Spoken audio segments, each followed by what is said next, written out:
Good evening and welcome to tonight's Warren City Council meeting. We'll begin with the Pledge of Allegiance.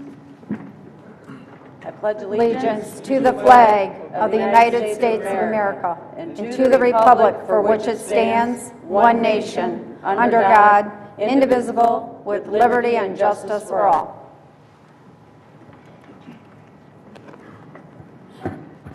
Roll call, Madam Chair. Mr. Bacamino? Present. Ms. Comartin? Present. Mr. Green? Here. Mr. Liss? Here. Mr. Sadowski? Here. Mr. Stevens? All the way. Ms. Vogt? For the last time, here. Mr. Warner? Here. Camp present. Item number 4, adoption of the consent agenda. Need a motion and support? So moved. Support. Discussion, Madam Chair. Was that motion by Mr. Green? Yes. Support by Mr. Warner? Yes. Discussion, Ms. Comartin? Thank you, Madam Chair. On 4F, if there is somebody here from engineering, I'd just like to get a clarification on that. Either that or I'd like to pull it off the consent agenda and put it on the regular agenda. Is anybody here from engineering yet? I don't see anyone. No. Then I would like to remove 4F off the consent agenda, please. Any other discussion regarding the consent agenda? Seeing or hearing none, I'll call the question. Mr. Green? Yes. Mr. Warner? Yes. Ms. Vogt? Yes. Mr. Stevens? Yes. Mr. Sadowski? Yes. Mr. Liss? Yes. Mr. Bacamino? Yes. Ms. Comartin? Yes. Camp, yes. The motion passed unanimously. Item number 5, adoption of the agenda. Need a motion and support? Motion to approve with discussion. Support. Motion by Mr. Sadowski, support by Mr. Liss. Discussion, Mr. Sadowski. Thank you, Madam President. The item 4F that Councilwoman Comartin removed, that item will become 25G. And we have 3 additions to the agenda. First one, this will be 29C under Council Business. This will be Scott Stevens' item, request for a briefing status report from both the Fire and Water Department on the conditions of the fire hydrants. Item 29D is from Council Vice President Donna Kazar-Comartin. This is utilization of EMS revenue funds. And item 29E, as in Edward, is from Councilman Mark Liss, to direct the city attorney to draft an opinion of law on whether electronic messaging are permissible under the Open Meetings Act between council members and the administration during the council meetings. Any other comments regarding the adoption of the agenda? Madam Chair, Ms. Vogt. I'd like to point out that we have I think 8 public hearings, 7 administrative hearings, which I think is absolutely ridiculous. And we have an item on here to discuss statutory revenue sharing disbursements, which is absolutely nothing new. Every city got the same thing. None of the extra monies were handed out. I don't see any reason to have that on the agenda. And for those reasons, because of the way that this agenda is set up, I'm going to be voting no tonight. Thank you. Any other comments from council members? We'll go ahead and call the question. Mr. Sadowski? Yes. Mr. Liss? No.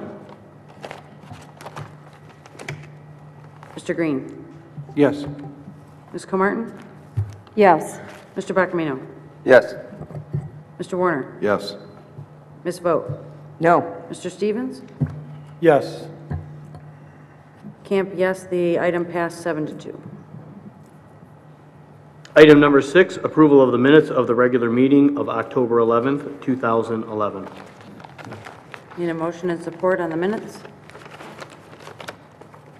So moved. Motion by Mr. Stevens, Support. support by Mr. Warner. Any discussion? Madam Chair, discussion? Ms. Comartin? Thank you, Madam Chair. Page 4, Madam Chair, in regards to check number 51243, it is the second paragraph down after approval of bills. It was Comartin that made the motion to table that check, not Councilwoman Camp. So clarification on that one. And going over to page 23, it is 1, 2, 3 paragraphs down. Last sentence of paragraph 3, it's should be prices. And I think there is one. What page was that? Page 23, third paragraph down. Thank you. And last but not least, let's see, I think there was one other one.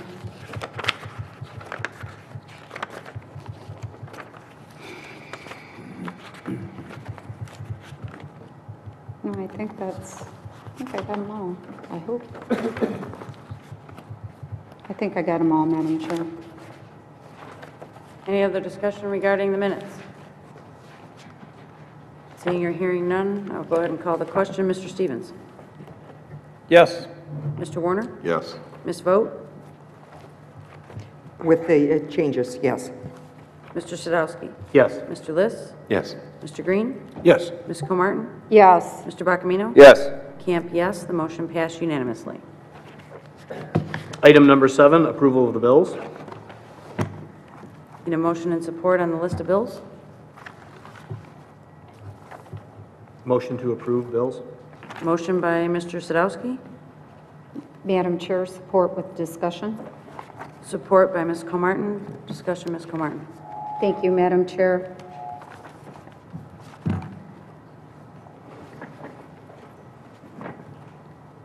Good evening, Mr. Malzak. How are you? Good. Good evening, Council. Good. Glad that we got a chance to meet and talk and go over several of the bills ahead of time.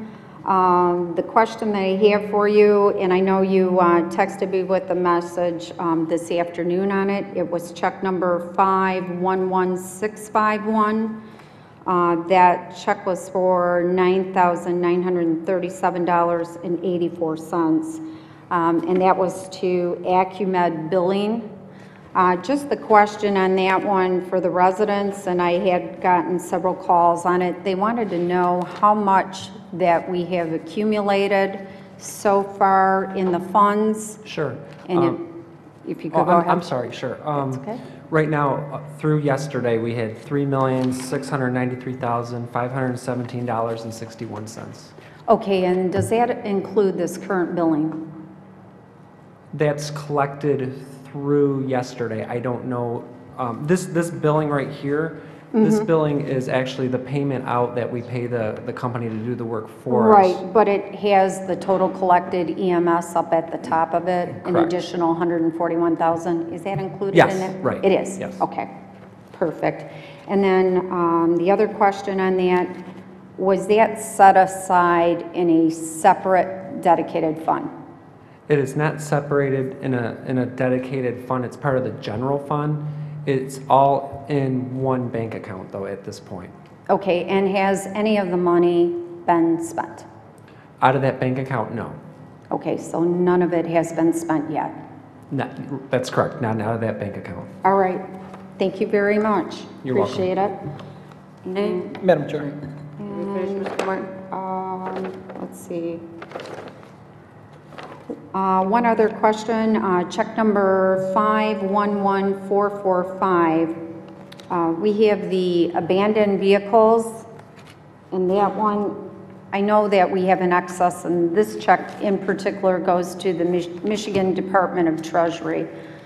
But are we taking all those funds and putting those in a separate account to anything that we collect from the abandoned vehicles or any auction vehicles that we do? No, that is just part of the general fund.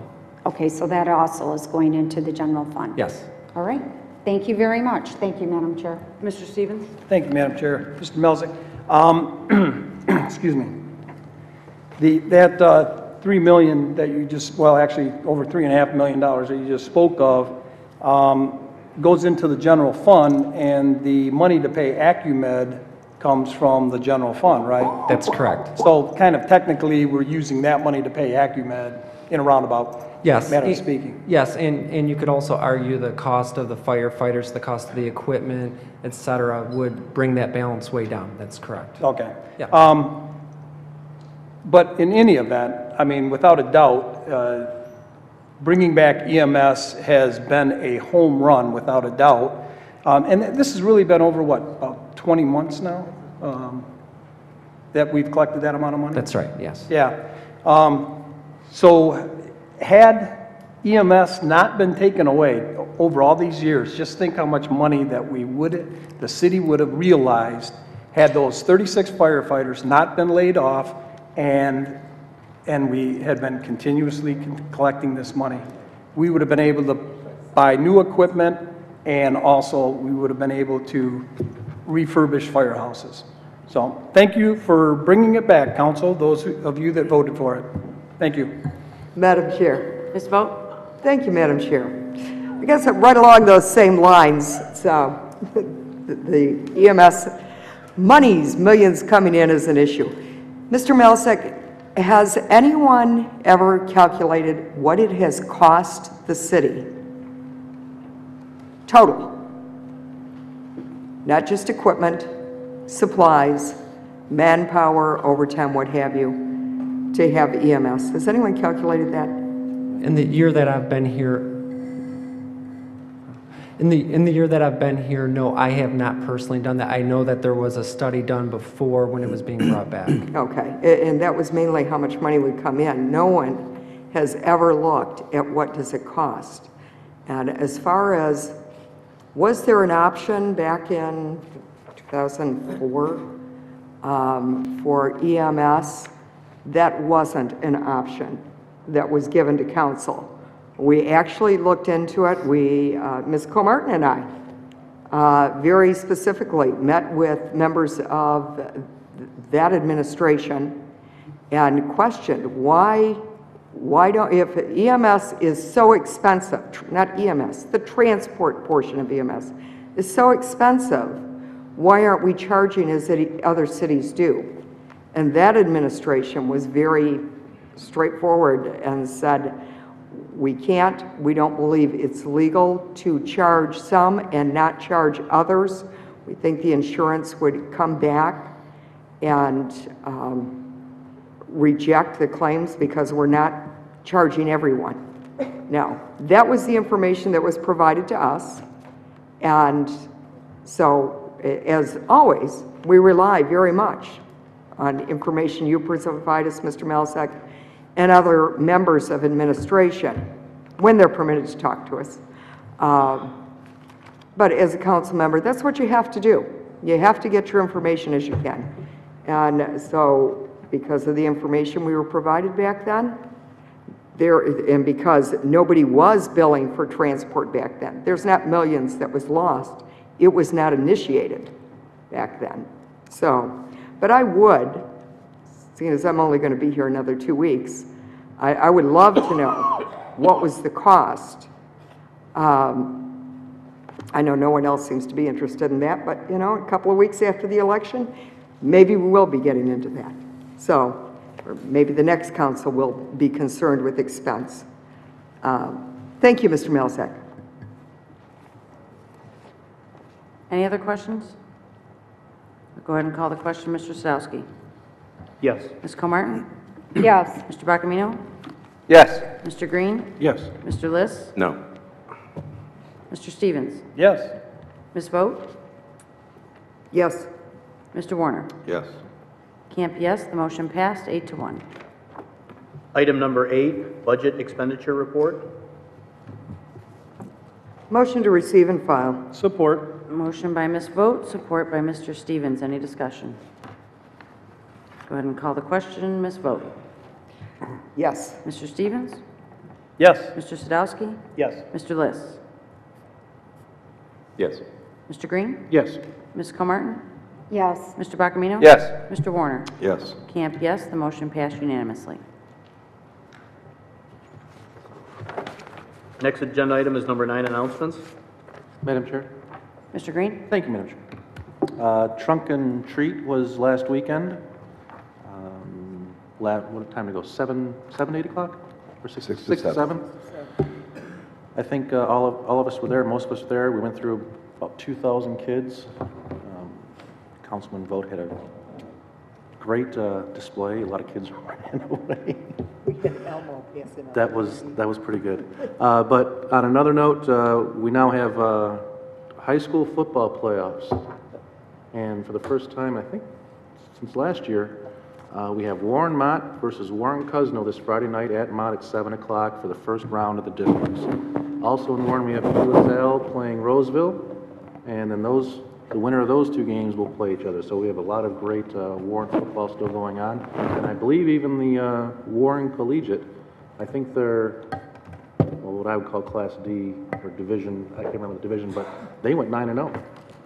They did very well last year as well, so we have a lot of good Warren teams in high school playoff football.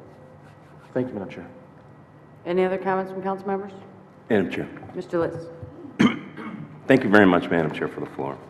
I'd like to announce that on Tuesday, November 1st, at the bingo hall at 14 Mel and Ryan, between 5 o'clock and 9:30 is going to be a candidate town hall for all Warren candidates. Warren candidates who still not have responded are asked or encouraged to attend. Several people have already responded that they will be there. This will be a town hall style. This will give an opportunity for people to go and submit their questions and have them answered by the candidates. The forum will be moderated by the League of Women Voters. All residents are invited. There's capacity for 300 seats, and I think this is a good thing. When a campaign season gets close, it gets heated. This is a way to take the heat away and to give some substance to the residents and the people of the city of Warren so they can understand what's going on and ask the candidates some questions and get some answers. They can also have a good opportunity to compare those candidates because hopefully all the candidates will show up and take advantage of this opportunity. Again, it's Tuesday, November 1st at the Bingo Hall at 5 o'clock through 9:30, hosted by the League of Women Voters. All Warren residents are invited, and I suppose if there's capacity for 300 non-Warren residents, sure, who have business here or own businesses here, should probably come by and take a look at it. Thank you, Madam Chair. Any other comments from council members? Madam Chair. Ms. Comartin? Thank you, Madam Chair. Good evening. One, I would like to congratulate St. Anne's and St. Isaac Joe's, their football teams who played at Ford Field this past weekend and won their championships. So great representation, and happy for those kids. They did a great job, and it was great to see everybody in the spirit there. So congratulations to St. Anne's and St. Isaac Joe's for winning their championships. The other thing that I would like to say is I would like to make an appeal to the voters of Warren. This year, we've had so much trash thrown out in this election.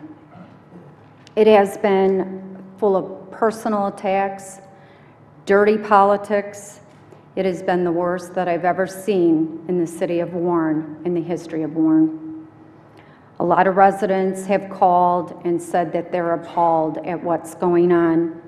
I think the voters, and especially the residents that watch the council meetings, need to appeal to their neighbors and tell them what has gone on at the council meetings, how each candidate has voted on issues. Stick to the issues at hand, and let's play this game fair, because this has been terrible for any family or any candidate to be threatened, to feel that their family has been in harm. That should not occur for anybody. It's wrong, and we need to stick to the issues at hand. And I feel sorry for those candidates that have all been trashed throughout this whole election process. So please, the voters and the residents that are here and watch these meetings, talk to your neighbors, talk to your friends, and let them know who does their job, and that we have the checks and balances in here, and who should be, and who should represent the city of Warren. Thank you, Madam Chair. Any other comments from council members? Madam Chair? Mr. Stevens? Thank you, Madam Chair. I'm disappointed to learn of the candidate town hall meeting. This is the first I've heard of it. I wasn't invited, but, and I've already accepted a meet the candidate night in District 3, or District 2, I'm sorry, for that evening. So even if I was invited, I guess I wouldn't be able to attend at this point. Ms. Kumartin made a very good point. You know, there's been all kinds of attacks, some of it true, some untrue. In fact, I was attacked myself by robocalls saying that I gave a pay raise to council, a $10,000 a year pay raise to council, and we now make $50,000 a year. Yeah, simple math. We make $27,500 right now, $10,000 doesn't quite take us to $50,000. But anyways, there were some people that probably believed it, even though that it's malarkey. The interesting fact is, there's some people out in the audience that like to say 5-4, 5-4. Well, the truth of the matter is, I went back and I started looking at the minutes and how the votes went, and believe it or not, it's like 97% of the votes are unanimous here. 97%, nearly 97%. The only time that you have a separation really is when it comes to voting on the budgets, okay? There are some people that don't vote on the budgets. They have no problem voting for the things that we approve in the budget, but they don't want to put themselves out there to vote on the budget.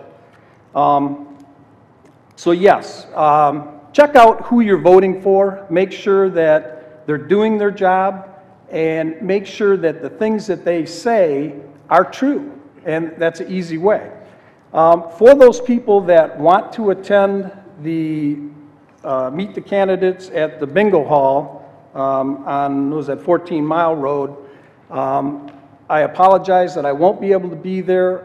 If I don't see you when I'm going door to door, you can call me at 486-4438, and I will be able to answer any questions that you may have of me or my candidacy. Thank you very much. Any other comments from council members? Mr. Bacamino. Thank you, Madam Chair. I just want to echo what Ms. Comartin said. I won't belabor it, but I think everybody out there knows we've been on council for 4 years, and it always seems like the last 2 weeks things get out of control. I'm hoping tonight we can all pull together, council chairman and the council, and keep our promise like we did 4 years ago, have civilized meetings. I think for the most part we've done that. The other announcement is that Halloween is coming up this week, and October 31st is on a Monday. I want to thank the Crime Commission for handing out the flashing lights at the trunk or treat. I think that's a safety issue concern, and a lot of children will be wearing those, and parents will feel safe, and remind parents that, and everyone else out there, to be careful when you're driving around. It's getting dark earlier and earlier every day, and the kids like to get out there and get their candy. So thank you very much, and just look out for the trick-or-treaters. Any other comments? Madam Chair. Ms. Vogt. Thank you, Madam Chair. I'm going to try to stay away from the politics here, but just say that I never voted on a deficit budget, and I wouldn't. Tonight is my last council meeting.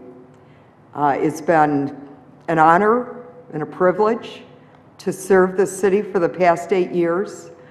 I've met some wonderful, wonderful people. We've had some very challenging times, some very fun times. I'd say I had more fun the first term than I did the second term. Ms. Comartin, it was great. During our first term, we worked together so frequently. As a team, we accomplished a lot. I really, truly felt that we made a good team. Mr. Liss, it's unfortunate that you're not running for another term on council, because you have so much knowledge of municipal law and so many really wonderful ideas. And unfortunately, it just wasn't appreciated up here. And that's too bad, because I think the city lost a lot in that. Ms. Camp, as chair, done a good job. Certainly, a lot better than your predecessor when we were getting out at 3, 4, 5 o'clock in the morning. Vast improvement in that regard. There's so many people that I would like to thank who have supported me over the last 8 years. There's a lot of city employees who will remain nameless because it would not be a good thing if their names were out there. My family has been awesome. My son and daughter-in-law, my daughter and son-in-law, all of their support, but mostly my husband, who helped me in so many ways with all that has to be done in this council job, with the hours that are spent researching and on the phone, and evenings that were given up totally because there were council obligations, and my family was always very understanding. It never created a problem for us. So I need to thank them for that. And of course, all the residents, thank you so very much. Again, it is an honor and it is a privilege to serve this city. Thank you. Any other comments? Madam Chair, Mr. List? one more time. I wasn't going to say anything, but your comments, Madam Vogt, it made me reconsider.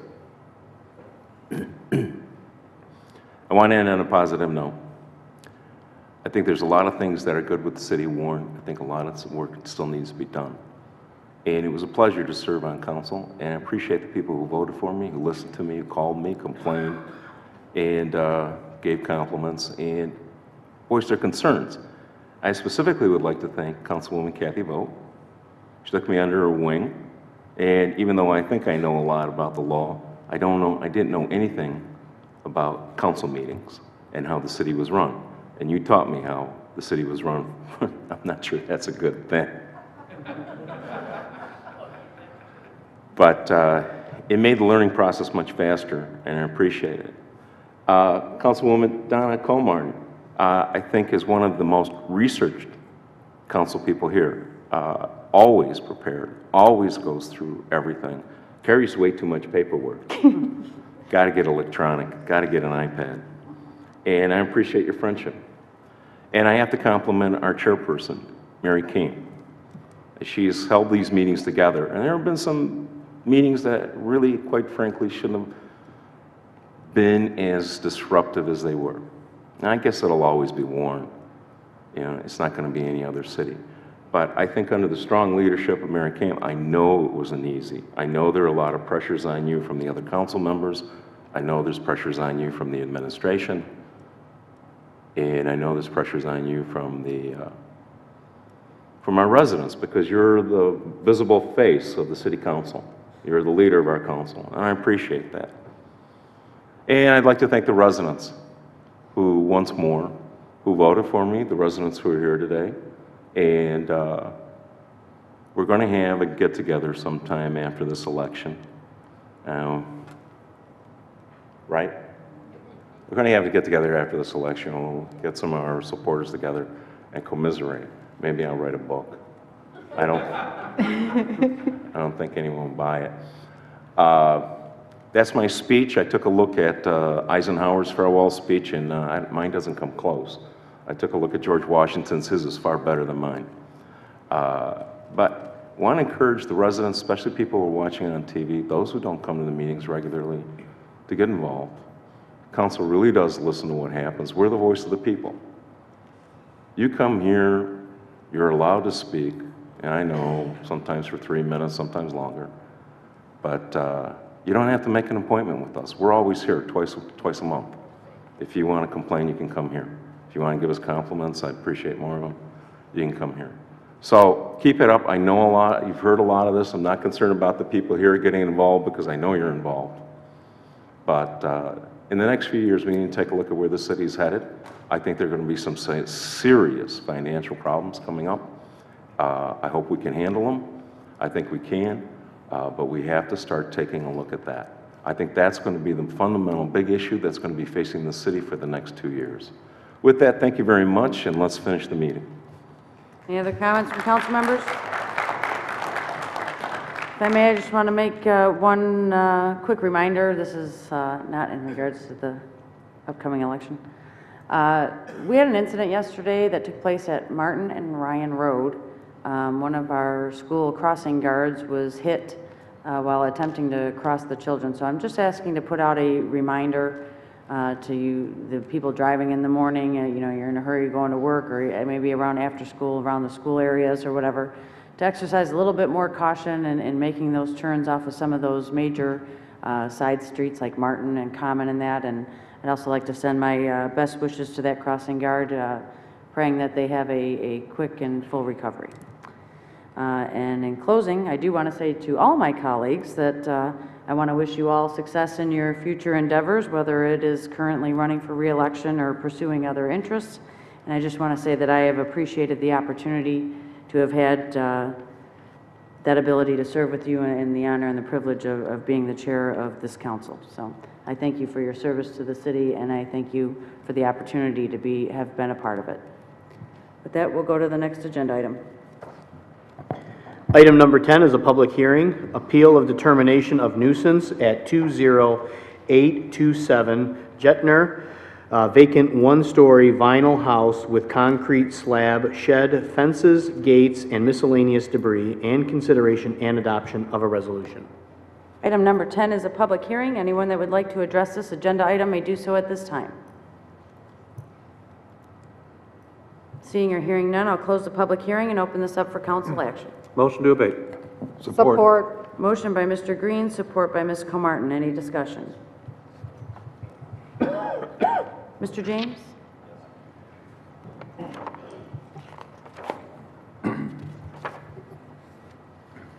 Good evening, Council.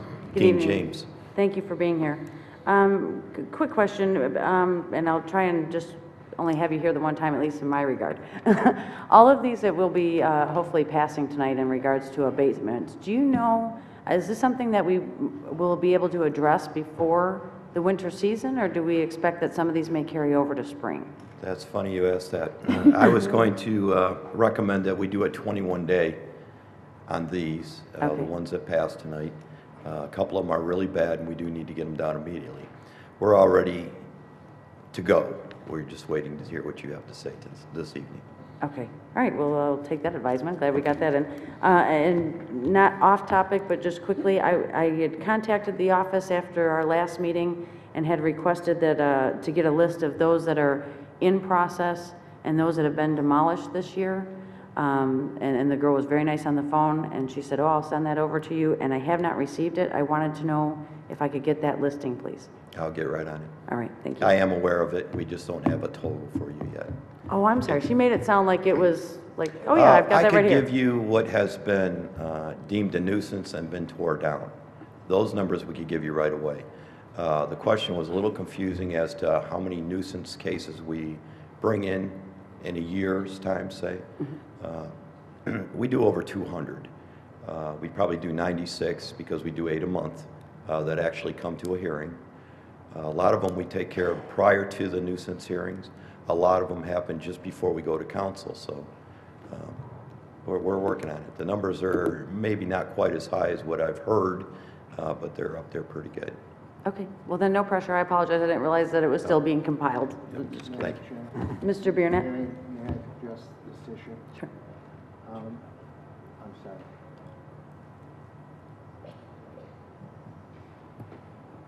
Excuse me. As far as the 21 days abatement is concerned, I'd just like to point out that under our city ordinance, under 9 WCC102511-173,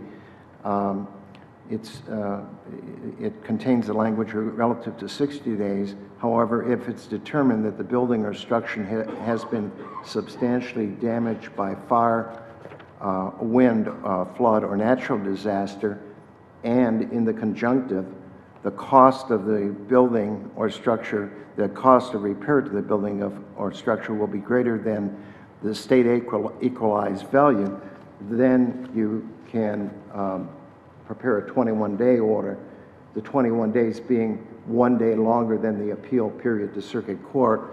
And that verbiage that we've adopted is contained within the Housing Law of Michigan, Act 167, specifically MCL 125.541. My point is that there has to be those determinations, both of those determinations, before we can implement a 21-day order. And Yes, I am aware of that, and I might have been pushing a little bit because of the time of year. But I have 2 that are fire-damaged homes that are on the list tonight. And that has been determined, at the hearing, that has been determined to be the case. Yes. And not only do you need that type of damage, but you also need to have the repairs to be greater than the state equalized valuation. I think both of those are findings that have to be made. That would be my interpretation of the ordinance. Okay. They are.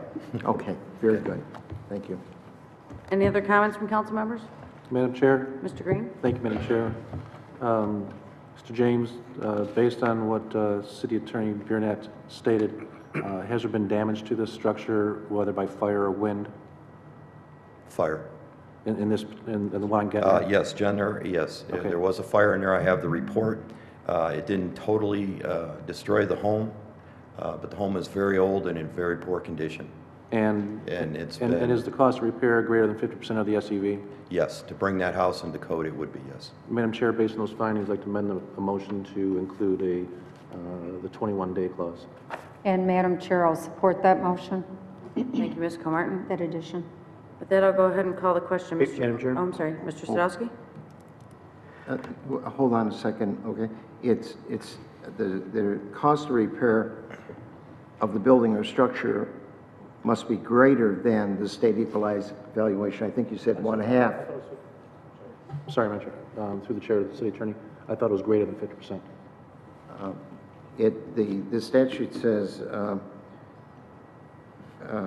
greater than the state equalized valuation. So I think you said half. No, you're state correct. equalized. You're correct. Okay. I thought it was 50%. Those are the notes I had. All right. I guess I have to go through, Madam Chair, real quick. I want to scroll through this.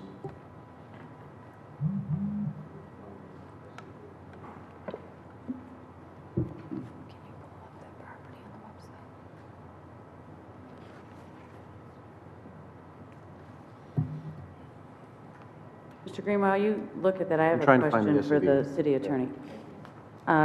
Mr. Burnett, could we make the motion to approve 21 days subject to meeting the criteria of state statute? I think that this being an appeals, it is a confirmation or you either accept or disregard the findings below, and so I think it would be more appropriate and I should say it's appropriate that the findings be made and adopted by this body. Okay. Mr. Green, did you find what you were looking for? I have a couple Madam questions. Chair. I need to find the SEV. Okay, while you look for that, do you mind if I let other council members? Thank you, Madam Chair. Mr. Sadowski? Thank you.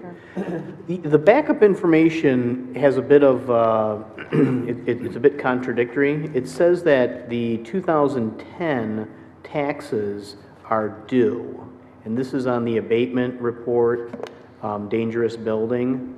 And then, as we go further through our backup, on the title search, Rider B, it indicates that the taxes for 2010 were paid for. Correct. They are taken care of? Yes, I do see that here, yes. Okay. That's all, Madam Chair. Ms. Comartin? Thank you, Madam Chair. Good evening, Mr. Dean. Good evening. If we could incorporate, the city attorney talked about our little checklist for the state law. If we can maybe incorporate when we go through these abandonments, nuisance abatements on these houses, that we can have this checklist checked. So that way, if it is a 21-day situation, at least notify us in our backup that it is a 21-day situation based on, you know, that we covered all the bases with state law. It would help out too. Yes, And I will then, do that. you know, and of course, you know, based on the results of the hearing, so we'd incorporate everything together. But at least we'd know factually if it meets all those guidelines. And then it would be great to just know that ahead of time. But I appreciate that. The other question I have for you, and I think that maybe we could take a serious look at, we have the ordinance for bank foreclosures. And if we can take a look at when a house is abandoned, and maybe the city attorney's office can review this and get back to you know, the new council that's coming in, and also the abatement process. But when we have situations of the water, and we need that water shut off, and a lot of the banks are apprehensive of shutting off that water just because of gaining access to the house. But in Warren, we've got a lot of houses that have the hardwood floors, and believe me, going through a lot of the houses, when you go through them to sell them out in the market, you see what has happened because of the broken water lines and everything that's happened in the homes, the destruction that's taken place. So I think it's important that we incorporate something with abandonment when someone vacates that house, that the city can implement a shut-off process. Because the more damage that we do, not only that, we're having water loss that's falling on the backs of our taxpayers. And, you know, they're fitting the bill for the rates that are going up by the loss that's occurring in these houses if we're not getting these water lines shut off. And with this, when these banks are registering these foreclosures and they're paying a fee to do that, and they're paying to have a servicing company be within a certain mile radius, then they should be responsible for getting that water shut off. And we should kind of initiate a letter, and maybe through the city attorney's office, they can draft something or incorporate something in our ordinance that we currently have to save money. Yes, I agree with you. I appreciate that, and I just think it's something important to look at. We're going through a lot of these. You know, with our foreclosures, what, we have about 4,500 foreclosures, Yeah, approximately. approximately? Well, I will say abandoned buildings. vacant Abandoned buildings, you know, incorporate everything. And water is altogether. probably one of the biggest destructive things that we have out there for vacant homes. I agree. We even have mold issues that, Well, you know, that's are a big one. incorporated right with that too. So I appreciate it. Thank you. Thank you, Madam Chair. Mr. Green? I haven't been able to find anything on SEV. I thought I found, I'm sorry, I found an appraised value. I'm sorry? An appraised value, but not an It doesn't SUV. tell me. Right. Without that, I can't make a finding. Did you We have to stick to 60 days.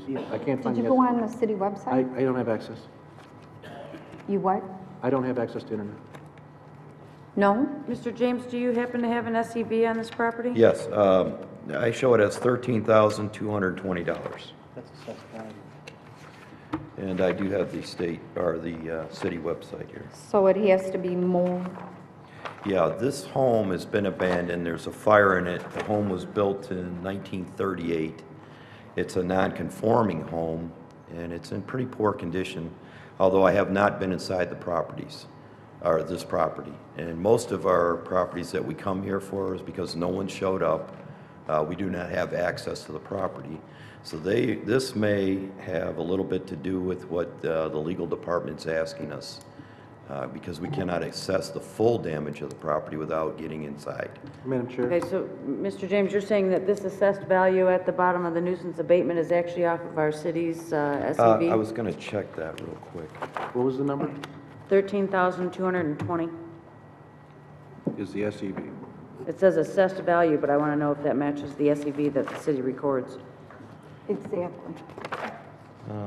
Currently, it might be reduced. I had pulled that off of our BSNA system, but on the city website, I show that in '09 it was 19,690. Final taxable was 13,720. Okay. Final SEV was the $19,690. Thank you. Madam Chair. Mr. Stevens? Unfortunately, when you look at the fire incident report on here, it gives some estimates, and the estimate of the pre-incident value was 12,000, so let's move it up to the actual SEV. But the property loss after the fire was 2,000 to the structure, 2,000 or 200 to contents, so it wouldn't meet the guidelines. No.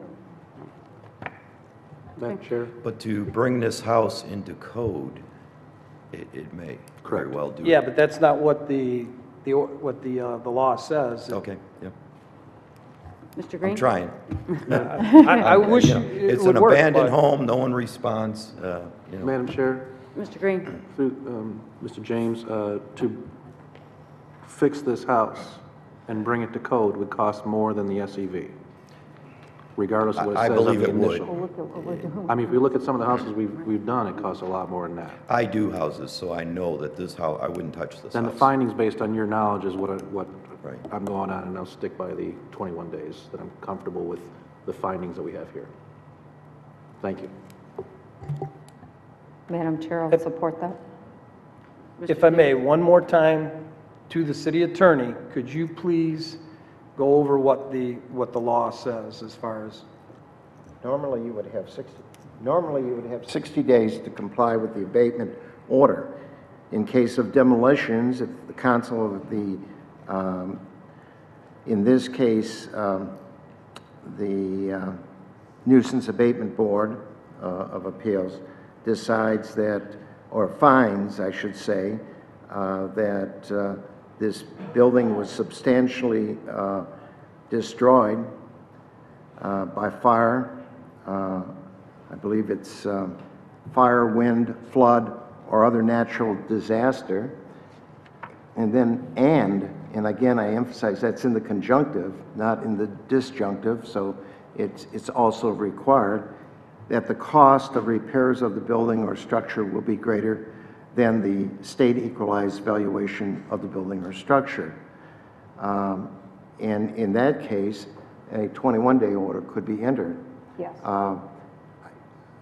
It would appear to be prudent that this particular matter go forward on a 60-day order, because it doesn't appear that the findings have been made in order for this body to affirm those findings. I think I would have to agree with you. Because the verbiage that you're using, damaged by fire, the house only had approximately $2,000 for the report. Madam Chair? Mr. Green? One final note, I'll concede to the city attorney's expertise. And I think Ms. Comartin said something about this earlier, but I was looking through the file. When we have these, let's now include in our documentation, and I believe you said that, but on the Yes. documentation of the hearing, include findings with backup documentation in our packet, so that we have that written in a written form as opposed to a verbal form, so that it can be tested. Okay, very good. So at this point, amend the motion to 60-day. Thank you. Support that. Thank you. Any other discussion? Go ahead and call the question. Mr. Green? Yes. Mrs. Comartin? Yes. Mr. Bacamino? Yes. Mr. Warner? Yes. Ms. Vogt? Yes, Mr. Stevens? Yes. Mr. Sadowski? Yes. Mr. Liss? Yes. Camp, yes. The motion passed unanimously. Item number 11 is a public hearing, appeal of determination of nuisance at 12731 Georgiana, vacant 1 1/4 story house with asbestos siding, shed, and miscellaneous debris, and consideration and adoption of a resolution. Item number 11 is a public hearing. Anyone that would like to address this agenda item may do so at this time. Seeing or hearing none, I'll close the public hearing and open this up for council action.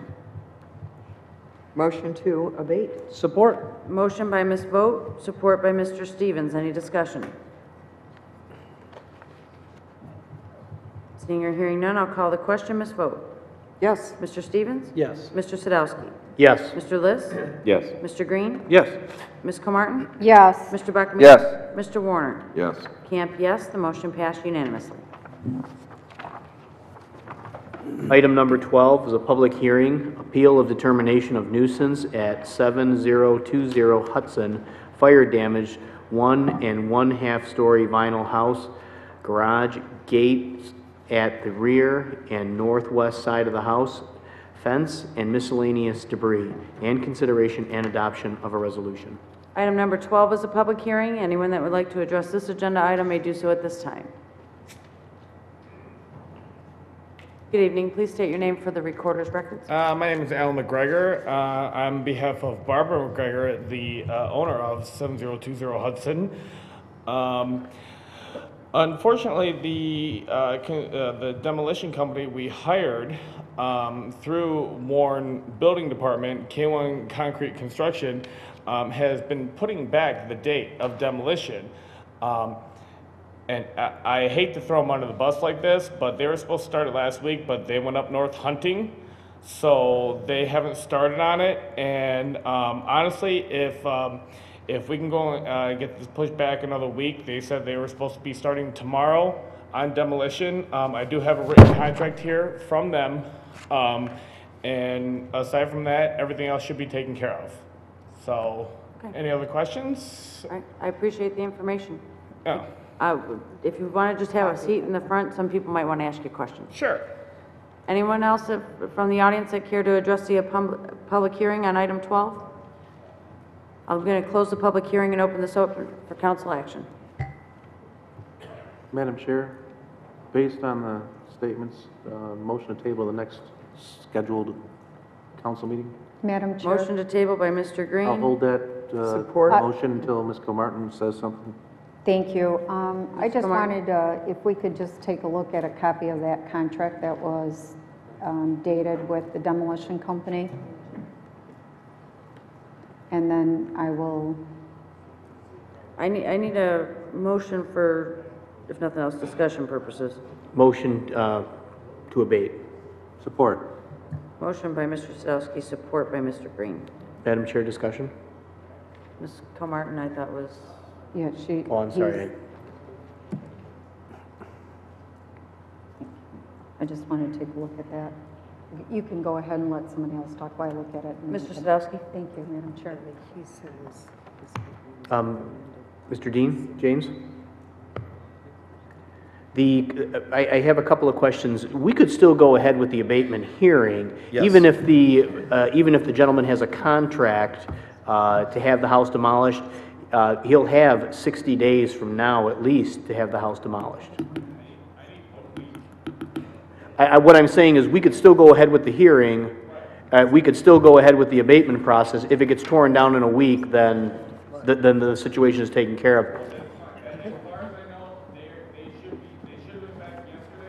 Mr. McGregor, do you want to come back to the microphone? I'm sorry. That's all right. My first time here. Sorry. No problem. Like I said, the gentleman who worked for K1 Concrete Construction, they went up north hunting, and they said, well, they got stuck behind on the job up in Flint. They should have been done, but because of the weather and everything, but they said it's a 2-day job.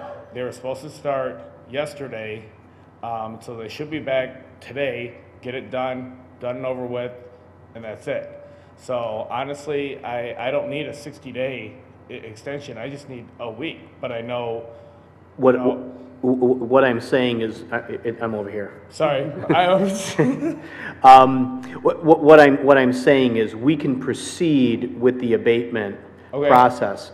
The city won't tear the house down for 60 days. If you tear it down within that 60-day time, then that's fine. This becomes That, null. Yeah. that's Right. totally fine. We'll have it way done before that. Okay, then just coordinate with our representative over there then, and Please. we can go ahead, we can proceed then.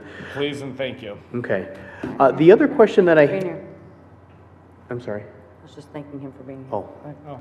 The other question that I have over here is we have listed Barbara McGregor, but we also have listed as Rose Furlong as an interested party. Now, I did speak with Rose earlier today. Our language should probably read that the interested party would be like the CDBG, because I believe that there is still an outstanding loan. Yes, it was addressed, attention, Rose Furlong, City Okay. of Warren, CDBG. That's the letterhead. Okay. I was in contact with Rose. She didn't come to the hearing. She didn't have anything to do with it at that time. And that's what she had indicated, but like I said, again, I'd hate to see her name continue to show up on documents because she's the administrator. That of was not me, but Right, okay. we did make note of that. Okay, thank you. Ms. That's all, Warren? Madam Chair. Thank you, Madam Chair. On your contract, it says that you were to pay 50% Yeah. of that. Did you pay that already? Unfortunately, I'm here on a third party. Barbara McGregor, the owner of the place, is my grandmother. Robert McGregor, her son, is up north hunting. I'm here on a third party, and yes, he did pay half Okay. on them, so he did put a deposit down for them to take care of the demolishment, and they have just been putting it off. I don't know, Ms. Volk went and grabbed a copy of the contract, and you can see that they kept pushing it back. The date? Right. Unfortunately, this was a company that was brought to our Recommended. attention from the city of Warren, from your building department. So they gave us them. So they're the ones that have been pushing it back. We've been trying to do everything that we could to try and get it done. So, and like I said, they've just been pushing it back and pushing it back. And they're actually the second company we've gone through, because the first company tried putting us through the same runaround. And this one, you know, they seemed more reliable, but now they're kind of doing the same thing. Okay. So, All right, thank you. Through the chair to the city attorney, with the CDBG loan on this property, and we're demolishing the property, what happens with the lien aspect of it? Now we have no interest except for the lot. Mr. Do we Burnett? put a lien on the lot? What happens in this procedure? And what's the proper action? Were they notified? Microphone. Were they notified? Yes, Did they respond? they had no interest in the property. They say they have no interest Yes. in the property? I have a letter here from Ms. Rose. Actually, she just signed the letter we had sent to her to proceed with the appropriate actions, that she had no interest in this. Okay, I think that should satisfy you. perfect, thank you. Thank you Madam very Chair? much. Mr. Green? Thank you, Madam Chair. To the petitioner's representative, the contract he showed us states that you're paying to tear down the house. right. Our abatement process here is for the house and the garage. Correct. So you're including the whole- garage in that? The whole property, flat out. Okay, I just want to get that on the record because your Correct. contract just says the word house. We're doing Yeah, house and no, garage. it's the whole property, the whole lot. Okay, thank you. Yep. Thank you, Madam Chair. Any other comments from council members?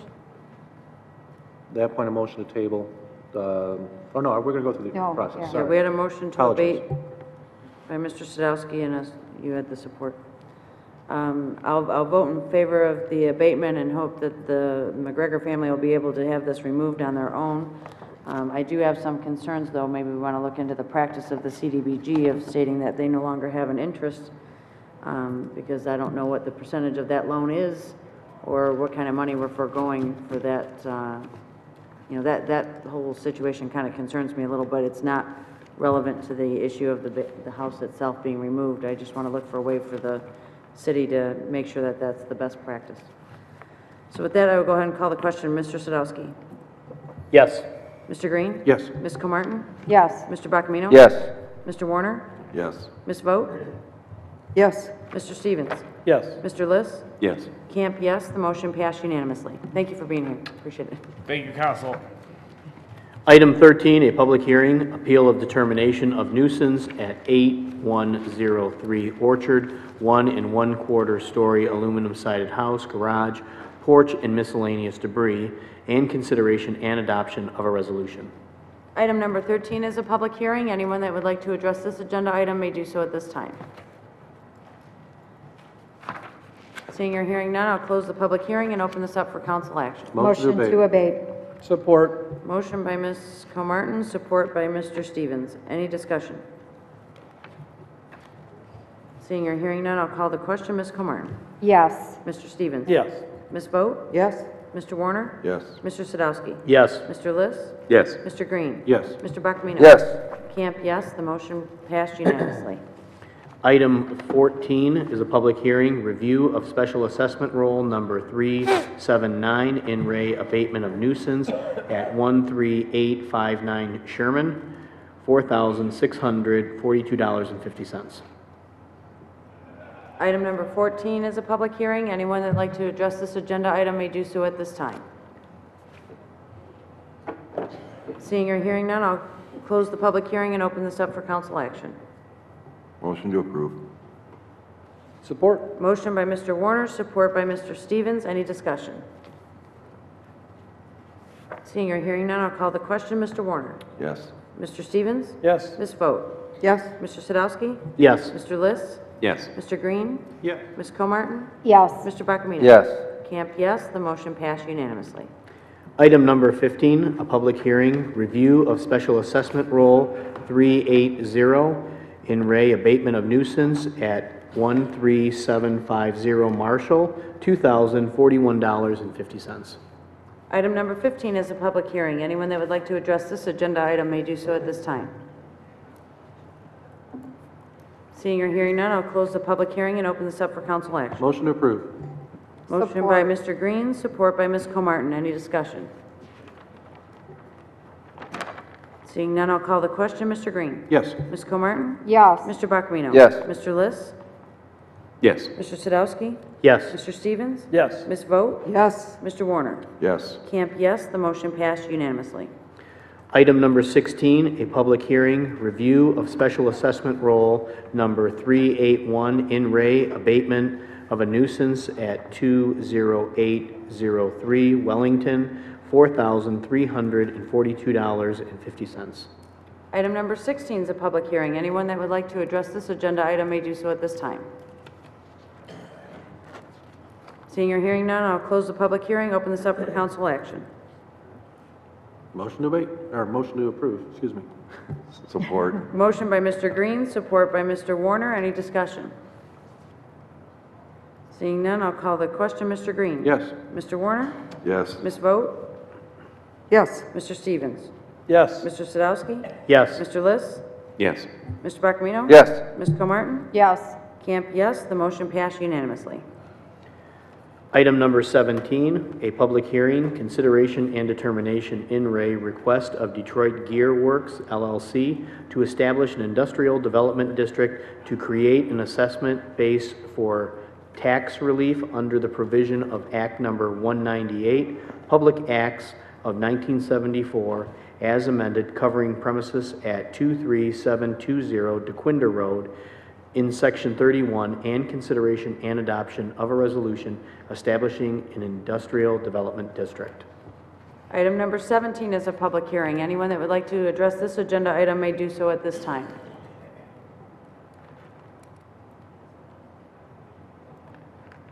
Seeing or hearing none, I'll close the public hearing and open this up for council action.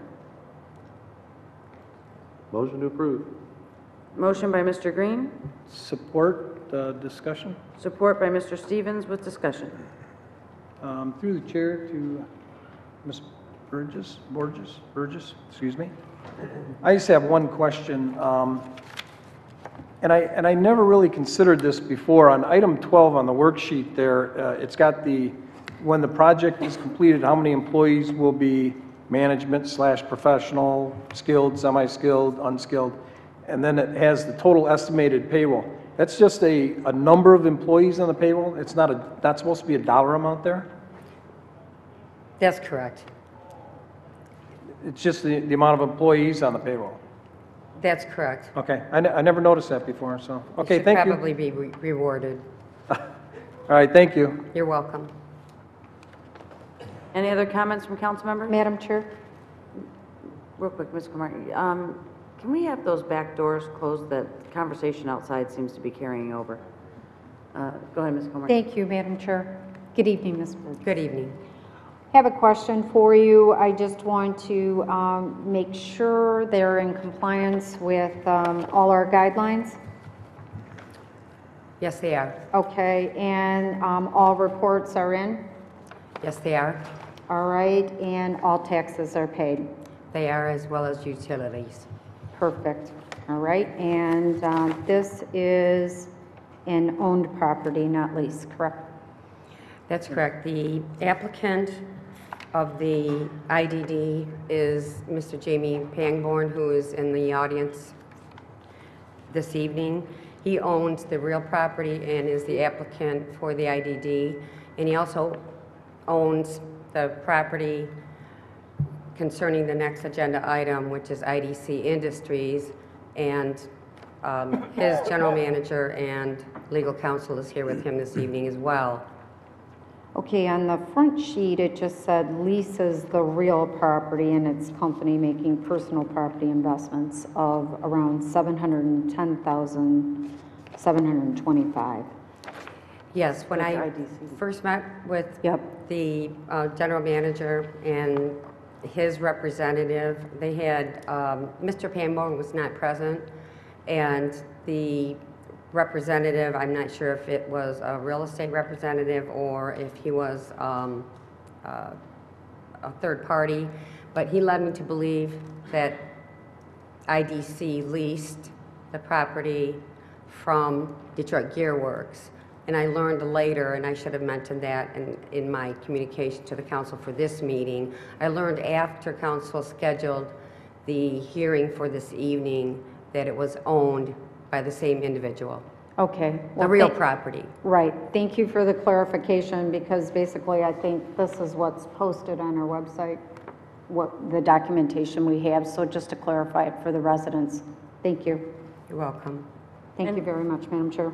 Any further comments from council members? I have some questions, Madam Chair. Mr. List.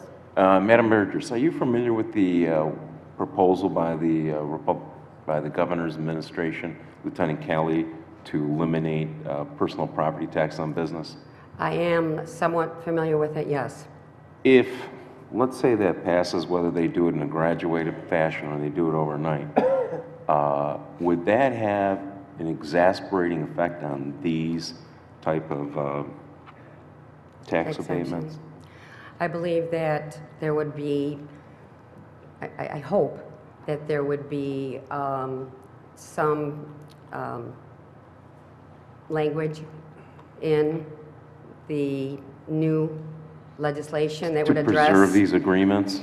Precisely, because number one, the applicants or the individuals that have received exemptions are already receiving half tax, and therefore, you know, we're 50% ahead, if you want to look at it that way. But I believe that if there isn't some language included in the new legislation, well, all municipalities are going to be in the same boat and you know, terrible Well, I'm not in financial favor of straits. this legislation. I mean, this tax has been around since 1835. I believe about the same time we've been a state and incorporated in the first Constitution. And I think it's pulling the rug out from municipal governments. But to me, the worry is, and it's good to see that you're watching this, because the worry to me is there's no incentive once that goes away. You know, the trade-off is gone. That's all the questions I have, Ms. Burgess. Thank you very much. Madam Chair? You're welcome. Mr. Green? Thank you, Madam Chair. Ms. Burgess, good evening. Good evening. The entity setting up the district can be different than the entity, even though commonly owned or commonly managed, can be different. Yeah. The district is set up in Detroit Gear Works, and the certificate is in the name of IDC. Those can be different. I know you touched on it briefly The before, but industrial development district must be applied for and approved for by the owner of the property. In other words... the owner of the real property. Correct. The district is set up in the name of the real property. We don't have to have the name of the person set up the district for the personal property. That's correct, especially personal property. So anybody, so if I own 5 buildings and I set up a district and I had tenants in 5 spaces, each of those tenants, whether commonly owned or uncommonly owned, could apply for an IFT. That's correct, and our Ren zone is a perfect example of that. Exactly. Okay, I just want to clarify that. Thank you. Any other comments from council members? I just have one quick question. I realize we can establish the district at any time, but in applying for the IFT at the state level, I thought they had an October 1st cutoff. October 31st. It's October 31st. Okay, thank you. So they're looking to get this approved quickly to get to the state? That's correct. All right. All right. There's no other questions from council? Call the question. Mr. Green? Yes. Mr. Stevens? Yes. Ms. Vogt? Yes. Mr. Warner? Yes. Mr. Bacamino? Yes. Ms. Comartin? Yes. Mr. Liss? Yes. Mr. Sadowski? Yes. Camp, yes. The motion passed unanimously. Item 18, an administrative hearing, consideration and determination in re request of IDC Industries Incorporated to approve an industrial facilities tax exemption certificate covering premises at 23720 DeQuinder in Section 30, and consideration and adoption of a resolution granting an industrial facility tax exemption certificate for personal property, determining duration of exemption period and termination date. Item number 18 is an administrative hearing. Need a motion and support. Motion to approve. Support. Motion by Mr. Green, support by Mr. Warner. Would you care to just give an overview for the audience that, in regards to the details of what they're looking to accomplish with this IFT? Certainly. IDC Industries filed an application for an industrial facilities tax exemption with the city clerk on September 26th, and the City Council scheduled an administrative hearing for the consideration of this certificate this evening. The request is for 50% exemption on approximately $710,000 worth of new personal property that will be purchased and brought into the facility that we just spoke about, located at 23720 DeQuinder in Warren. And the assessor's office, along with the abatement guidelines established by the city of Warren, indicates that they will qualify for 8 years of abatement. Any questions from council members? Madam Chair? Mr. Sadowski? Is this a startup company? No, they've been in existence for about, I believe it was 2000, they took occupancy of this facility. It was about the same time that, or just after the real property was purchased. Okay. Yeah, the way it was written up, it had alluded to the fact that it was not a startup company, but there was no confirmation as to how long or where they were before. But through your explanation, I see that they've been at this facility since 2000. Thank you. Any other comments from Madam council Chair? members? Mr. Green? Ms. Burgess, are the petitioners here tonight?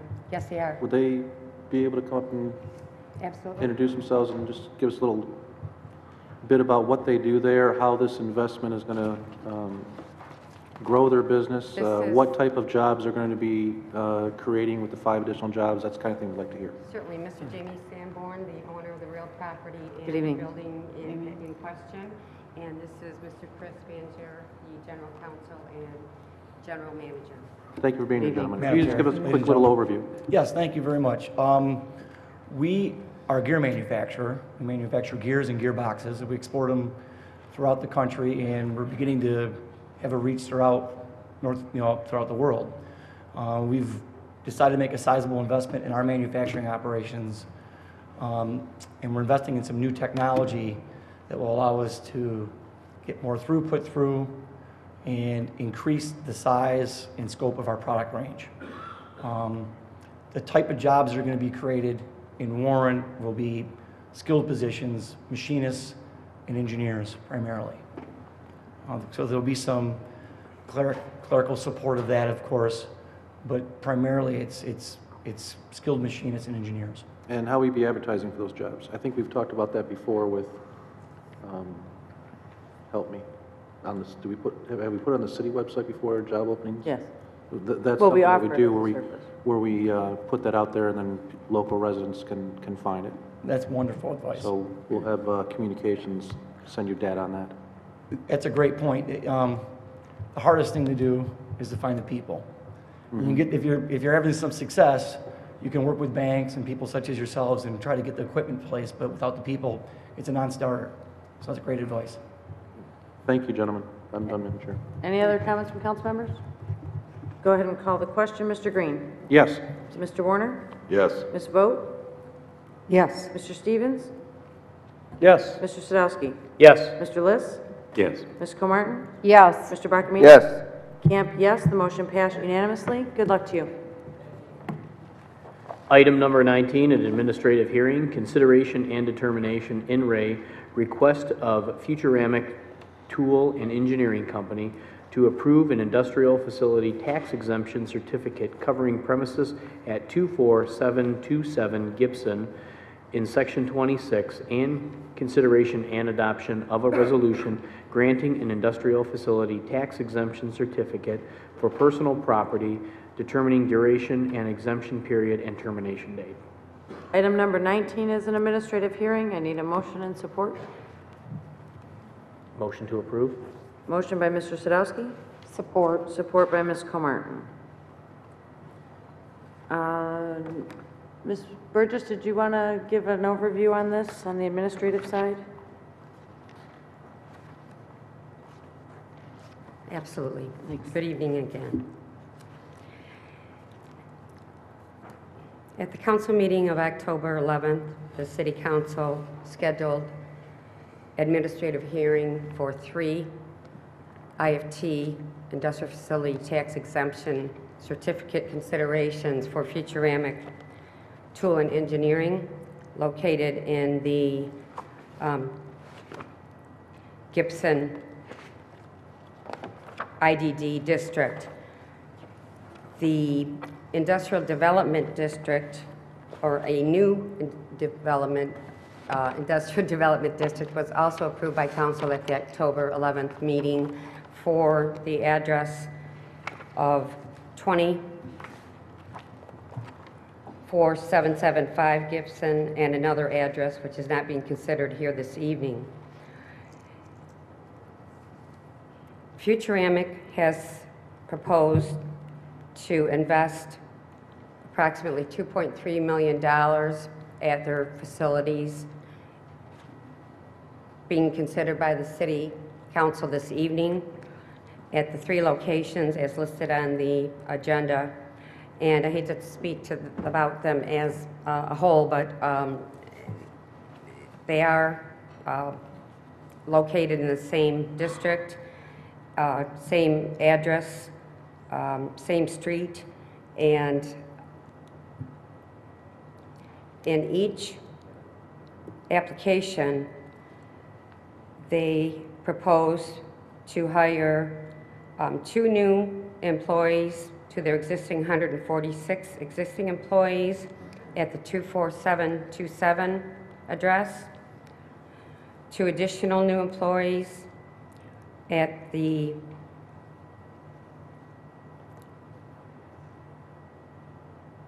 excuse me,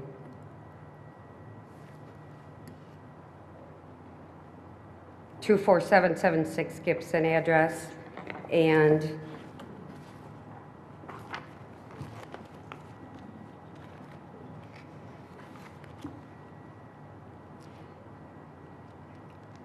an additional 4 employees to the existing 146 employees at the newest address of 24775 Gibson. The 24775 Gibson address was a vacant building which they have purchased and will begin operations should council approve the IFT this evening. And along with the other 5 buildings they own on Gibson Street, they'll continue their existing operation.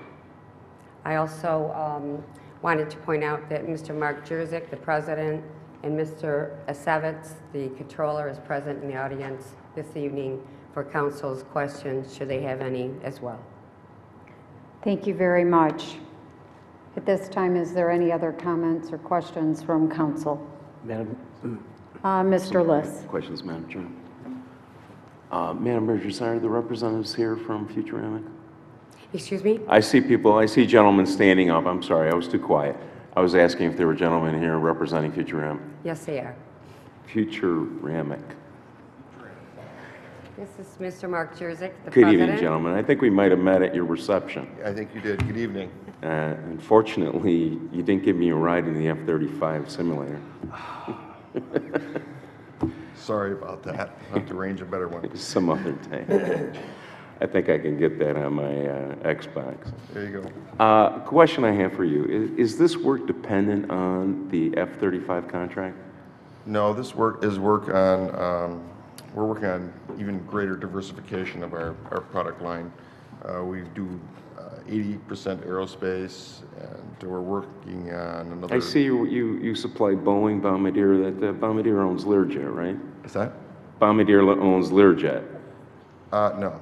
No? No, Bombardier has their own line of jets. Oh, that's right. Yes. And you've got Pratt & Whitney, which designs jet engines. Correct. Pratt & Whitney's the power plant. And Embraer is a Brazilian company that we work for. As well as we're now diversifying into defense, which is the building we purchased. We're trying to gear that building up to better support, well, BAE Systems is a customer of ours, and we're working on contracts for them. Reason I wanted to talk to you is because I know that the F-35 contract or program is still up in the air a little bit. That's correct. And the Congress is still considering it, and it's not a done deal, and they're actually considering cutting the program. That's correct. It could go down the same road as the F-22. They never achieve economies of scale. If the F-35 contract went through, and I know this a little bit of looking in the crystal ball, would you suspect that you're going to get more work at your facilities? Yes, because the ramp rates would increase. All right. You have to increase tooling for it to carry rate. And do you have any idea how many more people you might hire at that point? Depending upon the rate, and if they carry full production rate, we could see an additional 10 employees. How many? 10. 10? Well, that's great. Yeah. These are all skilled trades jobs. Skilled trades. These are not, the average employee span of any employee for Futuramic Tools is over 15 years. We don't have seasonal, we don't have, most of the guys who've been with us have been there a long time, and it's a career. And these are skilled trades, and what they don't have in skills, we pay for Macomb Community College with an apprenticeship program to make sure that they get the education they need to carry on.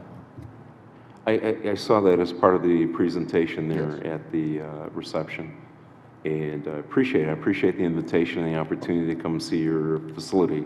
It's not every day you get to walk inside someplace that helps make those type of fancy equipment. That's all the questions I have for you. Thank you very much. Thank you very much. Any other comments from council members? Go ahead and call the question. Mr. Sadowski? Yes. Ms. Comartin? Yes. Mr. Bacamino? Yes. Mr. Green? Yes. Mr. Liss? Yes. Mr. Stevens? Yes. Ms. Vogt? Yes. Mr. Warner? Yes. Camp, yes. The motion passed unanimously.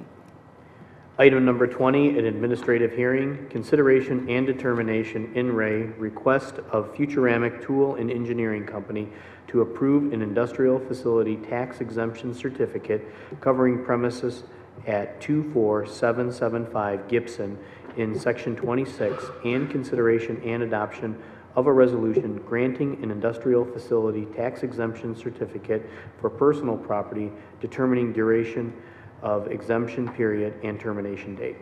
Item number 19 is an administrative hearing? 20. I'm sorry, item number 20. It's administrative hearing. Need a motion and support?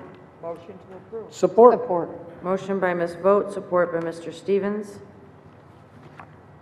Ms. Burgess, do you want to give a little brief update on all of these individual ones? I think you've kind of covered this to some extent, but it's basically the same company at several locations on the same street. That's correct. And other than the increase in the number of employees, this particular certificate would cover the investment of $580,000 of new personal property at the 24775 Gibson. This is the building that I referred to that was purchased by Futuramic and will be occupied and under operation should council approve their request this evening. Okay. Any questions from council members? Go ahead and call the question. Ms. Vogt. Yes. Mr. Stevens? Yes. Mr. Sadowski? Yes. Mr. Liss? Yes. Mr. Green? Yes. Ms. Comartin? Yes. Mr. Buckman? Yes. Mr. Warner? Yes. Camp, yes. The motion passed unanimously.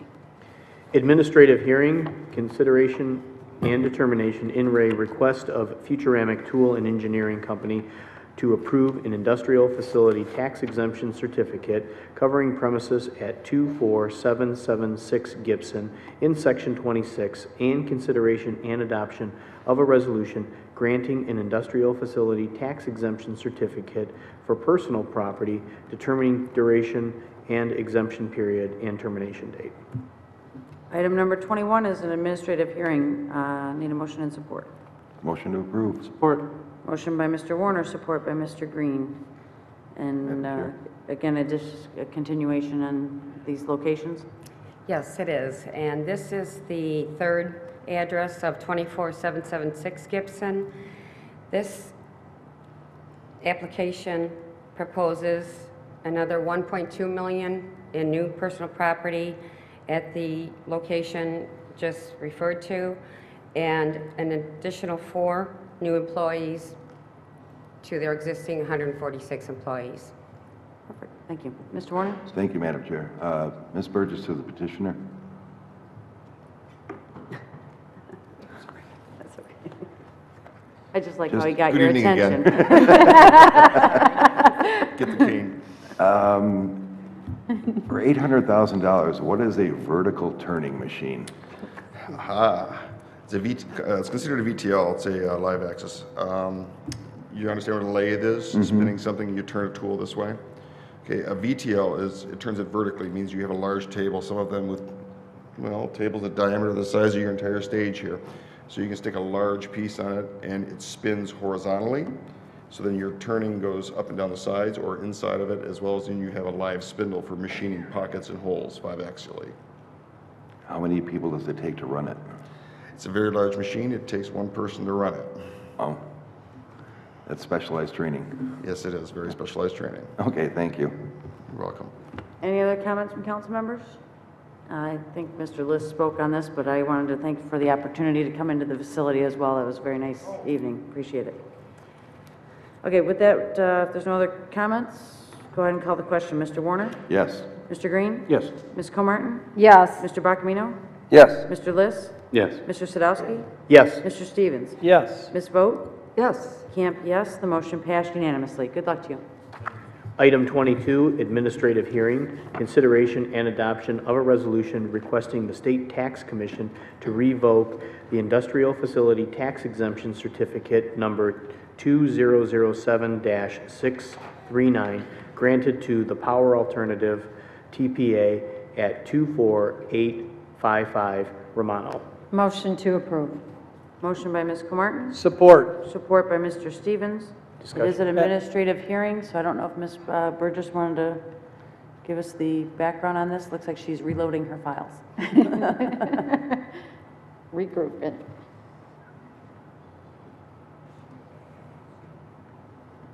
Madam Chair. Good Thank evening you. again.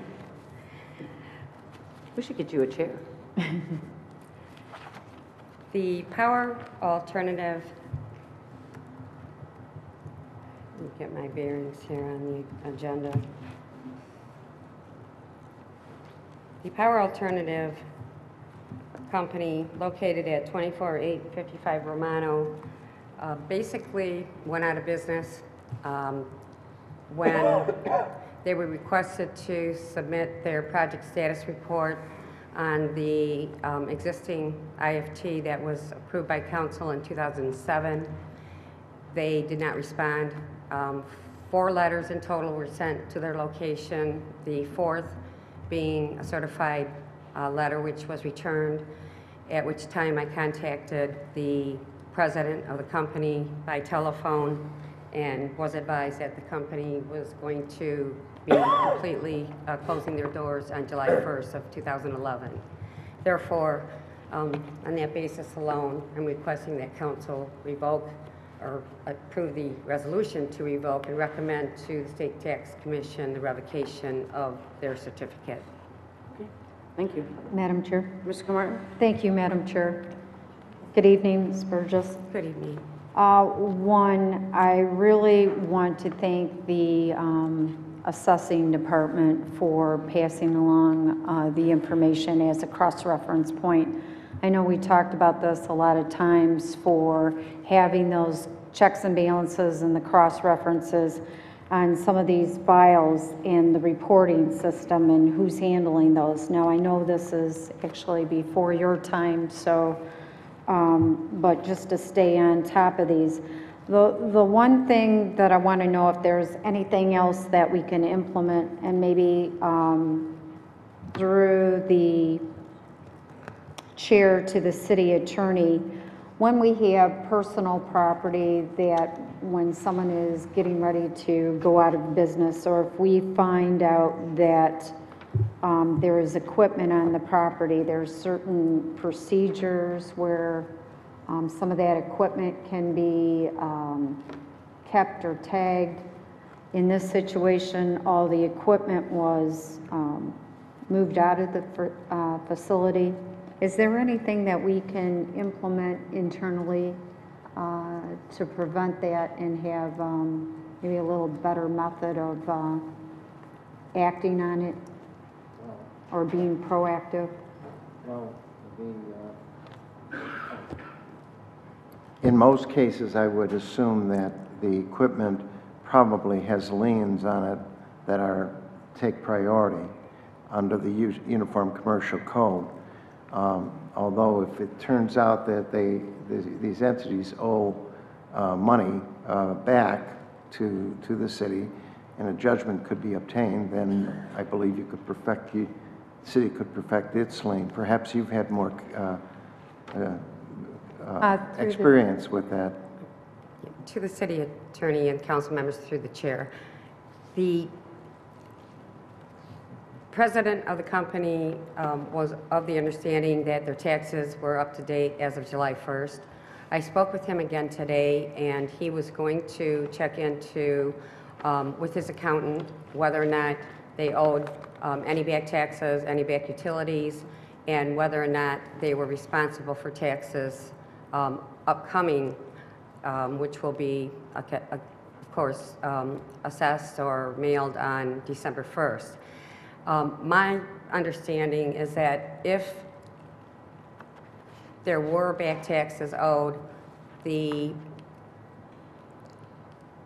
amount would be placed on the delinquent tax roll, it would be turned over to the county, and the county would then take action against the personal property that was either left in the building or moved to their other location, which I found out today was not in Oakland County, but in Detroit. So that is typically the way that it's done. And if there is back taxes owed, the county treasurer's office will pursue it. Maybe one suggestion. When we have a report that is due and has a deadline date and a certain date, and that report doesn't reach the city, if we can make a personal visit to that building, I think that's kind of important to keep them on their toes and let them know that we're checking. Even though this economy's bad and we're granting a lot of these, we also want the respect back to the taxpayers of Warren too, to keep in touch on these and make sure that they're complying with their end of the bargain too. So it's a two-way street. You know, we're helping out companies and also getting more jobs, but yet we'd like to you know, take a look at it from that perspective too. The other thing is, I remember this one very clearly. This was the diesel company. Yep, the biodiesel. I remember touring the facility and seeing all the equipment that was there. So it actually was up and running. And I know that the state was in there too, because they were trying to get some extra granting. And when the market died and then diesel fuel went up so high, they had a really hard time with actually marketing the product. So, and just seeing those changes that have taken place, it just helps us keep us on our, on our toes a little bit to be more proactive. But at least working with the assessing department, having that cross-reference is very good. I think that's an excellent idea because one of the businesses, unfortunately, that the council will be considering this evening, I actually did a retention visit on earlier in the year, and at that point in time, there was no, verbal indication to myself that they were in financial trouble, nor had they submitted their report at that point in time. But it was something that I contacted them about at a later time, and as a result, they could not meet the promises that they made at the time the certificate was approved. I just think I appreciate you doing your job and going forward and getting the letters out and following through with this, because it's really important these times. And communication, sometimes people are having rough times and maybe they can get through it and just need extra assistance in some way, shape, or form. But at least you are doing the follow-up that I haven't seen in the city over the past year. So I appreciate your due diligence in doing that. Thank you, Madam Chair. Any other comments from council members? Madam Chair. Mr. Stevens? Thank you. Ms. Borges, thank you for your due diligence. And this was, or actually these next three items are the reasons why I had made some of those questions as far as what suspense dates do you have, that trigger you to, to question why haven't I gotten the report yet? In fact, I believe I referenced that at the last meeting when we did the first IFT for future AMIC. But in any event, the next item on the agenda too, well, I guess I'll wait for that with Schwartz. That's why I'm not keen, part of why I'm not keen with the fact that when you don't have somebody who's a property owner and when they lease, and Schwartz is actually one of those cases where they have a subsidiary that owns the property and then they lease from them. And when we did that one, I wasn't happy with the situation on that, and now we're revisiting it.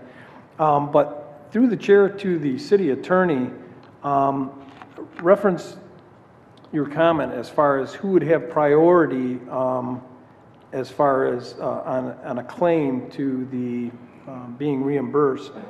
I was under the impression, and this came out I think in 2007 when I first got on council, I was told that the city would have priority. Generally speaking, that's correct. Oh, okay.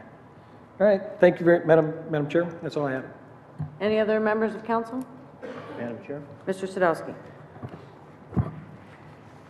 As part of our contract with these companies, when we do these tax abatements, if they fail to meet their obligation, the money that they've received or the tax abatement that they've received, part of that is to make the city whole. And I'm looking at here probably about $80,000. Would that be closest to what they've received so far in abatements? Roughly, yes. Do we, I know at this point all we're doing is just removing the zone. Do we then go to court to try to make ourselves whole? That is entirely under the authority of the City Council. The last time that the decision regarding reimbursement of abated taxes came to this council was when a transfer was requested by a company that had gone back and forth and back and forth, and in short, the city council did not approve the transfer, and there was a decision to pursue the abated taxes. I don't know where that stands to this day. I know that the business is out of business, and sometimes as an economic development director for the community, I feel that it's a double-edged sword.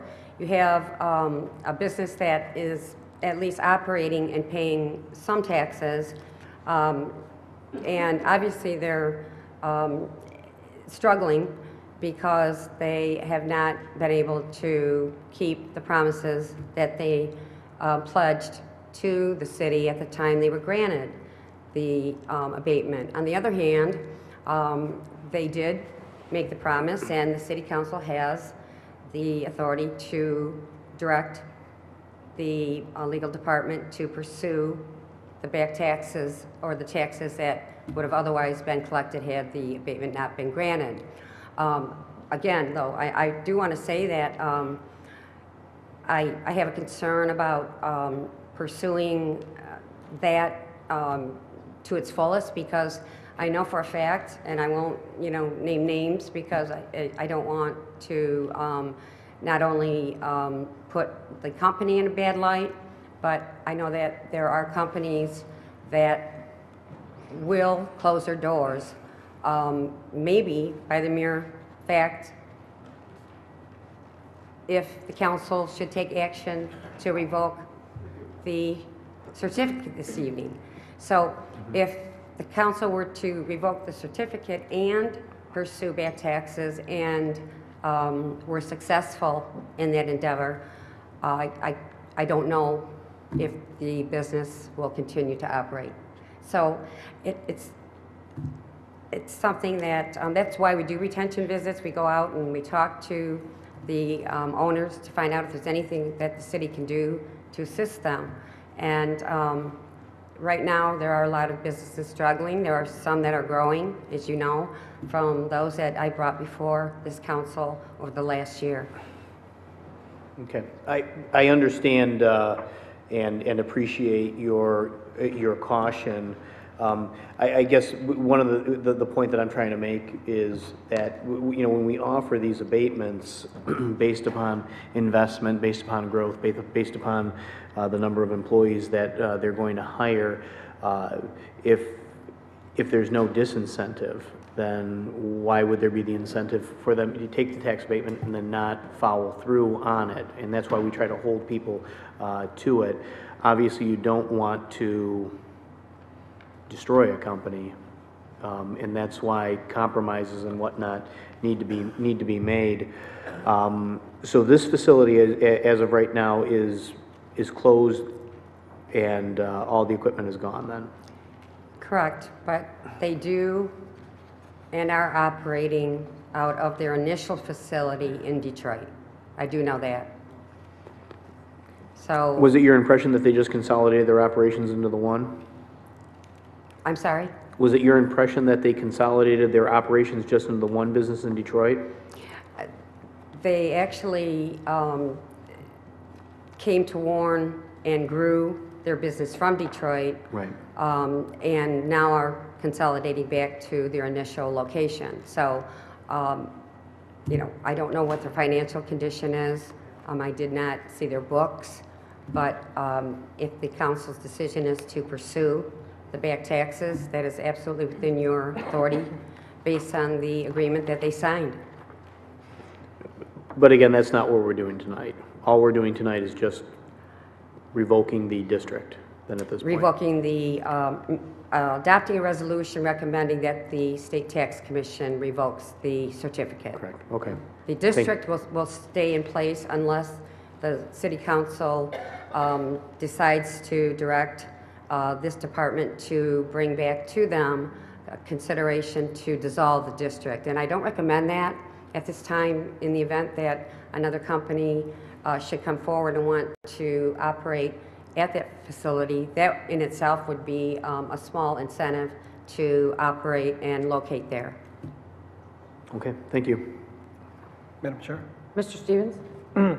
Mr. Burgess, wouldn't the recommendation from council come now to pursue the back taxes, though? I would recommend that if the council wanted to pursue that, that this would we be add the that to the time. motion, or to the resolution? I believe so. Yes, okay, that's the way I understood it too, so, thank you. Thank you. Any other comments from council members? Pardon me, I'll go ahead and call the question. Ms. Comartin? Yes. Mr. Stevens? I would ask the maker of the motion if they would be willing to add to the resolution that we pursue the back taxes on this issue. Madam Chair, just through a question to the city attorney. Point of order, Madam Chair, we're in the middle of roll call. I have no problem with this, but I would like to, I agree with where you're going, so we need to, I was in the middle of a roll call. Make a motion after the fact. I'm going to first ask Ms. Comartin if she agrees with the amendments. We'll start over since I don't know her name. We'll revert back to the discussion, but Mr. Stevens had asked for the amendment to the motion. With the amendment to the motion, I have a question to the city attorney about that amendment. Okay. Go ahead, Ms. Comartin. Thank you, Madam Chair. Mr. Barnett, with that amendment, and if the company is out of business, how do we pursue that? With great difficulty. Right. I mean, is the motion, I mean, is it going to be valid enough to pursue? Well, it may be fruitless, but it's, I think on balance, it's worth a try. If sometimes we get lucky and sometimes we're good at it. Okay, well, if you think that there might be some effort in it, I will absolutely accept that amendment. Okay, any other discussion? Now I'm going to call a question. Ms. Comartin? Yes. Mr. Stevens? Yes. Ms. Vogt?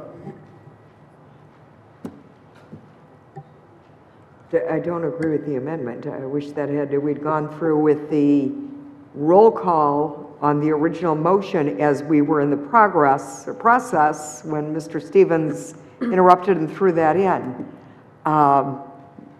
Because I think trying to chase money, chase a company that is out of business, we're directing our city attorneys to, you know, chase a phantom. They're in business in Detroit. Is that a no? I guess it's a no. Thank you. Sorry. Mr. Warner? Yes. Mr. Sadowski? Yes. Mr. Liss? Yes. Mr. Barcamino? Yes. Mr. Green? Yes. Camp, yes. The motion passed 8-1. Item 23, administrative hearing, consideration and adoption of a resolution requesting the State Tax Commission to revoke the industrial facility tax exemption certificate number 2008-416 granted to Schwartz Industry doing business as Shared Vision Incorporated at 6909 11 Mile Road. Need a motion and support. Motion to approve. Motion Support. by Mr. Sadowski, support by Mr. Stevens. Ms. Burgess, similar situation? This one is somewhat different in that the status report, again, was not filed in a timely fashion, so I pursued the submission of the report by several communications to the business and did receive the report in September of this year. The report indicated that due to the terminology that the business or reporter for the business used was that there was a cyclical downturn in the economy, which we're all very well aware of, and that they were unable to meet the real property projections. And as I indicated in my written communication, that investment fell short by approximately $315,000. However, the personal property investment fell short by over $1 million, and the employment promise, so to speak, fell short as well, as indicated in the written communication to the council for this evening's meeting. Therefore, I'd like to add that my understanding is the business is still operating, and although, again, it may very well be an added, have a negative effect on the business, they have not followed through with the promises that they made to the community of Warren or to the city council when the certificate was approved and the agreement was signed. And therefore, I recommend that the council adopt the resolution to the State Tax Commission revoking the certificate. Thank you. Any comments from council members? Madam Chair. Mr. Stevens? Through the chair to Ms. Borges. The report was actually due when, in January? Yes, sir. And we didn't receive it until September after numerous attempts to get them to file the report. That's correct. And I do want to add that in many of the businesses that I spoke with, after the first communication was mailed, I heard different reasons for the reports not being submitted in a timely fashion. This was not the only company or the companies I'm bringing forward to the City Council this evening to, as a recommendation. Over the last 3 years, many of the staff have changed in some of the businesses. Some of their corporate offices have different addresses than their addresses in the city of Warren, and the communications didn't get to the correct individual. And I understand all of those reasons, but I also wanted to give them every benefit of the doubt to submit the report to show that they had made good on their promise, and that is when I sent the certified communication. And so, long story short, yes, they did not submit their report until September. In fact, none of the things that they promised did they ever do. They never hired one person of the 18 that they had promised that they were going to hire. That's correct. And had they not been found out, so to speak, they would have continued to enjoy the tax relief that we gave them. That's correct, but I also want to add that when, for instance, the City Council approved 4 industrial facilities tax exemptions this evening. In 2013, that report will be due. And people are very busy, businesses are very busy, particularly in this economy. And so I feel that it's good business to send a reminder letter. But again, that doesn't mean it's getting to the right individuals. So you're correct, they did not follow through with the submission of the report when it was due. And that would have been in January. Right. And in fact, you sent, what, 4 letters to Correct. these people. But had those letters never, finally made it to somebody who responded, they would have been willing to accept the benefits of the tax relief that we were giving them and never said a word. In my opinion, that's at minimum kind of deceitful. And for that reason, I would suggest that we actually pursue recouping those monies from Schwartz Industries also. Thank you, Madam Chair. Any further discussion Madam from Chair. council members? Mr. Green? Thank you, Madam Chair. Ms. Burgess, I was going from some notes. You said they fell short 315,000 on real, correct? Correct. So that's, and their estimate was 408. So they, according to the report, invested 93,000. Is that accurate? Correct. And on the real, they fell short 1.7 million, excuse me, on the personal, 1.7 million short, so that's 4117, 1 mil. 22.4 million, approximately, of personal property investment. I got some people here. I thought you said 1 million short. The original application requested an abatement on $4,110,000 of personal property. And according to your report, they fell short by 1.7 million. Correct. Okay, so it's about 2.4 in personal property they did invest. Correct. Okay. My question to you is this: if they came to us back in 2007 with the original request at the numbers they did achieve, and 0 employment creation, what would they qualify for as far as an IFT is for a number of years? In terms of the number of years? Yeah.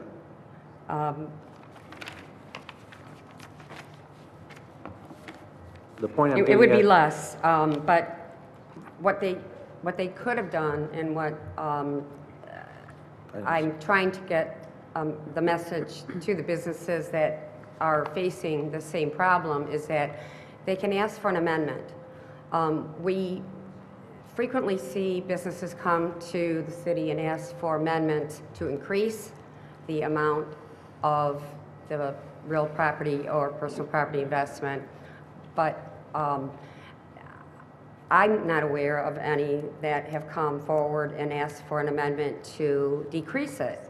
And that is also possible, and the State Tax Commission will entertain it. I'm not saying that it'll be approved, but they have the ultimate approval decision, as you're aware.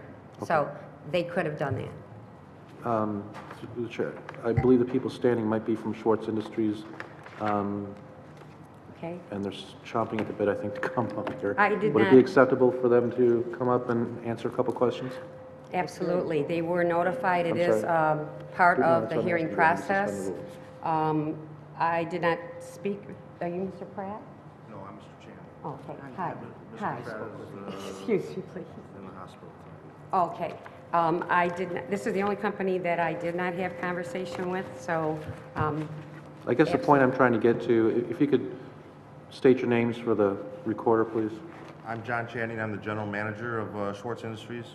And I'm Deborah Kraus, I'm controller. Okay. You've heard what Ms. Burgess has been going over, and then what Councilman Stevens and the direction I'm looking at. There was some investment. Absolutely. And there's also some situations. There's a backstory here that's, I think we need to get out in the open Okay. before we... Well, I want to stop you at that point. Just from, it's not going to give us the, may or may not give us the qualifying information we're going to need.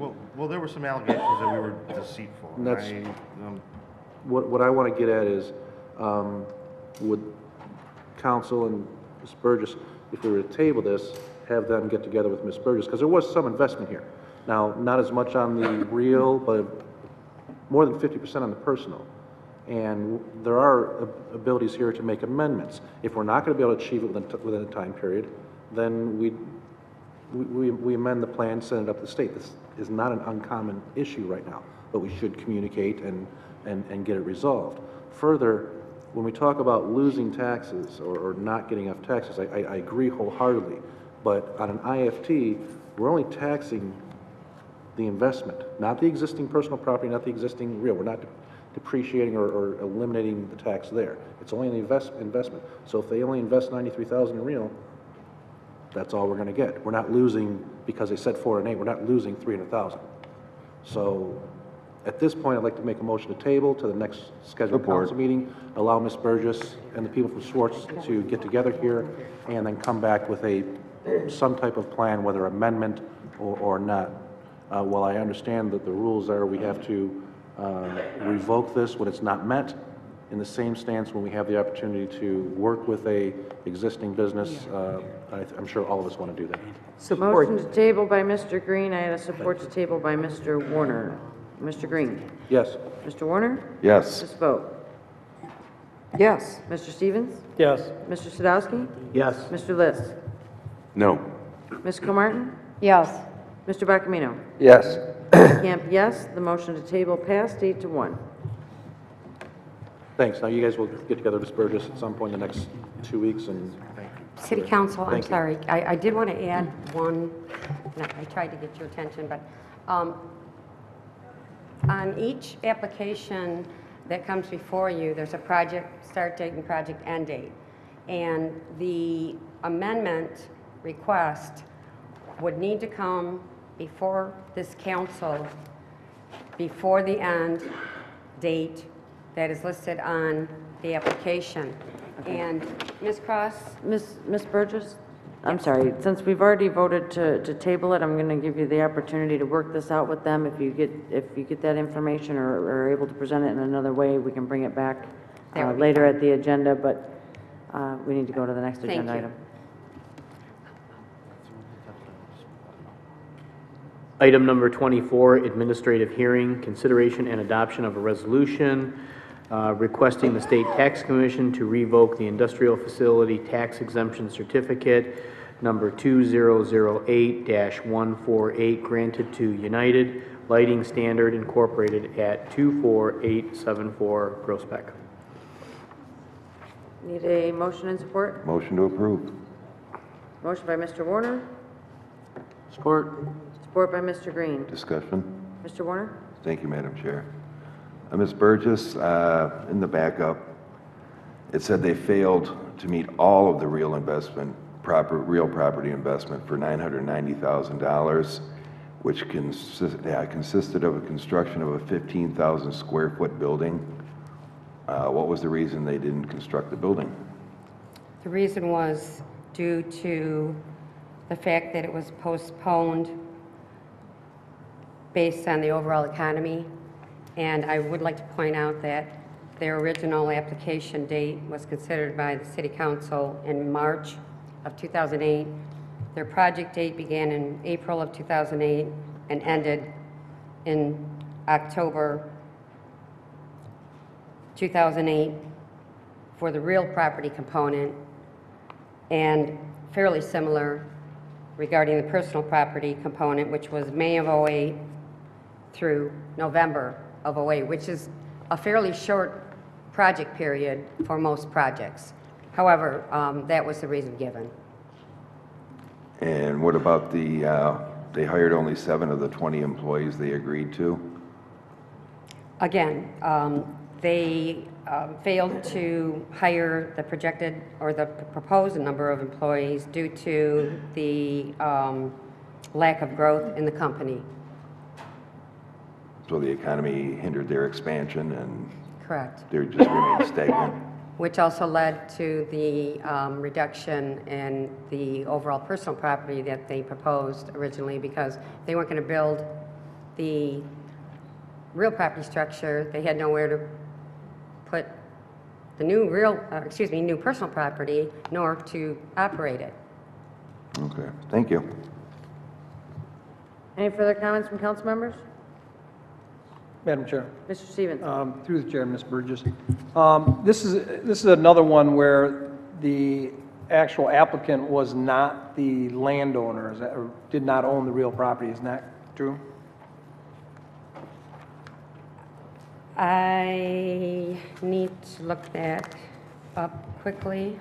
I did have conversation with the president of this company, and I do believe that they do own the building. It's here. No, he's standing right behind you. Spurgeon. Yes, I'm Bob Wish, President of United Lighting Standards. Sir, do you own that property? Or when you applied, did you own the property? There's a parent company that, that the same owner of United Lighting Standards is the owner of. And then you lease... We lease the building. The same way Yes. that Schwartz was set up, exactly. Yes. Yes. Yes. So, that's all I have. Thank you. Any other comments from council members? Seeing or hearing none, I'll call the question. Mr. Warner? Yes. Mr. Green? Yes. Ms. Comartin? Yes. Mr. Bakamiano? Yes. Mr. List? Yes. Mr. Sadowski? Yes. Mr. Stevens? Yes. Ms. Vogt? Yes. Camp, yes. The motion passed unanimously. Excuse me, and I don't get a chance to comment before the vote. It's not an appeal before the council. It's a recommendation from the administrative staff. You can appeal with Ms. Borges there.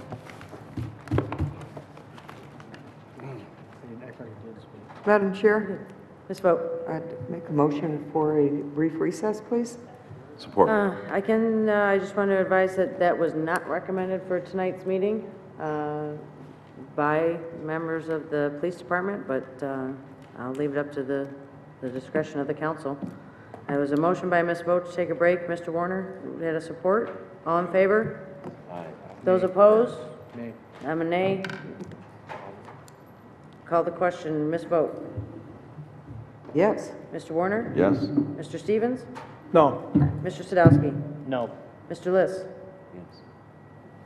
Mr. Green? Ms. Comartin? No. Mr. Bakamiano? No. Camp, no. 1, 2, 3, 4, 5. The request for a break was denied. Individual members that need to go to the restroom are excused as they see fit. We'll continue with the next agenda item. Item 25, request of the administration to discuss statutory revenue sharing disbursements to the city of Warren for fiscal year 2011-2012. Motion to Receive receive the, and file. well, that would be receive and file, or would be a motion to receive I'm not sure what it would be. Motion to accept the information. Discussion. All right. Good evening, Mr. Malzak. Good evening, how are you? Good, how are you? I have a question, Madam Chair. I'm sorry, 1 second. Mr. Liss? How long is the slideshow? I don't know. I have about 3 minutes that I wanted just to tell you about. How long is the entire presentation going to take? It'll last as long as it needs to last for us to give the presentation, Mr. Liss. I don't know that there's a timetable. It's rather uncustomary to ask. The last time you gave us a slideshow, Mr. Hartley, it was about a website. Now, if you had done that 20 years ago, that would have been big news. But you took over an hour and 20 minutes. Madam Chair, I move I believe that we... website, Mr. Liss, is responsible for over $2 million in revenue sharing, and that's what we're here to discuss. I know you don't like good news. You know, Mr. Hartley, you just don't know Robert's rules. Would you shut up while I'm talking? I think No, that you, Mr. Hartley, I think you you're need out to of know the order. rules That's of enough. normal Mr. Hartley, etiquette, sir. you're out of Mr. order. I have the floor. I asked you a question. You answered it. Okay. Cool? No. No? Madam Chair, I move that we give him a half hour for the presentation. Motion by Mr. Liss for a half hour on the presentation. Item dies due to lack of support. Madam Chair, I have another motion to give him 45 minutes for the presentation. Support that motion. I have a motion by Mr. Liss for 45 minutes for the presentation, a support by Ms. Comartin. All in favor? Aye. Aye. I heard no nays. Opposed? Okay. Mr. Malzak, I hope you don't have to drag that 3 minutes out to 45, but the floor is yours. No. I wanted to meet with you guys today just to give you an update on the revenue sharing. And for one thing, because when we did the budget, it was a pretty controversial item. And secondly, I wanted to mention it because I wanted to make sure that the residents understood the transparency that we're trying to provide. Just to take a step back, we have two components of state shared revenue. One is constitutional and the other is statutory. The constitutional was never in doubt from the state of Michigan, and we budgeted $9.2 million back in April. From the statutory, however, was at risk because the governor at the time was talking about eliminating the statutory revenue. What we did was, in the budget in April, we decided to put a zero in that line item. On June 10th, 2011, we received from the State Fiscal Agency a memorandum that talked about how there would be state shared revenue, the statutory portion would be eliminated. It would be replaced by the Economic Vitality Incentive Program. At that point, in June, when you guys approved the budget, you included a line item for $2 million for this payment. Since then, we've received something from the state verifying that we plan to get approximately $2.2 million in this revenue. So I just wanted to make sure to let you guys know that that line item will come in at 2.2 as long as we fit the 3 guidelines that we need to achieve that. The first one, which is transparency and putting up together a dashboard, we submitted that payment in early September or mid-September, and we will be getting that first payment on October 31st. So we're on pace now to receive 2.2 million of the 2 million that was budgeted. So I just wanted to let you know about that, and it looks like they're having a technical difficulty over here, but what I wanted to also say is that on the front of our website, there is a Economic Vitality Incentive Program link. You can click on that link, and that'll get you directly to our dashboard, which includes many facets that show how the city's doing and compared to metrics and the like. So I think it's a good way of showing transparency, and it also talks about the line item that we budgeted that was controversial back in June. So that's what I wanted to share with you. Okay, thank you. I have some questions for Mr. Malzik. Mr. List? Mr. Malzik, I contacted the Department of Treasury. Yes. And those 3 categories, accountability, transparency, consolidation, and that's the dashboard and/or citizens guide, whether it's online or printed. That's correct. That's the first one. Ours is online. Correct. The consolidation of services, basically the second category funding incentivizes cooperation, collaboration, and consolidation among cities, villages, and townships. However, all they need to do is actually not consolidate services, but have plans or proposals to consolidate services. That's correct. In the first year, they're going to make the guidelines much easier to achieve. Year 2, none of us know yet what it's going to entail. The governor backed off a little bit because the communities were losing their minds. Correct. And the third one is employee compensation. The third category of funding incentivizes reforming employee compensation. But like the last one, all you need is to have a proposal to do it or have done some of it. Correct. I contacted the Department of Treasury to basically find out how many cities, townships, and villages complied with this, and basically they haven't done doing their compilations yet. They're close to it, but it's going to be 100%. We actually heard it's 97%. We heard from SEMCOG that it's 97% of the people. There are some townships and villages that are having some problems complying with it, but they expect once the program is, once they get a little kick, it's going to go up to 100%. Right. So just about every city, village, township has received its quote-unquote full revenue sharing. Right. Okay. And just to note that it's still 33% less than what we had received last year. I understand. And did you produce this? It's a handout that we received. I'm just wondering why we didn't receive it in advance. Okay. And Mr. Malzik, I've got no further questions for you. At this time, I'm going to move the council to enter a rebuke against Mr. Hartley for his attitude here at this council meeting. That's my motion. I have a motion by Mr. List to enter a rebuke against Mr. Hartley. Any support? Item dies due to lack of support. Don't think that, Mr. Hartley, don't think that I'm going to back off on this. You've been rude, condescending to this council. You don't know where your position is. This isn't the Hartley council meeting. This is the City of Warren council meeting. And one of these days you may understand that. It even says in the charter that you've got to cooperate. This is our meeting, Mr. Hartley, not yours. You understand me? Are you finished, sir?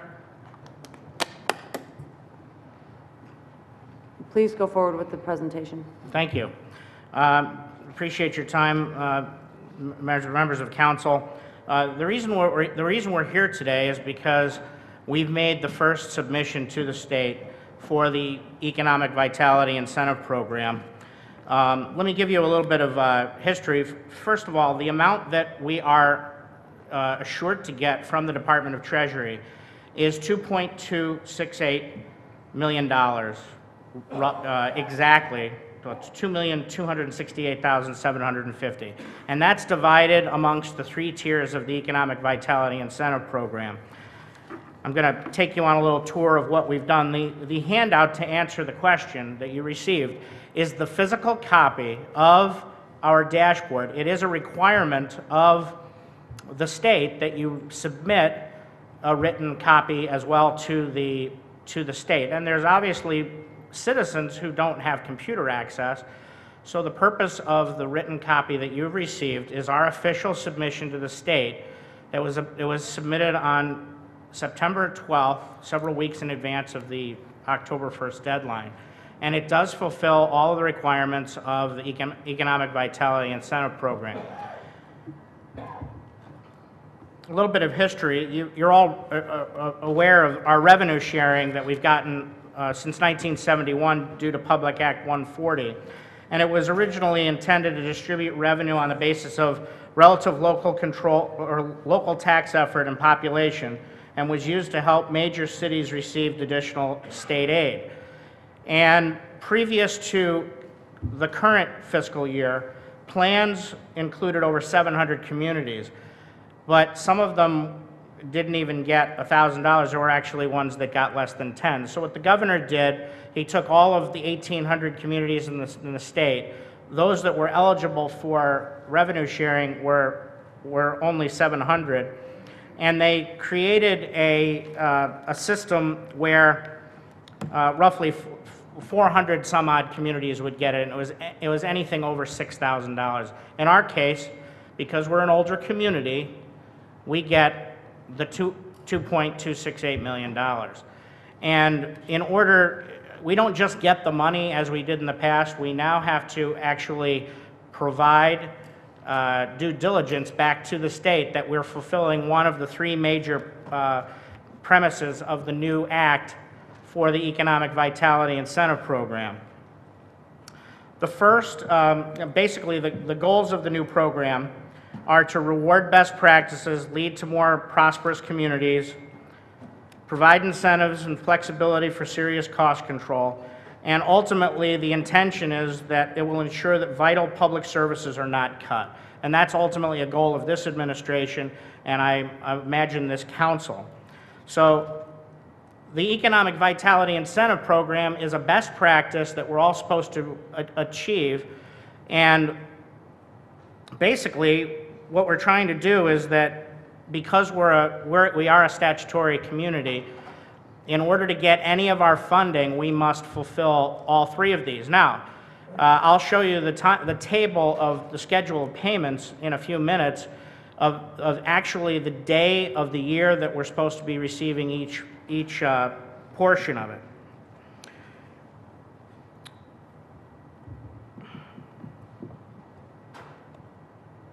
Here's the payment schedule. There's 486 communities that are now eligible. The total amount that the state is going to disperse is $210,000. And there is a grant for $5 million that is a competitive grant in addition to the $210 million that the state is dispersing statutorily. The purpose of the $5 million is to offset the costs to any local government for any costs that are incurred by the local government for the cost of consolidations or collaborations, because those are the things that very often historically hinder our ability to do these projects because they're too costly, or a lot of these programs die on the vine. So the purpose of the $5 million, Mr. List mentioned that there are communities that won't get the money, or if they don't fulfill the money, that $210 million, anything that isn't granted to a local community will then go into the pot for the $5 million. So the $5 million can actually expand, allowing there to be more money for competitive grant funding. The first requirement of the new Economic Vitality Incentive Program is the accountability and transparency portion.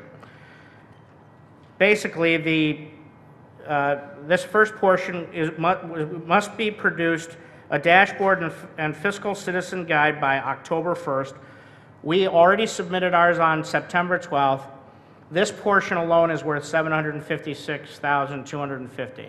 So basically, this is the 1/3 of the portion. Our first payment, the State Department of Treasury has already given us the timetable. Each payment for each respective deadline will be received the last business day of the month. So on October 31st of this month, next Monday, we will receive in our bank account the first portion, which will be $378,125. And that truly is money in the bank. The second portion of the Economic Vitality Incentive Program is the consolidation of services or collaborations with other communities. The statute makes it very clear that there is to be an attempt by communities that will result in the savings of taxpayer dollars. And that's one of the goals that we have. You may recall we've had several internal consolidations of departments. By the way, those internal consolidations, according to the Department of Treasury, are viable programs under this act. So it can be an internal consolidation similar to what we did with personnel, payroll, controller's office. That results in about $800,000 a year in savings. We did that obviously because we wanted to save money internally. We wanted to consolidate our resources, but it will be one of the many things that can be also eligible for the revenue sharing going forward. We obviously have other plans in place. We still wish to make overtures to consolidate what we consider to be a redundancy in services with the public safety, police and fire, the city of Centerline. They recently passed a millage to continue to fund their program that they have in place, but it doesn't negate the fact that we have a very viable option of both communities saving a significant amount of money going forward. And we're going to still put that forward as a viable option, because that way we'll have the opportunity to say the offer is there. We tried to make overtures in the past, and as we go down the road in the future, we'll probably continue to have financial difficulties between the different communities, and we hope that that'll still be a standing one. We have several other options in place for internal collaborations and consolidations. Later on in this agenda, you will have Parks and Rec collaboration with the city of Sterling Heights. That was born out of macro. And as we go forward, we can measure where we're saving money and how we can save more money with these kinds of shared services. All I can say is that in the last 3 years, I've seen an attitude amongst communities go from zero interest, we can do everything ourselves, everybody's fine, to a real concerted effort by communities to want to find ways to collaborate with one another. And this revenue sharing is, again, worth $750,000 just to the city of Warren. And whoever we collaborate with, it's worth whatever their portion of their revenue sharing. So it's very important that we continue to move these initiatives forward. The third branch of the new program is employee compensation. And the Act describes, by the way, the deadline for that is May 1st. It's again worth another $756,000. The first payment we will receive will be May 31st of May for $378,125. The third part is a little more complicated than the first two, in that it can be very subjective as to the different kinds of areas where we can take our employee compensation.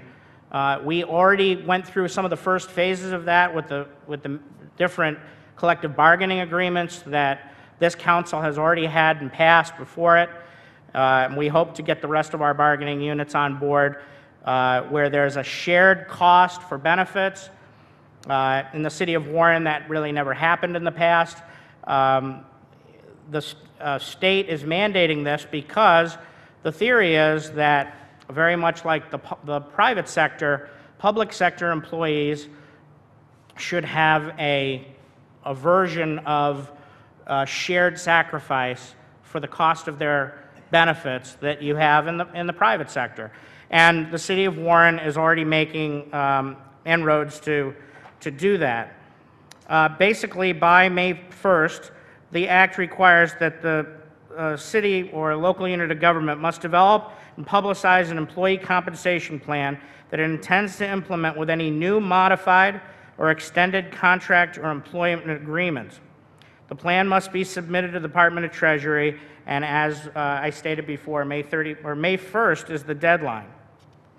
Employer contributions to a retirement plan or employee must not exceed 10% of base salary. If an employee is not eligible for Social Security, the contributions are capped at 16.2% of the base salary. It also addresses defined benefits plans, which, as you know, have become more and more of a thing of the past, certainly in the private sector and now in local government. The city of Warren, over the past many years, phased out a defined benefits plan for all of its employees. There are still employees who, of course, are on the defined benefits plan, but that will become slowly a thing of the past. The Act calls for employees in a defined benefit plan.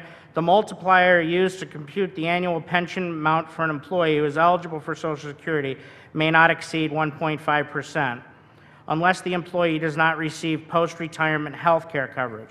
You may also be obviously aware that we don't provide post-employment retirement benefits for new employees and for many current employees. That's also become a thing of the past.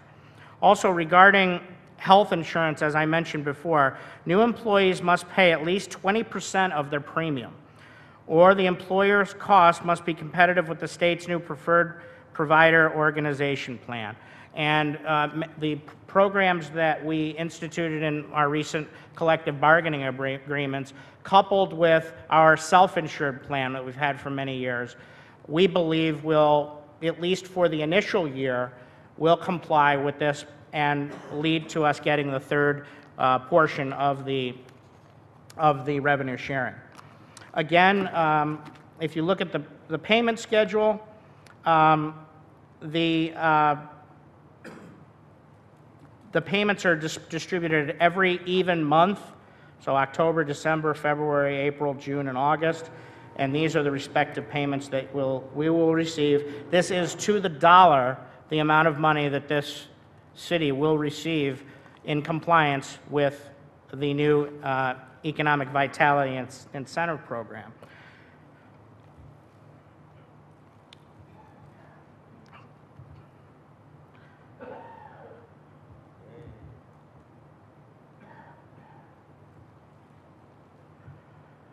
I also wanted to bring everyone's attention to our website, which is in compliance with the paperwork that I just provided you.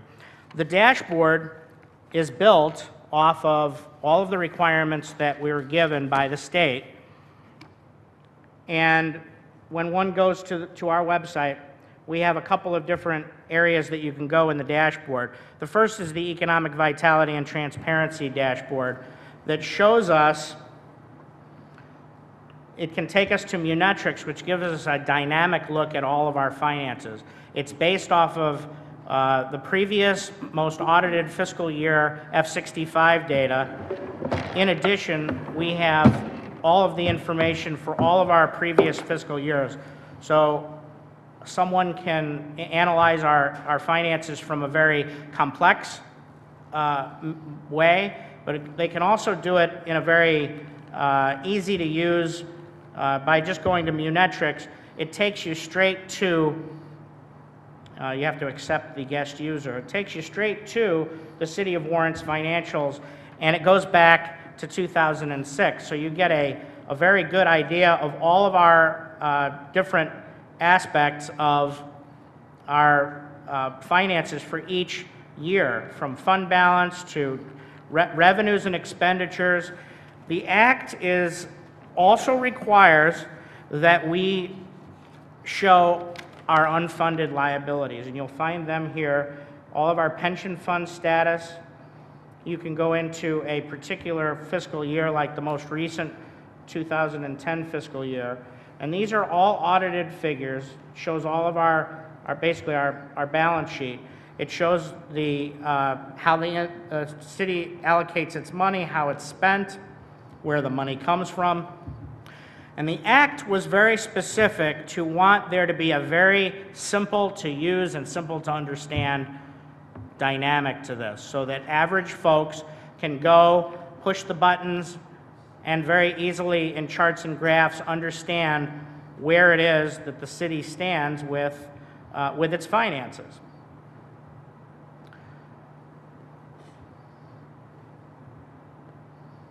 Here we go.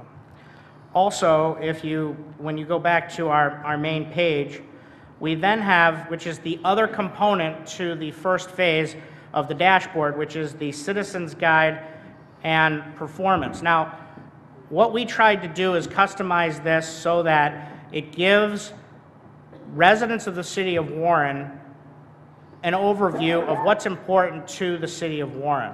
Obviously, we don't have ski resorts, we don't have beaches. If you were in a community that had those things, we would want to know how many people visited our beaches and so on and so forth. We have things that are very specific to the city of Warren. One of the things that this administration has improved upon is the delivery of services to the residents. And there's several different complex ways of doing that. We now have the new Q-Alert citizen response system that people can put requests in on the web, they can put it in using a mobile device, but they can also call the city, and a city worker will then take the complaint. These are very simple dashboard graphs that show you the performance since we started this program roughly in January of this year.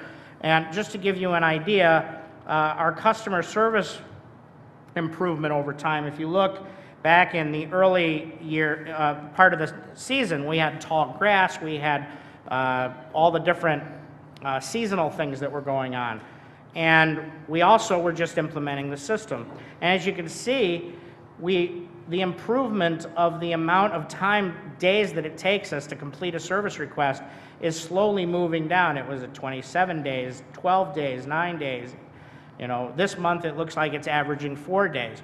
The whole purpose of a performance-based government is that internally, the management of the city, is able to determine where we're just not doing things right so we can fix them. Not long after it's too late, but right now, and these dashboards enable us to do it. These are live dashboards on the internal site for Q-Alert. But what these are eventually we'll have them so that they actually change dynamically as they change. But these are, as of today, these are the performance numbers. You can see the complaints that we've had the most of. You can see how many are open or closed. You can see the most submitted types of requests.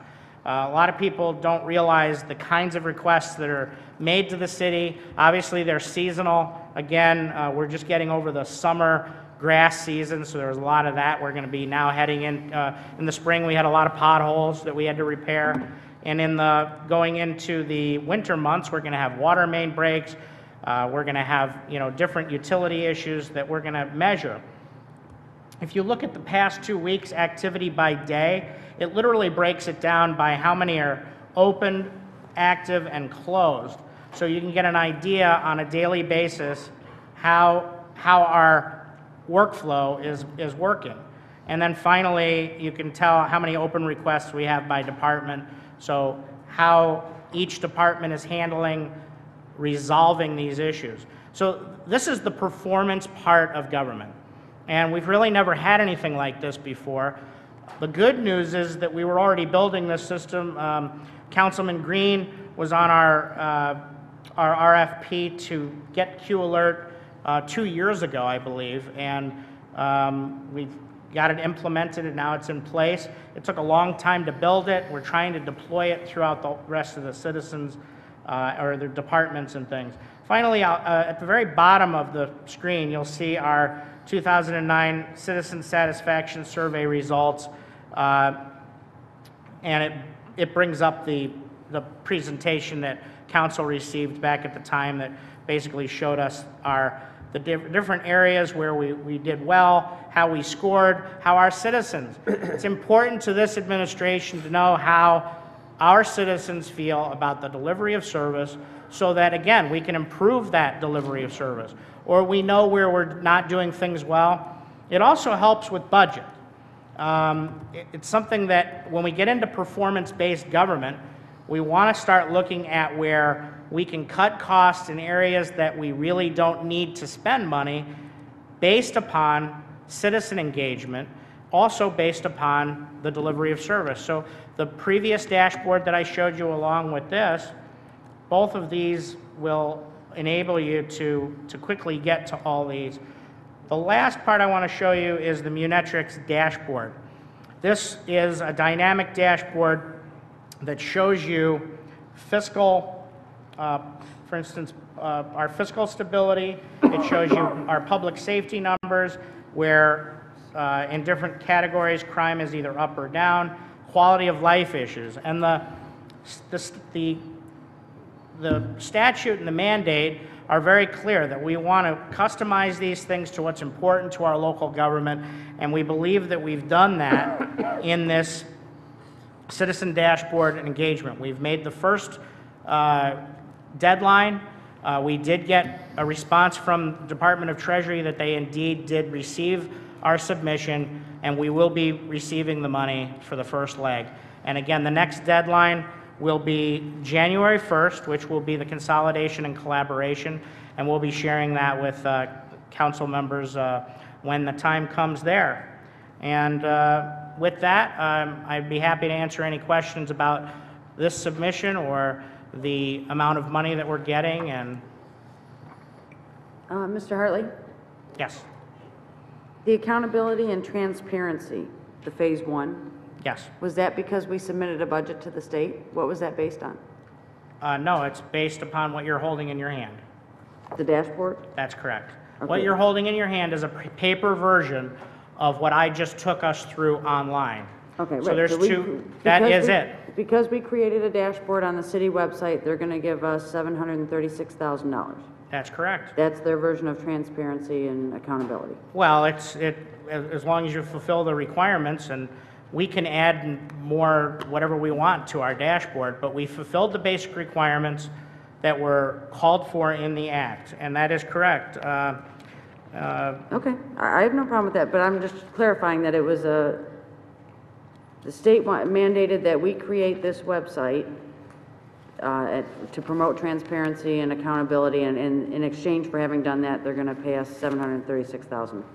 They're going to grant us our portion of our statutory revenue sharing. Yes, that is correct. Okay, in reviewing this, on the, I don't know, how do you pronounce it, Munetrix? Munetrix. Munetrix, thank you. The ratio of retirees to employees, we have it listed as 1-to-1? I believe that's it, yes. That's correct. I would think that the number of retirees, I was under the impression was well over 700 to 800, and I don't think we have that many city employees left in the city, but I'll research that later.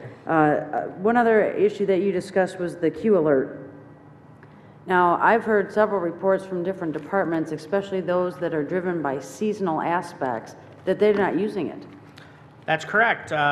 We postponed the implementation, for instance, in the building and property maintenance department, because they were literally in the middle of the most hectic time. The grass was growing 2 feet tall faster than they could report it or get it cut at the time. all the different complaints that come in seasonally. And so their implementation phase has been postponed until next month. Now, they are using it on a receipt basis. So if you were to submit a rat or rodent complaint or a tall grass complaint or a property maintenance-based issue or even a posted vacant property, they receive Q alerts. So they will receive it, but what they're not doing is the interdepartmental transfer of service requests to each other. They're still doing that manually or however they were doing it in the past. But what I should mention, the DPW has been online since the spring. So have many other departments, and you can see on the dashboard by the activity what's been put through. I should mention also that, of course, Q Alert is our non-emergency response system. So what we're trying to do is get there to be very similar to people expect certain services when you call 911 that will have 311. We do currently have 311 in place if you have a Sprint Nextel phone or if you have Comcast. We have to bring all the different companies on board. But if you call 311 from your Sprint Nextel phone free of charge, well, of course you have your regular line charges, but it comes directly to the city and we can respond to you that way. We're hoping that'll be a all-in-one stop shopping. Those of you who watched Warren TV or open up the Yellow Pages or look at any of our directories, there's about 18 different departments and each one of them has their own separate phone number. And one of the things that I identified, not long after coming here was how fractional and departmentalized we were. And a city worker who may work in the treasurer's office may have worked for many years in another department. If you've worked here for many years, you probably can respond very well to a citizen's request instead of having to be transferred and moved around. It's one of the common complaints that I think that we get from citizens is that the ability to reach the proper department and know which department to call. For instance, if there's a tree limb that fell in front of your house, it's not your business to know that it's the forestry department rather than the DPW department. And we're trying to streamline that. And Q Alert is the platform that lets us do that. It lets us quickly and easily take your request, know who you are, where the problem is, and what the problem is. Start counting the clock until how long it takes to get addressed. And it gets right to the department it's supposed to go to because we've set that up internally. Right. Does any individual department have the ability to shut it off? They can maybe still receive the notification in, but any of that calculation as to how long the response has been in system, do they have the ability to turn that off? Well, they don't have the ability to turn it off, but what we did, for instance, with the departments that are not responding using it, they're receiving the response and they're notifying Q Alert that they're using whatever internal system. We still use BSNA, obviously. Building department uses BSNA. They respond using BSNA. That's not going to change, but another kind of service request like a unregistered rental, things like that, those all go through those same departments, and they'll be able to respond accordingly so that you can actually receive a response. That goes for members of council. It also goes for average folks. If you have the ability to give us your email address, Q Alert will actually ask every time a service request is escalated, you can receive an update on the status of your complaint and obviously follow through yourself accordingly. So it's a good way to notify our residents. That ultimately equals less phone calls back to City Hall, and that's another, with diminished workforce, that's really where you're going to start to see your efficiencies, is that instead of people being on the phone trying to chase down what happened on a particular situation, it's right in front on the screen in front of everyone. Right. And even members of council can review that. Any other comments from council members? Ms. Martin? Thank you, Madam Chair. Good evening. Good evening. Couple questions for you on this. One, property maintenance. Are they using BSNA or are they using Q Alert? Well, property maintenance is, again, one of the departments that I mentioned that we're waiting till the fall to implement in full. They use BS&A to look information up on a particular property that only BS&A will house, like, tax information, ownership information, permits. Those will still continue to reside in BS&A.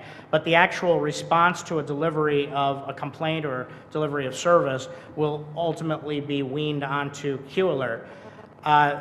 They use Oracle, which is our homegrown internal system that is a database that we manage our complaints, and we have for many years, but it doesn't provide all of the things that I mentioned that QAlert does. It doesn't track the response. It doesn't notify you after and escalate after a particular amount of days goes by that a particular complaint hasn't been responded to. And again, this is where QAlert allows us to manage ourselves better. It not only manages the person who's responding, but it also manages the supervisors and people who have to determine what needs to be done next or the allocation of resources.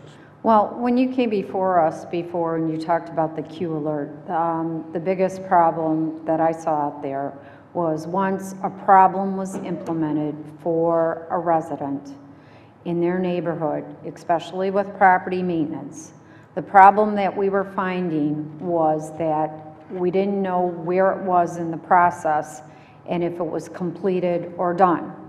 Right. Just to give you an example, recently I called on an issue that was brought forward since September. They couldn't tell me if DPW was out on that particular issue, where it was, what had occurred, what didn't occur. I went out to look at the property. The property had not been touched yet. So from September time, so we're still having some issues with some falling through the cracks, and residents said that more than one person has called on this issue, but yet we only had one complaint. So I think it's important that at least we get property maintenance up on it much quicker, because I think that we're losing some of the complaints that we're getting on certain issues, and they are not being detailed for the residents. I mean, they said at least 5 residents had called in this neighborhood on an issue, and we had one complaint with property maintenance. And you bring up a very good point. Our previous system, the Oracle database, allowed for a complaint to be lodged, and then it existed. So if it was a tall grass or rat and rodent complaint or something that pertained to property maintenance, but there would only be one complaint. And then there'd be notes taken that multiple people had called.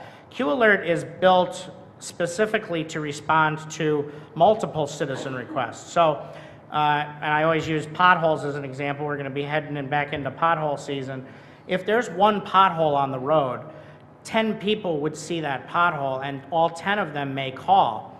Every one of those people, their complaint, who they are, what their contact information is, and again, their email address, that all can be put into QAlert, but there's still only one pothole. And QAlert has a function that actually links them all together, so that when the operator who's taking the request actually sees that it already exists, with one click of the mouse, the service requests can be linked. Now, what that does is it automatically keeps the new person who's complaining abreast of what has already been put into the system.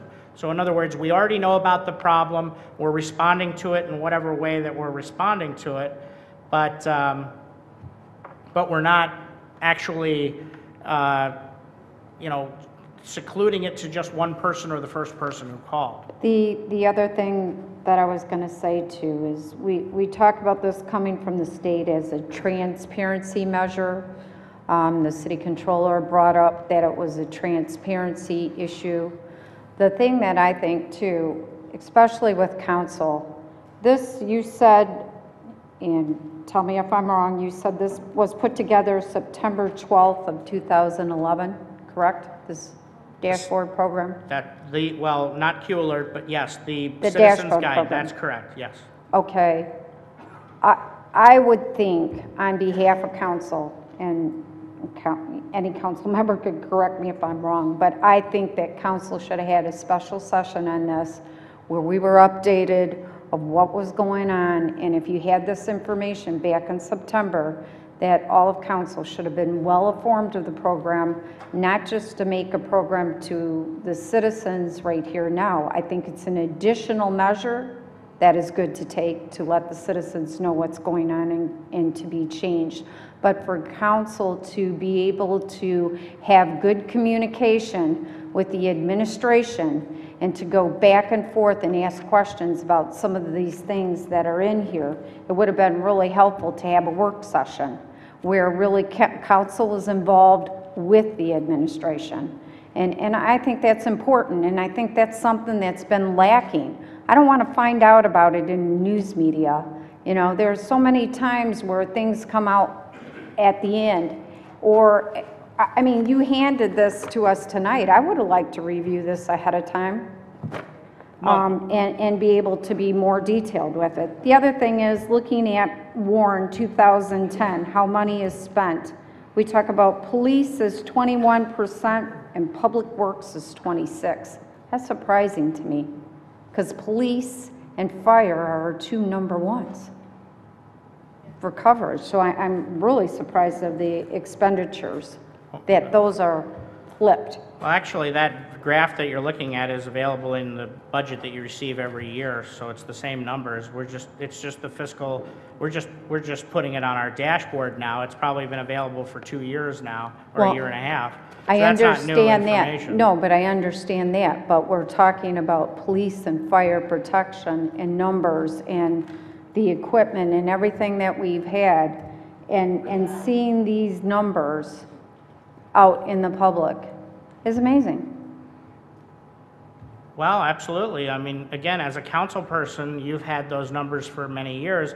Now, regular folks who may not have been able to figure out where to go in the annual financial report and look at that graph that you were privy to for many years, they can now look at it and come to the same conclusion you're coming to. There's a lot of interesting dynamics to the way local government functions. And the fact that $30 million right off the bat goes to pay our retirees before we even turn on the light switch. Things like that, out of a $100 million a year budget or a $90 million a year budget. Then we break it up between police and fire, and those graphs show you exactly what that is. It's also why the state is now wanting us to do to show our unfunded liabilities and our pension obligations and things like that.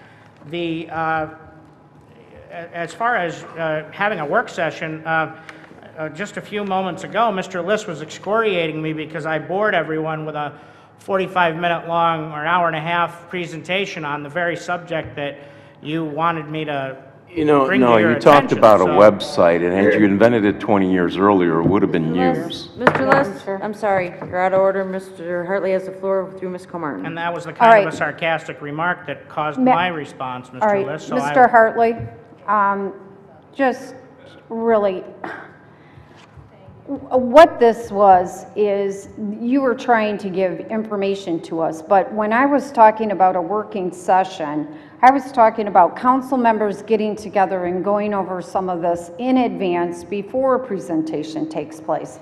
And whether it bores one council member or another, we're all here to represent the taxpayers of Warren. And we're all here to make sure that we're doing the check and balance. In areas that we need to tweak, it's important to have a working session on it, and it doesn't bore me.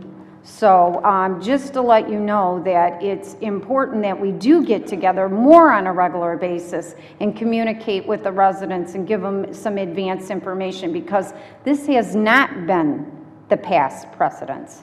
And now we're taking a different approach. We're looking at collaboration because we are forced to do that because of the economy. So we're also forced to look at each independent department and look at them very clearly to see where we can tweak it and where we can cut. Because the next couple budgets are going to be very, very tough. Thank you. Thank you, Madam Chair. Any other members of council? Madam Chair. Ms. Vogt. Thank you, Madam Chair. Mr. Hartley, there is never, ever a reason for you to be rude and disrespectful to council people. Your comments toward Mr. List were totally uncalled for. I believe Mr. List made his comments towards me first when I was merely plugging in the computer. That's how this exchange started, Ms. Vogt. And I'm sorry, but this is time and time again with Mr. List. Mr. Hartley? And I don't believe I've been disrespectful to anyone else. Well, on occasion you have been to me as well. Well, I would say the same to you. Okay. Mr. Hartley, you're disgrace to the administration. Oh. Now, let me tell you this. Why didn't we use 2011 numbers in here? Are you talking about the dashboard? Or are you Yeah, talking about? actually, I'm looking on page 4, annual data for Warren. You didn't include 2011. Is that because it's not audited yet? That's correct. All of the financials that you will see are, and the Act calls for it to be the most recent audited financial statements. Those will not be completed until after December, as they are each fiscal year. They best be completed before the end of December. That's correct. So you'll have those numbers. Now, the state doesn't report on their F-65 data until... Okay. You answered that question. I find it interesting to note that the general fund revenues are down from 2006 by 4.4, almost 4.5 million. And expenses, general fund expenditures, are up by 5.5 million. I mean, as Ms. Comartin said, having this in advance would have been extremely helpful. Well, again, Ms. Vogt, you've had this in advance for several years. No, Mr. The Hartley. average folks may not have, but as a member of council, you've had this information for several years. But see, the information that you've been putting out to the public is not quite what is very clearly here, that expenses are up. Okay, well, if I could bring your attention Are to up. the screen. Now, if you would, just hold on for just a minute, please. You didn't even give this to us immediately before the meeting, so that even, while other discussions were going on, we might have perused it. You waited until you were called up, till you had your presentation plugged in and ready to go before we got to see this. Well, Ms. Vogt, There's no excuse for that, There's Mr. nothing Hartley. for you to decide on, Ms. Mr. Vogt. Hartley? It's merely information that you've had for several years as a council member. Okay? Then why do we need the Yeah, update? then why are this information that's been out there? Actually, the answer is Vogt- very simple. Ms. Vogt has the floor, and I'm just going to make one statement in the fact that, then what was the purpose of the presentation? And it's Exactly. purely a matter of courtesy. The purpose Purely a matter of courtesy, and Ms. Vogt has the floor. Would you like me to answer? No, Ms. Vogt has the floor. It was a statement. Matter of courtesy. Would you like me to answer, Ms. Vogt? I don't need you to answer, Mr. Hartley. So far, you've been condescending, disrespectful, and rude. I don't appreciate it. As far as I'm concerned, Mr. Hartley, you can have a seat. Thank you. Any other members of council that would like to address this agenda item? Madam Chair. Mr. Stevens. Thank you, Madam Chair. While the outcome of what we have is a good thing, the transparency in government is a good thing, I do take some exception to the fact that we had to do this in order to get our statutory revenue sharing. So that makes me a little bit mad there. But the outcome, like I said, is a good thing. And I just want to say on the Q Alert, I think the program is phenomenal. I use it all the time. I think I probably have logged maybe 90 different reports. Everything, along with photographs and everything else, can be sent in with this. And then, of course, I'm updated on, as far as the status all along the way. I think probably the link or the bad part in it is that it's not taking hold with the employees right now. I think once that happens and the employees start utilizing it as if it was like something like email, I think it will really, really benefit the city and the residents of the city. And to that degree, Mr. Hartley, I have to say congratulations and good job on both of these projects here in achieving what we needed to achieve. And just to, I think, answer a question that was asked, what was the purpose of this briefing, was not necessarily on this, as far as the dashboard or Q alert. That was the vehicle to get, but the actual purpose was to highlight the fact that not only did we achieve the $2 million that we had budgeted in statutory revenue sharing in the budget, we actually have exceeded that dollar amount by another 200,000 plus. These two things were just the vehicle to get that money, and I think that was the reason for this. That's correct. So, thank you very much. Madam Chair. Mr. Liss? Thank you. I don't think we need to preen too much over this. 97% of the cities have achieved this. And from my phone call and conversation with the Department of Treasury of the state of Michigan, probably 100% of the cities, villages, and townships will achieve it. There'll be a few who basically don't even know they exist that will be unable to do it. But it's good for transparency. I don't think the tool is as good as it could be. I still think it's very confusing. I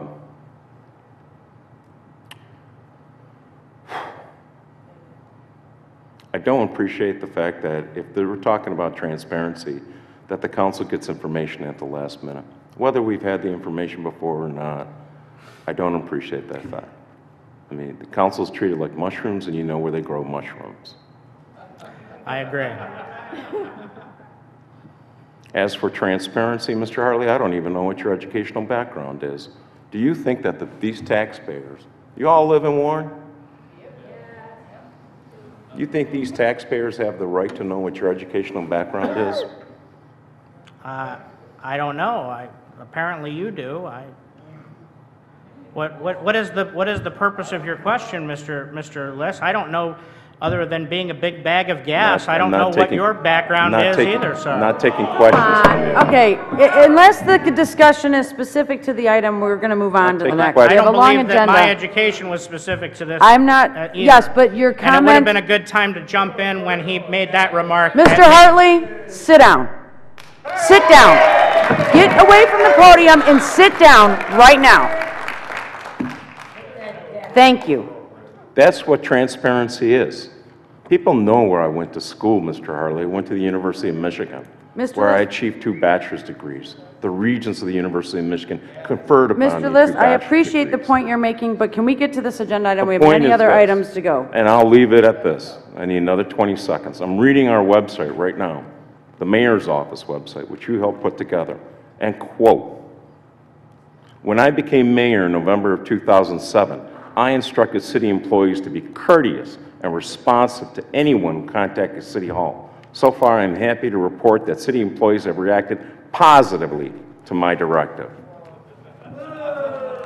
Mr. Sadowski, next agenda item, please. Madam Chair, the court recorder has requested a break. She is unable to leave during the time that we're up here, and we don't have anyone to fill in for that time, so she has requested that we take a short recess so she can take a break. I will just state for the record again, it was against the advice of our police department.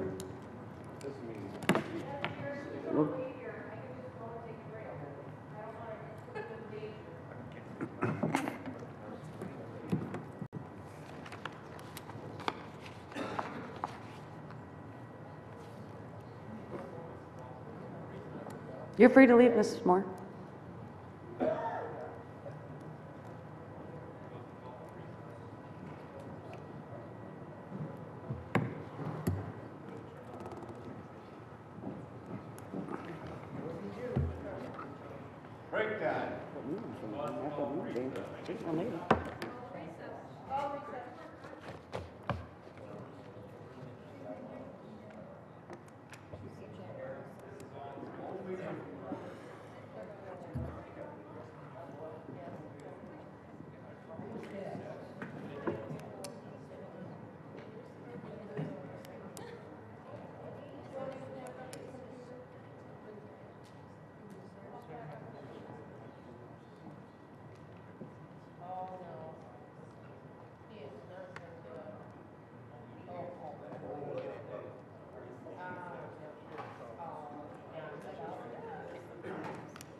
Yes, suppose you no longer have quorum.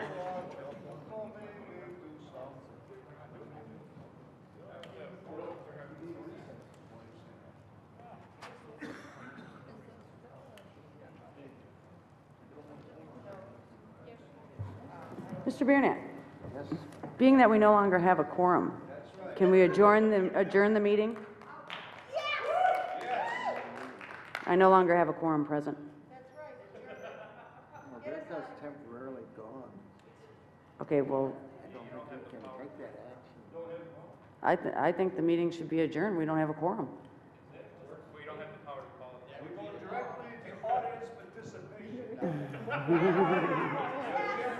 Well, Adjourn the meeting and go into audience. None of it's being recorded. I would assume you'd want your comments a matter of record. Madam Chair, if we adjourn the meeting, that would require a vote, but we don't have a quorum, so we can't take a vote. Exactly. Well, I was just getting clarification. Exactly right. Violation of open meeting. There was never a recess call, therefore. Where are the members at?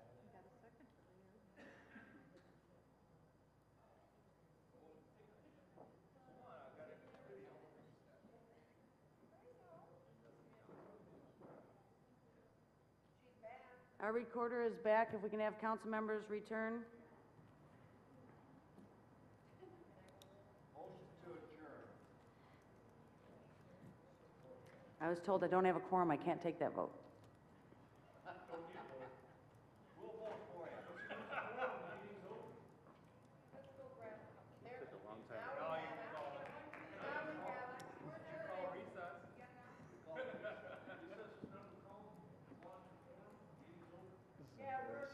Exactly right. The meeting is illegal from this point forward. Ask the Honorable City Attorney. Mr. Stevens, will you read the next agenda item, please? Madam Chair, here he is right here. Is the recorder back? Only in ward.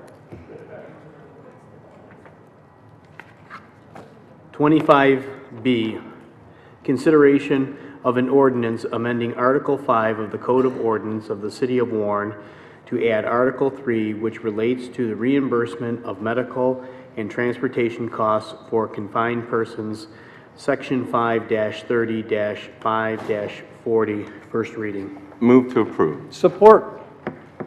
Motion by Mr. List, support by Mr. Stevens. Any discussion? Madam Chair. Ms. Vogt? Thank you, Madam Chair. Is there someone here just to kind of give an overview? Well, we're trying to get money, right? We're going to bill for more services? 25B. Good evening, Commissioner McAdams. Good evening. Good evening, Commissioner. The ordinance is required as there's been a change in the regulations of Medicare and Medicaid. The private sector companies, Blue Cross, Humana, whomever, follow Medicare and Medicaid rules. And Medicare and Medicaid have decided that people who are confined by our police department are legally in our custody. And unless there's an ordinance that states for a given community, a municipality, that these individuals are responsible for their own medical treatment and transport, if you don't have an ordinance that states that, then the community is responsible for their care. And this ordinance will actually allow us to shift that cost to the people who are confined by our police department. And then we can bill them for services rendered, medical treatment and/or transport. So we're going to bill anyone who is in the custody of a police officer. And requests and receives medical treatment and transport. Okay. Or medical treatment and/or transport.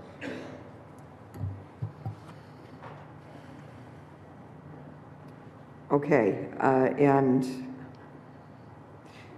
residing in a halfway house or mental health facility? Medicare, Medicaid rules cover more than just police departments. They cover all such occurrences. In that case, the rule would state that the entity that they're confined in, be it voluntary or involuntary, are responsible for that payment. However, with this ordinance, the person, the individual, not the agency or the entity, is responsible. So essentially, if you need medical care and treatment, you are responsible for payment for services rendered by us. So it's not just necessarily someone who is in custody or Confined, voluntarily or involuntarily. in a mental health facility. Could be, yes. And any other type of facility where they may or may not have a say in their medical treatment. Okay, and the fee for the use of emergency vehicle will be determined by you as the fire commissioner? Well, we approve it. It's based on the recommendations of our billing agency, and it's designed to maximize our collections from insurance companies.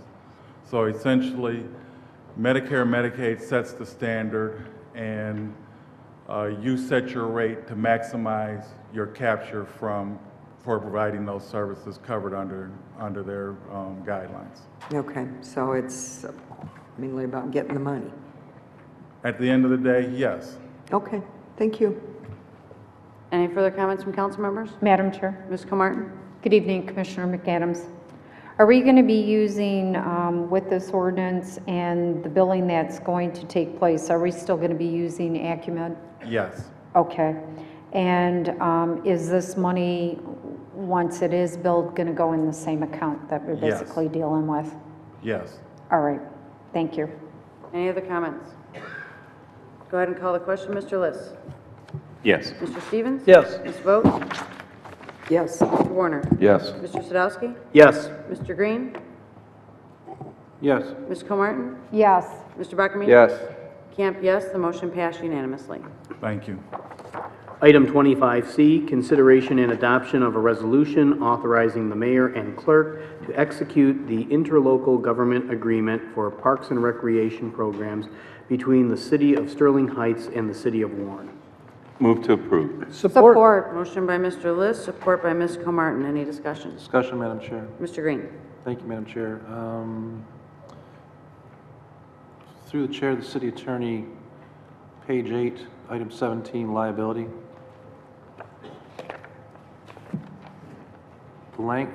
Did we draft this language, or does? Sorry, is it page? 8. Sorry, it's on page 5, excuse me. Page 5, okay. Item 17, liability.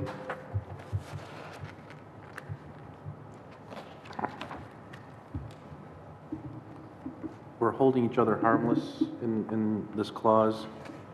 And then going to 18, basically says we're going to defend Sterling Heights will defend us. But then there's also, in the very first line, each municipality shall be liable for, defend, pay on behalf. Is there any reason why we didn't do indemnify instead of pay on behalf? pay on behalf, we're paying it up front, indemnify as we wait for all the bills to come in and reimburse them. I think the language is used, I'm not sure whether this was actually drafted by our office, but I think the reason why indemnify was not used is because of the difficulties municipalities have in extending indemnification agreements to others, other entities or other persons. Okay. Could you give us votes that Councilman Vogt said it was drafted by Sterling Heights? Mr. Green, can you get closer to the microphone? Sorry. I can't hear you over here. Sorry, I was reading and talking at the same time. We're going to pay on behalf, I guess the question I'm getting at, we have a $500,000 retention. I don't know what Sterling Heights is. And it says we're going to pay on behalf before their insurance kicks in.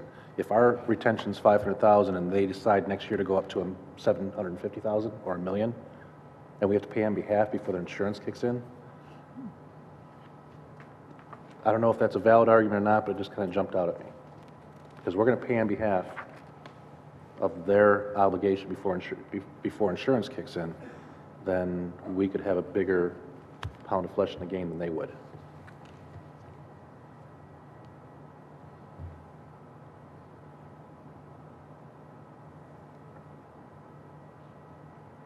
I guess what I'm getting at is, without knowing what those specific numbers are, I'd want to have some type of limiting language on there saying we have a cap on what we can pay on behalf, subject to some aggregate. I think that's a reasonable concern. Okay. Could we table this then to the next scheduled council meeting to investigate that portion of it? Support. Motion to table by Mr. Green, support to table by Ms. Vogt. Mr. Green? Yes. Ms. Vogt? Yes. Mr. Warner? Yes. Mr. Stevens? Yes. Mr. Sadowski? Yes. Mr. Liss? Yes. Ms. Comartin? Yes. Mr. Bacamino? Yes. Camp, yes. The tabling motion was unanimous.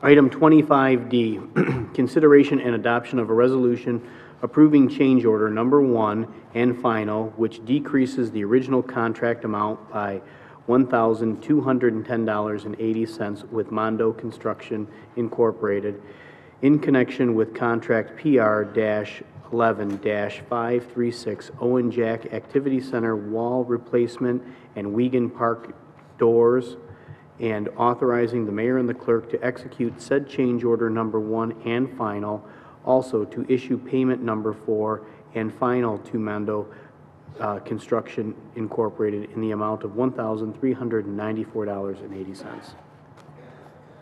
Motion to approve. Support. Motion by Mr. Stevens, support by Mr. Liss. Any discussion? Mr. Stevens? Yes. Mr. Liss? Yes. Mr. Green? Yes. Ms. Comartin? Yes. Mr. Bacamino? Yes. Mr. Warner? Yes. Ms. Vogt? Yes. Mr. Sadowski? Yes. Camp, yes. The motion passed unanimously. Consideration and adoption of a resolution authorizing the mayor and clerk to execute agreement for services with the Clinton River Watershed Council for stormwater public education services as required under NPDES permit MI-0053881, also to issue payment in the amount of $5,000 to the Clinton River Watershed Council as invoiced during the duration of the agreement. Motion to approve. Support. Motion by Ms. Comartin, support by Mr. Liss. Any discussion? Go ahead and call the question. Ms. Comartin? Yes. Mr. Liss? Yes. Mr. Sadowski? Yes. Mr. Stevens? Yes. Ms. Vogt? Yes. Mr. Warner? Yes. Mr. Bacamino? Yes. Mr. Green? I'm sorry, Mr. Green? Camp, yes. The motion passed unanimously. Item 25F, tabulation of bids and recommendation in Ray ferric chloride for the wastewater treatment plant for consideration and adoption of a resolution accepting the lowest bid submitted by PVS Technology in the amount of $517 per dry ton for a one-year period at an annual estimated total of $170,610, ITB-W-8462. I'll move to approve this. Motion by Mr. List. Support. Support by Mr. Stevens. Any discussion? Madam Chair, Ms. Comartin? is there anybody here that can, oh, good evening. Good evening, Mr. Shadig. Good evening, Council. On this particular contract, it says estimated in the total amount. Do you know what our expenditure was last year, or is this one of the new, newer items, chemicals that we're replacing? No, we use this chemical every year. It's used for removal of phosphorus and for odor control out there. I don't have last year's budget with me, but in my discussions with Mr. Manette today, I believe that we used right around $200,000 last year.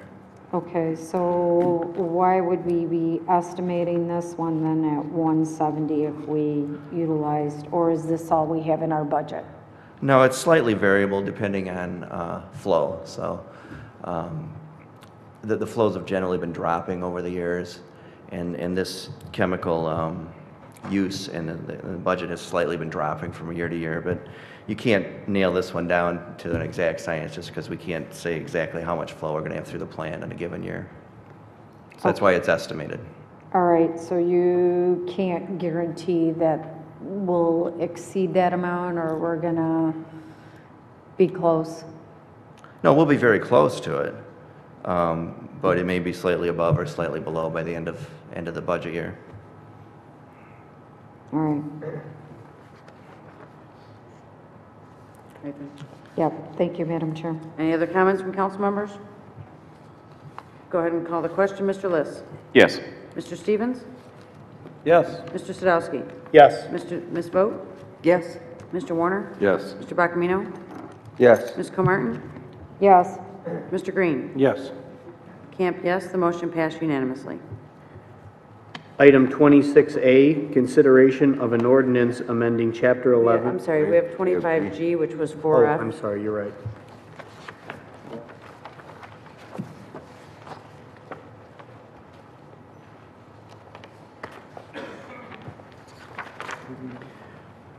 Consideration and adoption of a resolution amending Special Assessment District SO 317 and directing the city departments to make the adjustments. I need a motion and support. Motion to approve? Motion by Mr. Support. Sadowski, support by Mr. Stevens. Ms. Comartin, you asked to have this pulled off of the Yes, consent thank you, agenda. Madam Chair.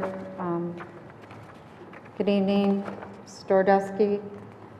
Question for you on this particular item. On the front cover sheet of our backup, I tried to ask this in the beginning of the approved agenda, but no one was here. The engineer is recommending Special Assessment District 317 due to an error listed at the listed address.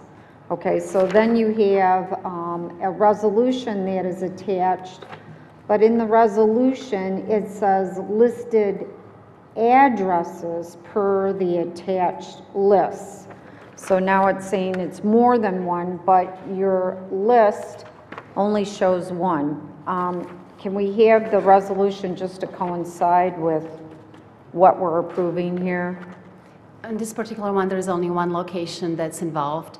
And what happened is when we began the special assessment process on this particular property, the ownership basically changed from the time we began and from the time that we finished that process. So now it's owned by the city. So any cost that was originally to be built and paid by the owner, now it's the city. So it should have been city cost. It was not because of that transfer change that occurred in the midst of it. Okay, so now the city's taking the responsibility of it? It is city-owned property, correct. Okay, is this particular one, is this one of the NSP properties or anything like that? I believe it's owned by planning department. It is owned by the planning department.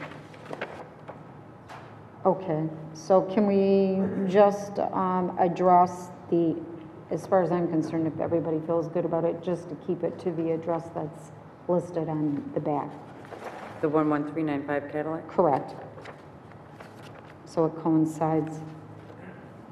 I don't want to add any additional properties that we may purchase. I'd rather have them come back to us. If the maker of the I was gonna say the maker of the motion was would Mr. accept that.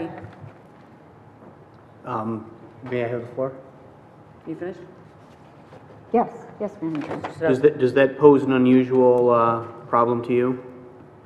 I'm sorry, could you restate the question? Councilwoman Comartin's request.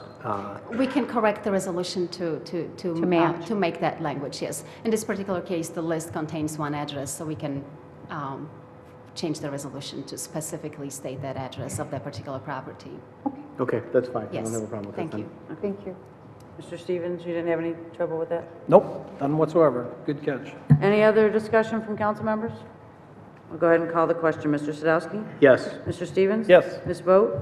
Yes? Mr. Warner? Yes. Mr. Bacamino? Yes. Ms. Comartin? Yes. Mr. Green? Yes. Mr. Liss? Yes. Camp, yes. The motion passed unanimously. Thank you. Thank you.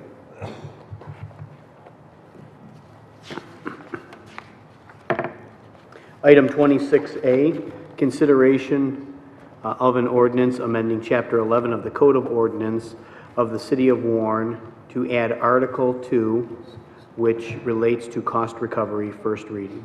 Move to approve. Motion by Mr. Liss, support by Mr. Stevens. Any discussion? Discussion, Madam Chair. Mr. Green? Give me a second, I find the section.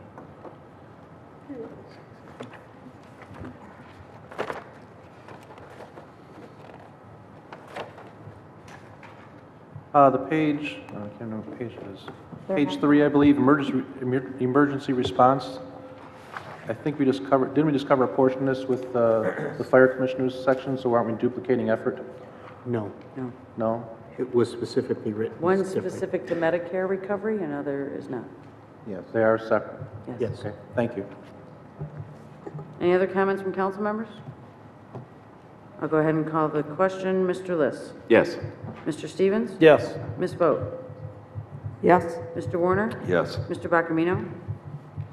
Yes. Ms. Comartin? Yes. Mr. Green? Yes. Mr. Sadowski? Yes. Camp, yes. The motion passed unanimously. 26B, Tomas Banya, Freedom of Information Act, Appeal Number 1, Appeal of FOIA Denial for Employee Appointees that have been terminated, fired, let go between 2007 2011.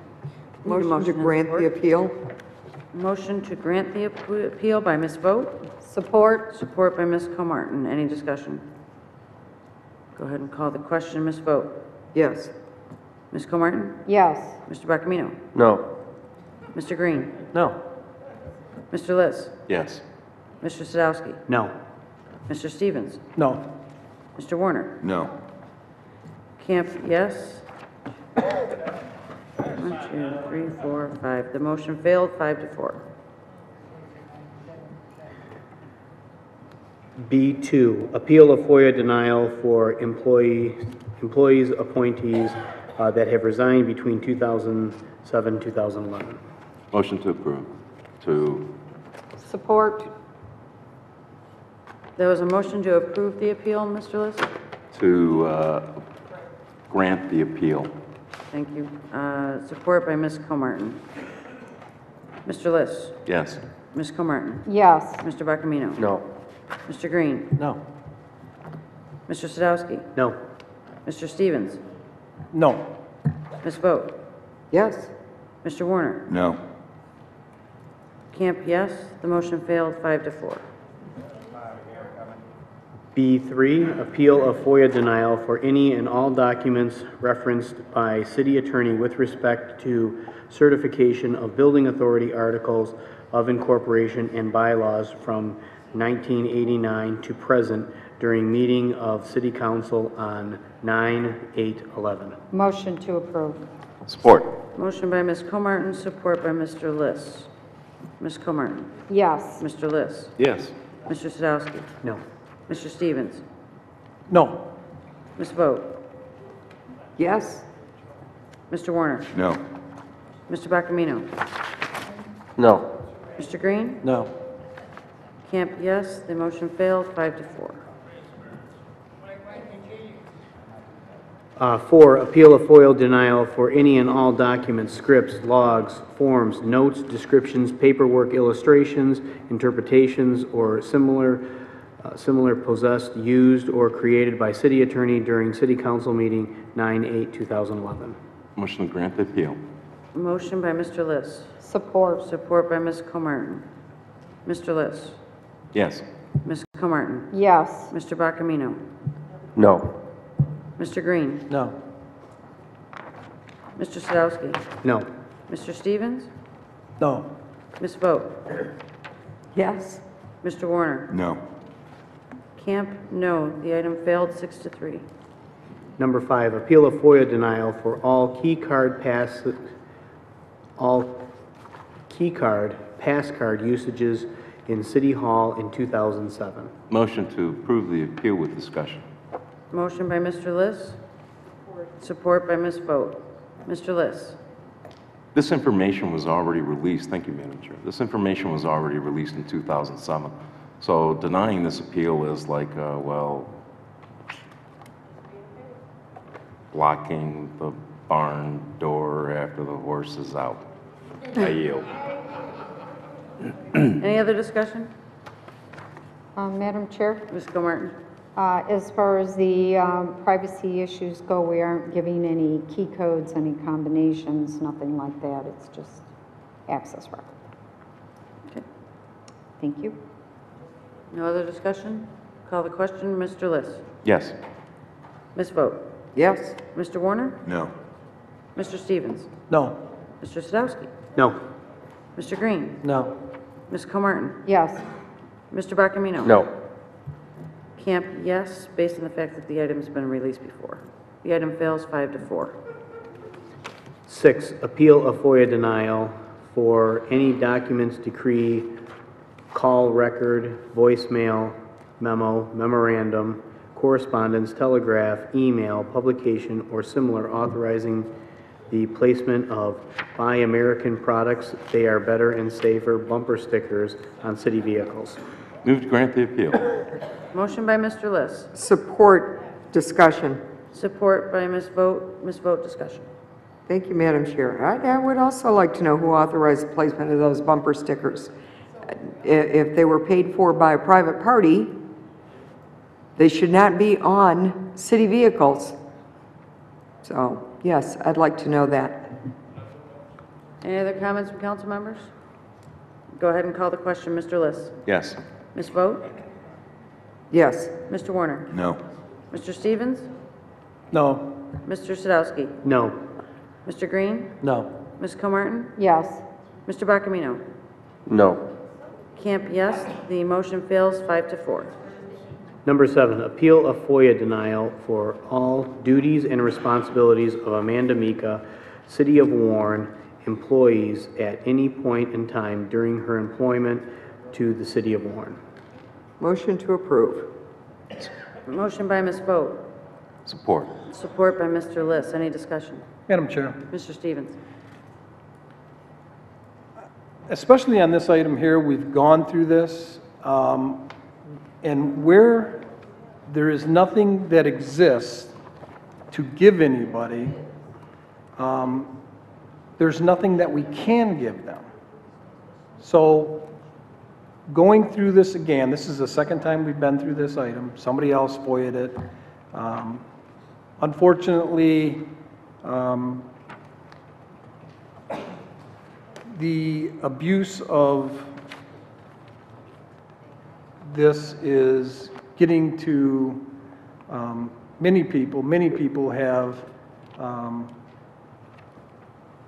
expressed the opinion that it's getting to the point where it's a circus and it's meant to disrupt and confine and cost the taxpayers money, which it does.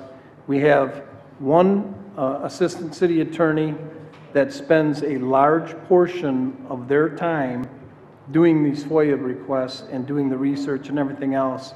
I just think it's a shame when there are legitimate things out there that could be asked for. And that's all I have to say on it. Madam Chair. Mr. List?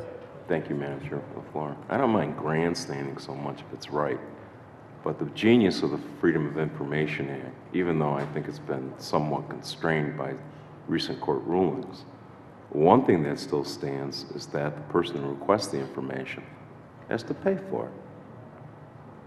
If they get the information, they have to pay for it. So I don't see where it's costing taxpayers much of anything, if it's approved. And I think it's kind of harsh for anybody at this council table to talk of transparency when we've denied the last FOIAs that all probably should have been approved. Good luck, Mr. Banya, in Circuit Court. Any other comments from council members? Just my own opinion on this matter.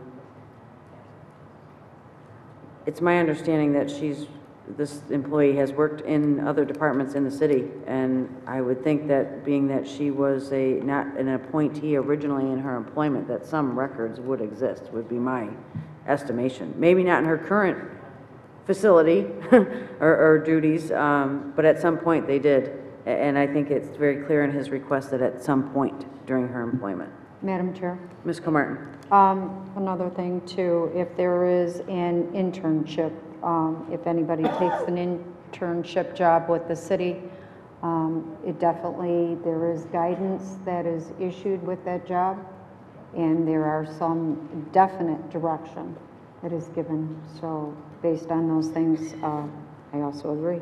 Thank you, Madam Chair. Okay. Then I'll call the question. Ms. Vogt? Yes. Mr. Liss? Yes. Mr. Green? No.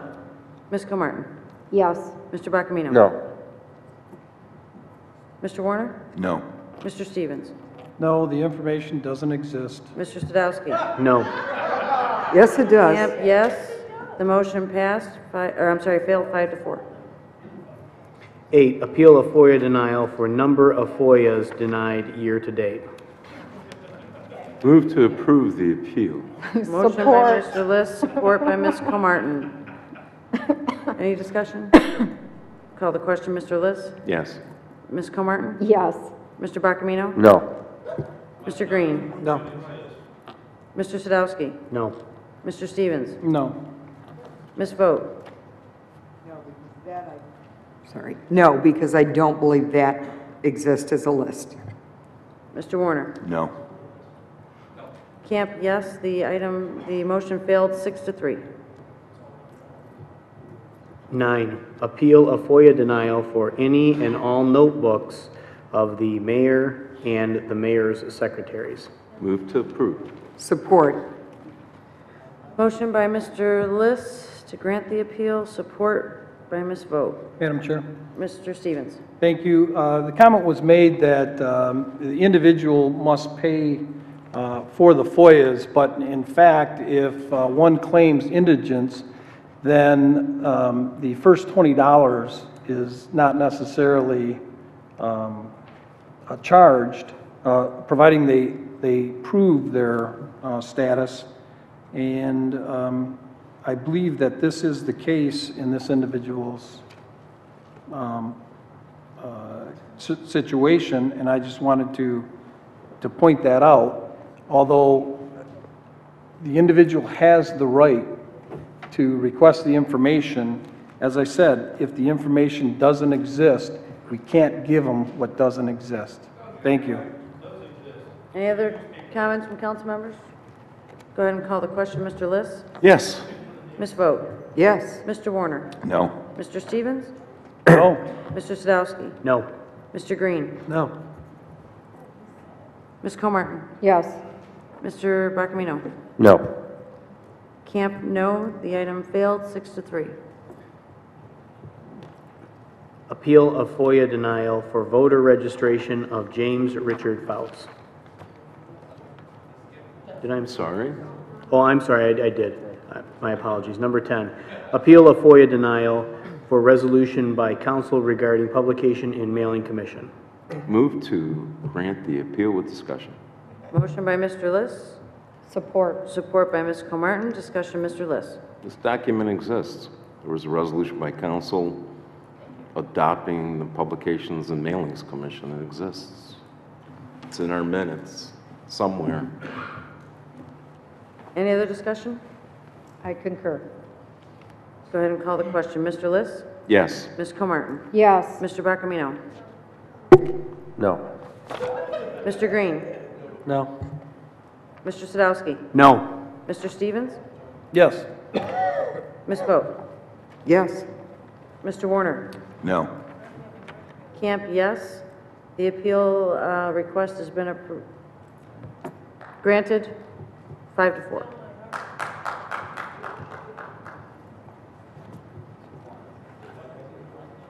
Okay, number 11, appeal of FOIA denial for voter registration of James Richard Fouts. Motion to deny with discussion, please. I'm sorry, motion To deny the appeal. Support. with discussion, and that was a support by Mr. Liss. Discussion, Ms. Vogt.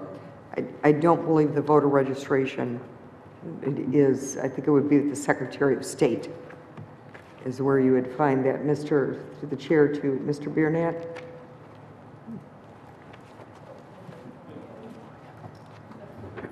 Yes. I might say in this regard. Your microphone is off.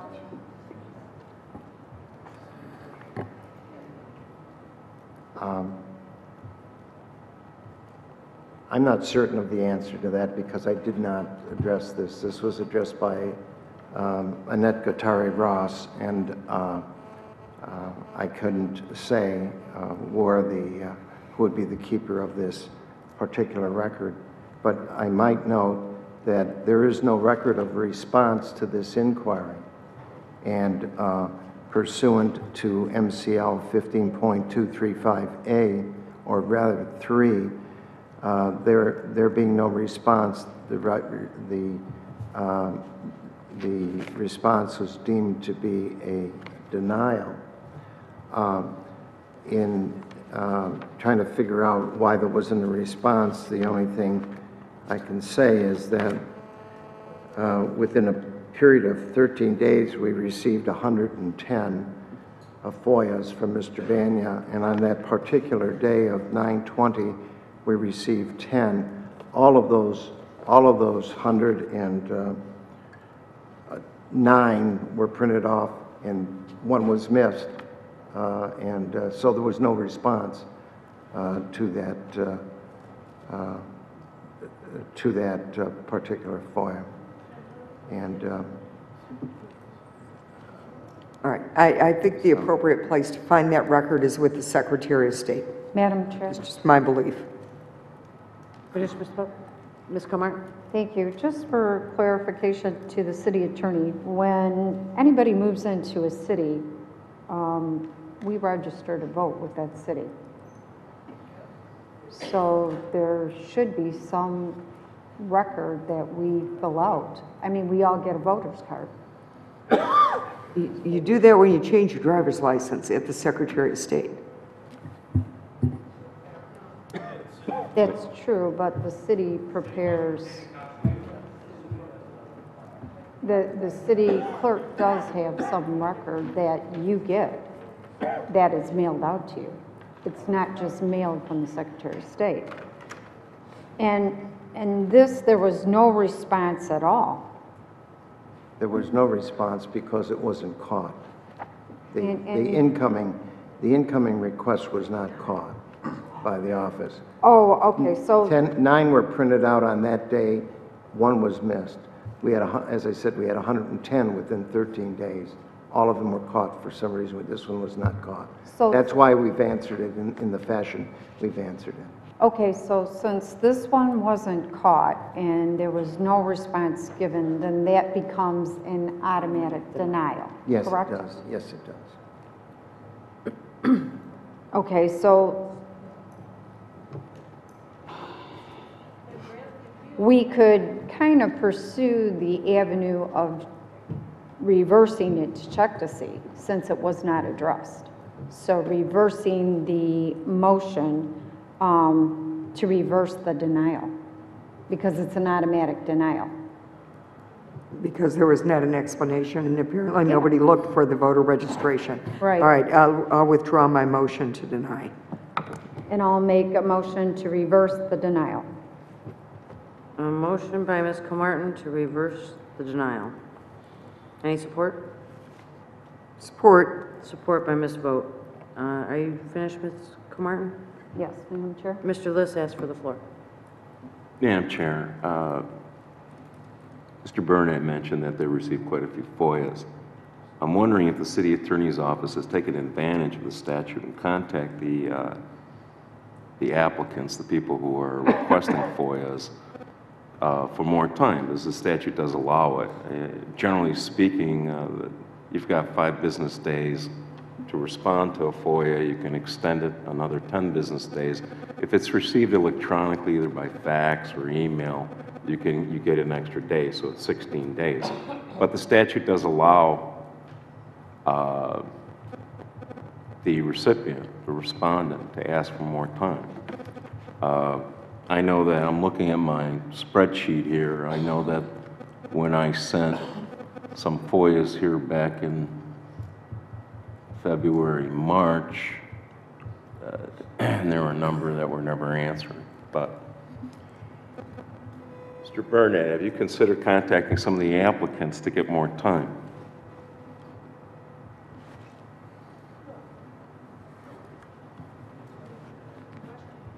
Mr. Burnett? I don't know if that was Is that a a comment, Mr. Liss, or is it instruction? Have you considered taking advantage of the portion of the Freedom of Information Act, the portion that allows the recipient of a FOIA, the governmental agency, to ask for more time to respond? I don't know if that was utilized or not, Mr. Liss. We've gotten additional time that is allowed on many occasions because of the crush, but on a day-to-day basis, these matters have been addressed, as I said, by Ms. Ross, who has numbers of, many years of experience and is, I think, very proficient in handling these matters. And I believe that she has utilized those provisions in the Act that would be helpful in resolving these issues. Thank you. Including the extension of time. Any further comments? Okay, we'll go ahead and call the question. Ms. Comartin? Excuse me, Madam Yes. Chair. I'm sorry, Madam Chair. One moment. Mr. Zadowski? Annette Katari-Ross places something here in the response that she gave us to 26B11 pursuant to MCL 168.509 GG. The Secretary of State, the designated voter registration agency, a county, city, township, village clerk, or secretary of a school board shall not release the following information contained in a voter registration record. 1, the record that a person declined to register to vote, the office that received a registered voter's application, the registered voter's driver's license or state personal identification card, the month and the date of birth of the registered voter, the telephone number provided by the registered voter.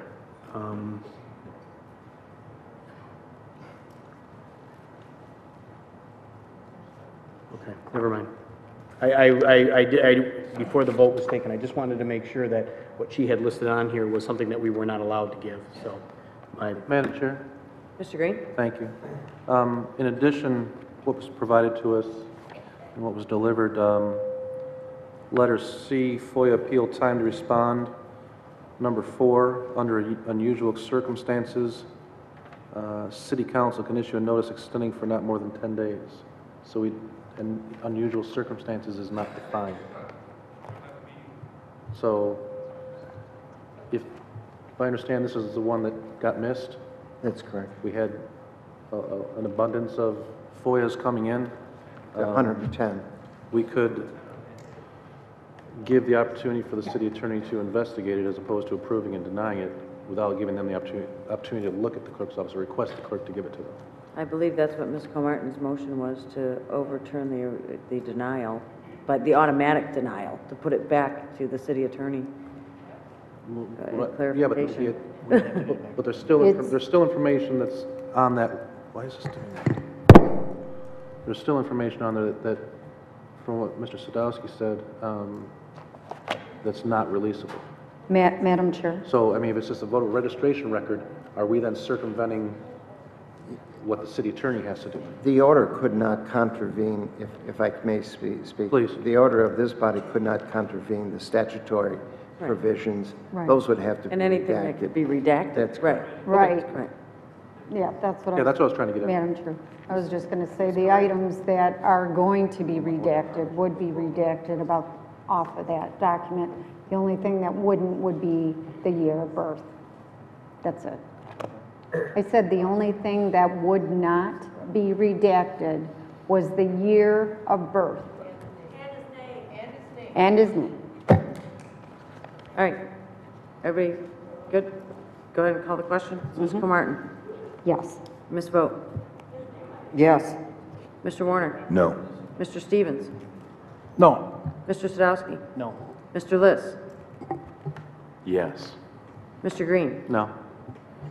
Mr. Bacamino. No. Camp, yes. The item failed. 5-4.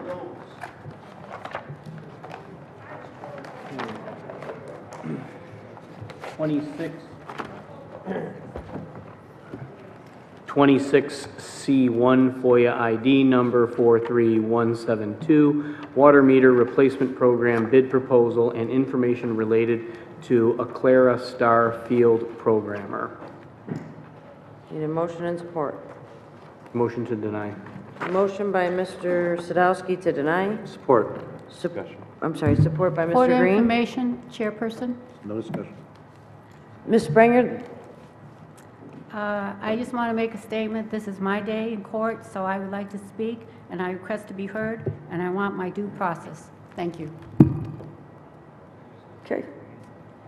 Council's heard her. If anybody so wishes to ask questions, it's up to the individual. I had a motion to deny the appeal by Mr. Sadowski and a support by Mr. Green. Was there any discussion? Discussion. Mr. Liss. Thank you, Madam Chair. In reading the last memoranda from the city attorney's office, I mentioned this before. Your microphone. And I'll mention it again.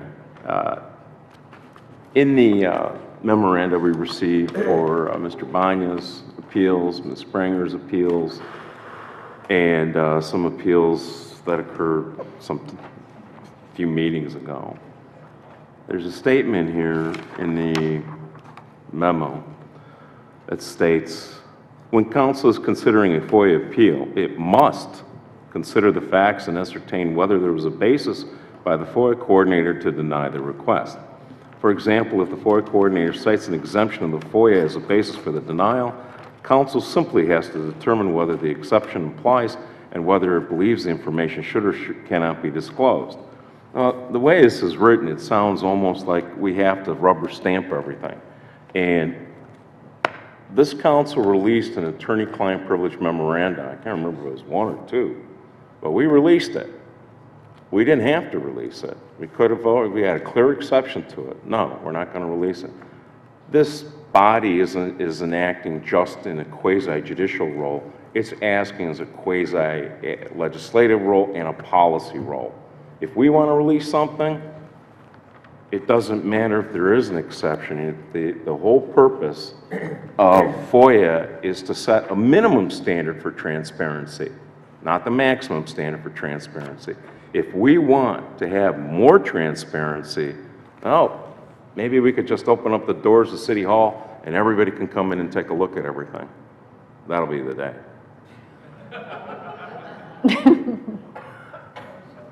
You know, so I disagree with the wording of this. The council can consider whatever it wants at its legislative leisure or its legislative discretion. And if it, and as a policy-making body, it wants to give something up, it can give it up to the taxpayers who are paying for it. Any other comments from council members? Go ahead and call the question. Mr. Sadowski. Yes. Mr. Green? Yes. Madam Chair? I'm sorry, I'm in the middle of roll call. Ms. Martin? I wanted clarification of the motion. The motion is to deny the appeal. Okay. And are we doing 26C2? No, one. 26C1? Yes. Is it yes or no? I'm missing 26C1. I think I skipped the page.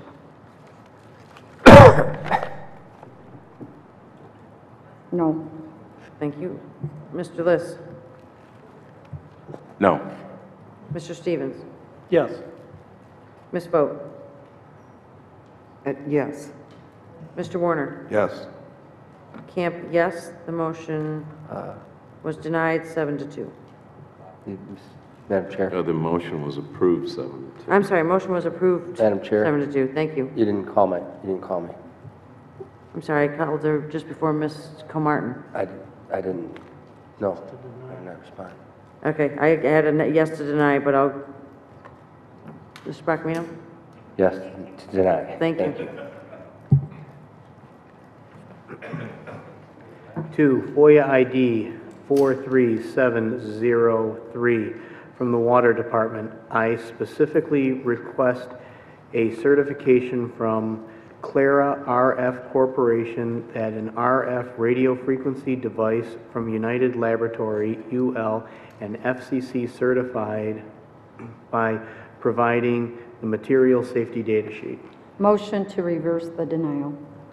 Motion by Ms. Comartin. In discussion. Is there any support? Motion dies due to lack of support. Motion to affirm the denial. Discussion. Motion to affirm the denial by Mr. Green. Support. Support by Mr. Sadowski. Discussion, Ms. Comartin. Thank you, Madam Chair. This is a material safety data sheet. This is required by federal law. It is also required by OSHA. And whether whoever's doing the installation on this or whether we should have a copy of this for our records. It's a federal law, it's compliance. So. Any other comments from council members? My vote will reflect that. I concur with you, Ms. Comartin. I'll go ahead and call the question. Mr. Green? Yes to affirm. Mr. Sadowski? Yes. Mr. Stevens? Yes. Ms. Vogt? Yes. Mr. Warner? Yes. Mr. Bacamino? Yes. Ms. Comartin? No. Mr. Liss? Yes. Camp, no. The denial was a motion to deny passed 7-2. FOIA ID 43705. I wish to review the Planning Commission's minutes notes that discusses the site plan submitted by Hexagram, aka Aclara RF Corporation, for the installation of data collection units, DCUs, under RFP W7738. Need a motion and support? Motion to deny. Motion to deny by Mr. Sadowski. Support discussion. Support to deny by Mr. Stevens with discussion. I just wanted to say that a material data sheet isn't required unless there's a chemical involved. Thank you. Any other discussion? Go ahead and call the question. Mr. Sadowski. Yes. To deny. To deny. Thank you. Mr. Stevens? Yes to deny. Ms. Vogt? No. Mr. Warner? Yes. Mr. Bacamino? Yes. Ms. Comartin? No. Mr. Green? Yes. Mr. Liss? No. Camp, no. The motion to deny passed 5-4. Item number 4, FOIA ID 43559, a written explanation from the City of Warren Legal Department of the complaint procedure for a vendor, city employee, elected official who knowingly, willingly violates contractual terms under conflict of interest. What are the legal remedies? What would the 37th District Court be the venue, as this is the violation of city ordinance? Motion to uphold the denial with discussion. Motion to uphold the denial of the item for discussion, Mr. List. Support. Support by Ms. Vogt. Discussion, Mr. List. Thank you. Thank you, Madam Chair, again. The reason I'm voting to deny this is because the FOIA statute states that you can ask for documents, public documents. Public document can be almost anything. But this isn't a request for a public document. This is a request for the City Attorney Legal Department to prepare a written document, to prepare a explanation. And the Freedom of Information Act simply isn't the proper venue for it. If the person wants to ask the city attorney to do this, the proper way of doing it is to ask the city council to consider the resolution, and then the city council would vote to approve or deny, but if it approved, it would then direct the city attorney to do the work. That's why I'm voting to uphold the denial in this case. Any other comments from council members? Go ahead and call the question. Mr. List. Yes. Ms. Vogt. Yes.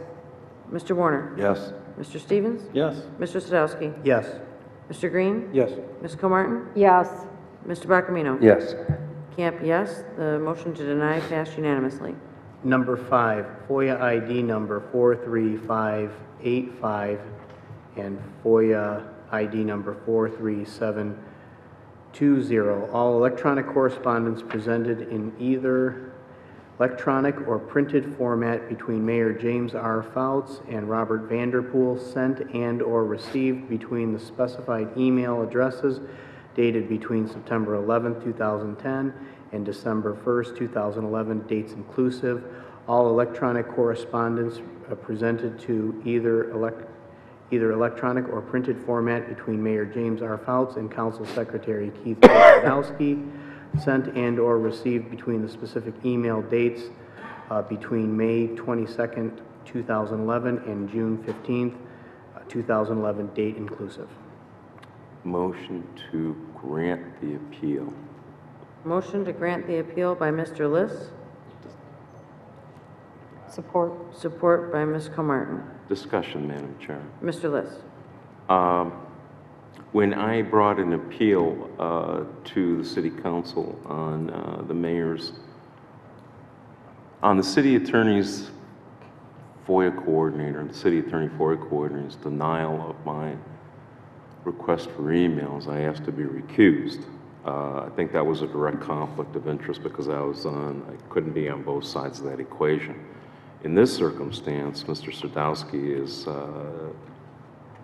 the object of the request is Mr. Sadowski's emails, and I'm wondering if it would be safer for Mr.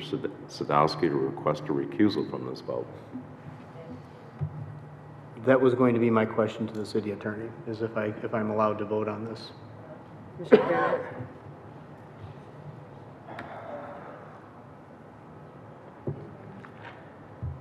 I don't know if it's mandatory, I don't know if you have an interest in it, but it would be prudent, I would think. It's the best answer I can give you. I will ask to be recused then from voting on this. Move to recuse Mr. Secretary from the Motion by vote on this. Mr. List, support by Ms. Comartin. All in favor? Aye. Those opposed? Mr. Sadowski has been recused from voting on 26C5. Any other discussion regarding the matter? Madam Chair, Mr. Stevens. I just want to read the last two paragraphs that we received as backup on this. And it says, on September 15, 2011, the above referenced requests were granted to the extent the records exist, public records, and are not exempt from disclosure. On September 21st, 2011, Ms. Spranger contacted Information Systems for the information. On September 22nd, 2011, Ms. Spranger was advised that the search for this information did not locate any records that matched the request. Thank you. No other comments? I'll call the question. Mr. List's motion was to overturn the denial? Yes. Motion to overturn the denial, yes. Okay. Mr. Comartin. Yes. Mr. Bacamino? No. Mr. Green? No?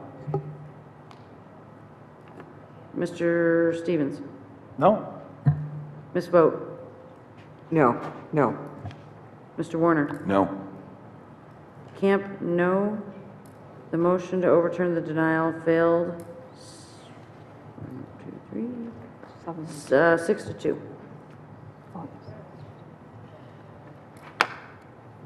Item number 6, FOIA ID number 43558, 43563, 43565, 43764, FOIA ID number 43558.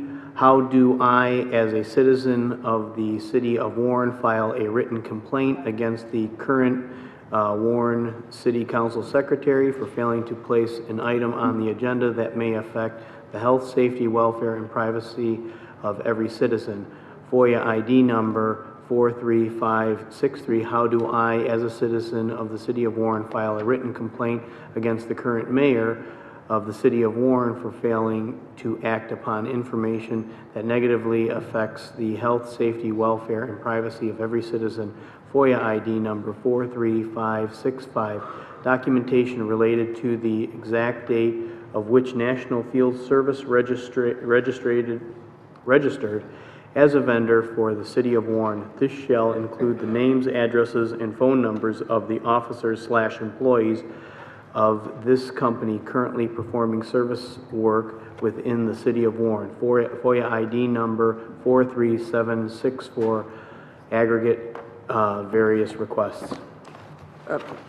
Madam Chair? Motion. Ms. Vogt? Mr. Secretary or Madam Chair, are we to vote on all of these as one? I mean, 2 of them I can see as related, Yeah. the first 2, but the third one is not at all. Yeah, I was. So I guess Yeah. then Divide I 'em. have to separate the And the last questions. one. Yes.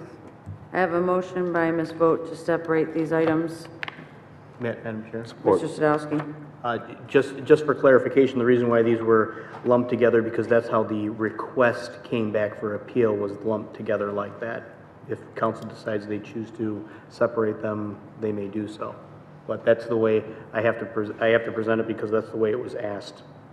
That's the way it was presented to our Point of office. information? It was a little confusing as to how it was, but when we put this together, we put it together as one item. Then I would move to separate the questions so that it's I have a 4. motion by Ms. Vogt to separate the question. Support. Support by Ms. Comartin. A point of information, Ms. Springer. Because I sent in the appeal documentation, may I address through the chair to straighten out the order of the paperwork? I'd appreciate that. Thank you. I think we've established that we're going to separate them individually, so I think that question's been clarified. We'll call them each individually. All right, on the motion to separate, I'll call the question, Ms. Vogt. Yes. Ms. Comartin. Yes. Mr. Bacamino. Yes. Mr. Green. No? Mr. Liss. Yes. Mr. Sadowski. Yes. Mr. Stevens. Yes. Mr. Warner. No. Camp, yes. The motion passed 7-2. Okay, I'd make a motion to uphold the appeal of FOIA ID number, uphold the denial 43558, for the reason that again, ask for a legal opinion or direction, it's not a document. It's a question. Support. Support. Okay, a motion by Ms. Vogt to uphold the appeal, or the denial, and a support by Ms. Comartin Discussion, on, Madam Chair. one moment, on FOIA ID 43558. Mr. Sadowski. I need to recuse myself from this as well. Okay, I have a request. I'll make the motion to recuse Mr. Sadowski. Support. Motion by Mr. Stevens, support by Mr. Warner to recuse Mr. Sadowski. All in favor? Aye. Those opposed? Mr. Sadowski's been recused on 43558. Any other discussion? Go ahead and call the question, Ms. Vogt. Yes. Ms. Comartin. Yes. Mr. Barkamino. Yes. Mr. Green. Yes. Mr. Liss. Yes. Mr. Stevens. Yes. Mr. Warner. Yes. Camp, yes. The motion passed 8-0. And I'll also move to uphold the denial of FOIA ID 43563 for the Support. same reason. Motion by Ms. Vogt to uphold the denial. Support by Mr. Stevens. Madam Chair, Mr. Barkamino. for this one, since Secretary's not mentioned, does the recusal hold or is he allowed? No, we split these individual questions, so this he's one. allowed to vote on this. Thank you. Any other comments from council members? No. Let's see, yeah, okay. All right, go ahead and call the question, Ms. Vogt. Yes. Mr. Stevens. Yes. Mr. Warner. Yes. Mr. Sadowski. Yes. Mr. Liss. Yes. Mr. Green. Yes. Ms. Comartin. Yes. Mr. Barkamino. Yes. Camp, yes. The motion passed unanimously.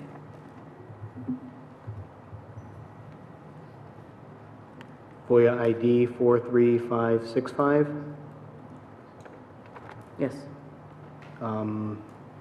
Motion to deny. Support. Motion to deny by Mr. Sadowski, support by Mr. Green. Is it a motion to Clarification, uphold the Madam Chair. denial? Yeah, I don't know. Affirm the denial. Is that your motion? Yes. Better Denying the appeal. Affirm the denial. Thank you. Yes. And uphold. it was you, Mr. Green, I'm that affirm- supported that. Support to affirm the denial. Thank you. Any discussion? And this is on FOIA Appeal 43565. Go ahead and call the question, Mr. Sadowski. Yes. Mr. Green. Yes. Ms. Comartin. Yes. Mr. Barkamino. Yes. Mr. Warner. Yes. Ms. Vogt. No. Mr. Stevens. Yes. Mr. Liss. No. No. I'm sorry, sir, I didn't hear you. No. No. I was speaking English. But I said a couple times. Camp, no. The motion to uphold the denial passed 6-3.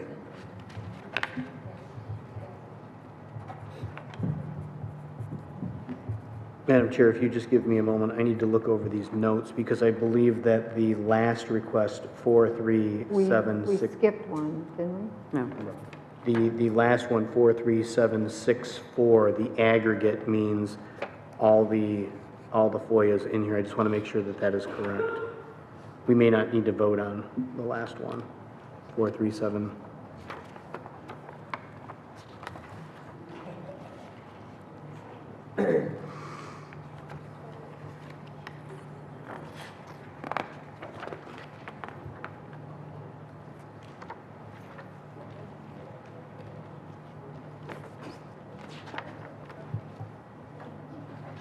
Four, 43764. It's the aggregate various reports, or various requests, it says. I think we do need to vote on that, Mr. Yeah, Sadowski. that is aggregate.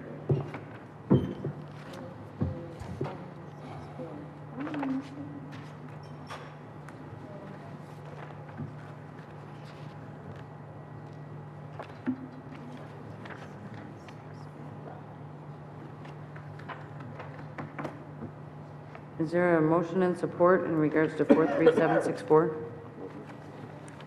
I can't find it in my notes, so. It's not in here. It's not, is it? Just trying to figure out what's going on. I'm looking for a motion and Okay, support. on the motion to affirm the denial on FOIA ID 43817, 43843, 43818. Motion to affirm the denial on 43764. Support. Which should include the aggregate. That should include the aggregate. Support by Mr. Stevens. Discussion. Information. 43764. Okay, if there's no discussion, I'm going to call the question. Mr. Green. Yes to affirm. Yes to confirm the denial. Mr. Stevens. Yes. Ms. Vogt. Yes. This one. Mr. Warner. Yes. We just Mr. Barkamino. Yes. Ms. Comartin? Yes. Mr. Liss? Yes. Mr. Sadowski? Yes. Camp no, the item passed 8-1. Item number 7, FOIA ID 43588. Review a copy of the at-will employment contract between James Biernat, City Attorney, and the City of Warren. Review of James Biernat application for employment. Need a motion and support? Motion to affirm the denial. Motion by Mr. Stevens. Support by Mr. Green to affirm the denial. Any discussion? Madam Chair, I'm wondering Liss. if some of the documents might, some documents might exist that qualify. Mr. Burnett, did you, when you were appointed by the mayor and approved by the city council, did you sign any kind of undated letter of resignation? No, I did not. Okay, thank you. I can tell you what I did sign. I signed a very short document, I think it was about 10 lines, and it affirmed that I was an at-will employee. Oh, I'm sorry, your microphone. I'm sorry. It affirmed that I was an at-will employee, and that information was given to Ms. Springer. I'm an appointed official, and I never filed an application for employment. I understand, but I heard that recently. Point of information when you get done, Mr. Chair. Recently that applicants for the assistant city attorney position were asked as a condition of taking application of signing an undated letter of resignation. I have a copy of that application, and that's why I asked. I've never heard that. No, I've got it. Ms. Springer? The last statement the attorney said was not true. I have not received any information because the documents don't exist. Thank you. Any other comments from council members? Go ahead and call the question. Mr. Stevens? Yes. Mr. Green? Yes. Ms. Comartin? No. Mr. Barkamino? Yes. Mr. Warner? Yes. Ms. Vogt? Yes. Mr. Sadowski? Yes. Mr. Liss? Yes. Camp yes, the motion passed 8-1. Item 8, FOIA ID 43817, 43843. I request a specific count of Freedom of Information Act requests by name, including the subject matter processed by the City of Warren since January 20th, 2011. Need a motion and support? Motion to affirm the appeal. I'm sorry, to affirm the appeal? Affirm the denial. Support. Motion to affirm the denial. Support. Support by Mr. Green. Any discussion? Go ahead and call the question. Ms. Vogt? Yes. Mr. Green? Yes. Ms. Comartin? Yes. Mr. Barkamino? Yes. Mr. Liss? Yes. Mr. Sadowski? Yes. Mr. Stevens? No. Mr. Warner? Yes. Camp no. The motion passed 7-2. Item number 9, FOIA ID number 43818. Legal opinion request by City of Warren Council request the subject matter smart meter DTE ordinance. This ordinance was read by Karen Springer in and for record at City Council meeting, I think the date 7/26/2011. Motion to affirm the denial. Motion by Mr. Stevens. Support. Support by Mr. Sadowski. Any discussion? Go ahead and call the question. Mr. Stevens. Yes to deny. Mr. Sadowski. Yes. Mr. Liss. Yes. Mr. Green. Yes to affirm the denial. Ms. Comartin. Yes. Mr. Barkamino. Yes to affirm the denial. Mr. Warner. Yes. Ms. Vogt. Yes. Camp yes, the motion passed unanimously. Next item is 27, audience participation.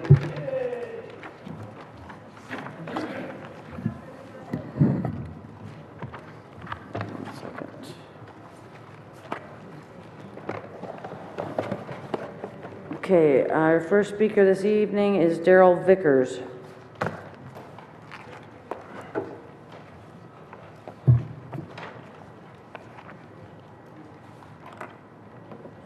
Good evening, Council. Good evening. My name's Daryl Vickers, Townsend Avenue, 17-year resident of Warren. After watching these meetings on television for some time, I've noticed a pattern. Why is it that during an election, the candidate for the seat is allowed to disrespect not only their opponent, but also council as a whole? For a person to stand up here asking for support, talking to the camera on the city's time and money is wrong. Isn't it illegal to display an election sign on city property, is it not? What's the difference in this case? In the ordinance code, section 1212F, application to use city-owned property, with city-owned property being the optimal word, it states, agreement to reimburse the city for all costs, services requested, including but not limited to the police, the fire, public works, parks, recreation, use of city-owned parking lots, parks, and street closure expenses. For someone to use TV Warren, which is a city-owned television channel, to publicize their campaign is not only distasteful, but it's also illegal, and fines should be imposed. Many times I've seen where people come up to this podium and instantly turn their backs to you, the council, and talk to their fan base and/or audience. How do you feel when you walk up to somebody and they turn their back on you? As a member of a board of education, I really become irritated when somebody approaches the board and turns their back on us. I feel it's very disrespectful to the body. During the primary election, I spoke to a candidate at the polls about putting literature on my mailbox. I stated that it must have been one of his workers, he said. Well, I made a reminding comment, something like, federal law says that you cannot attach anything to a mailbox, and be careful, and went on to cast my vote, and I will have to admit it was not for him. 4 days later, there was another handout affixed to my mailbox. Sorry I missed you, it said. Another worker, I presumed? Then, to my amazement, the very next week, another one on my mailbox. Another oops, no way. I looked at the houses down my street, not one flyer on any mailboxes, doors, shutters, not even flying around on the ground in the wind. Not a one. I'm just, surprised at how many people come up here and disrespect you, the council. And I'll just leave it at that point. And I'd like to request that somebody look into the new sign installed on Van Dyke at 11 Mile and pointing out that they are available to turn turn right on 11 Mile. I'd like to see a signage that says they can 2 lanes make that turn somewhere down by where the old barracks is, because everybody lines up all the way from there to Martin, making that 1 lane change to get in. I live back in that area. I can't get out on a good day, let alone during traffic. Maybe the county can give us a little bit of signage change where it specifies that there's 2 lanes that turn there. With that, good luck to everybody that is running. We'll see you at the polls. Thank you. Our next speaker is Tony Police.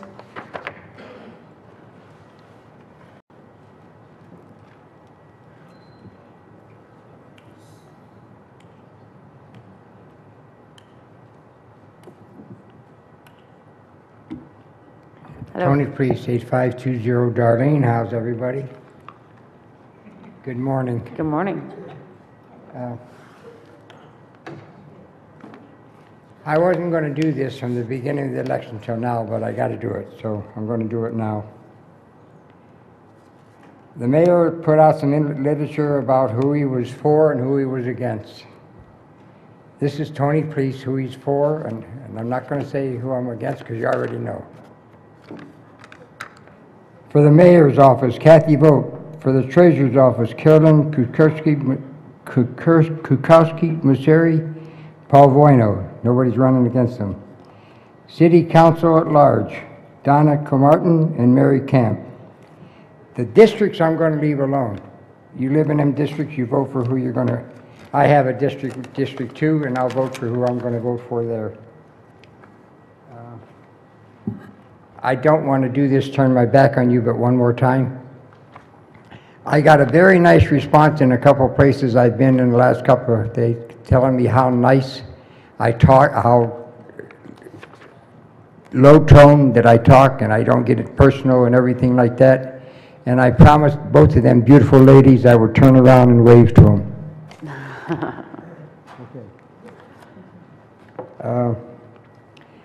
Again, I'm just going to say, know who you're voting for, because it's a very important election, and get out and vote. You don't get out and vote, you have no right to bitch about what's going on.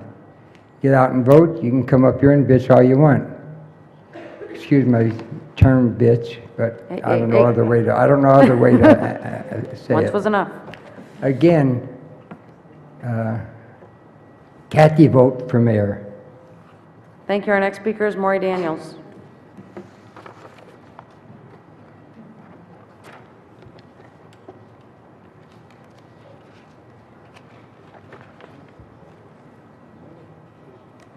Good morning. Good morning, ladies and gentlemen, council.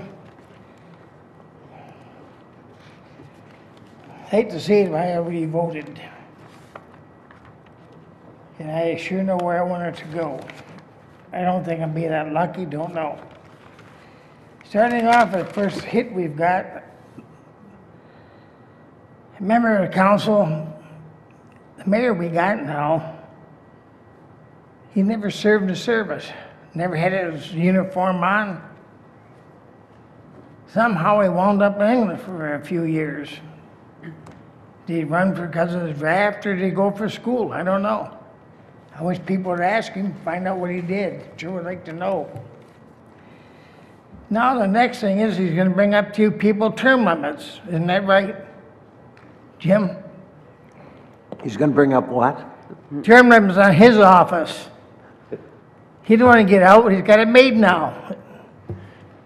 If this piece of paper he sent out goes his way, he will control every vote on council.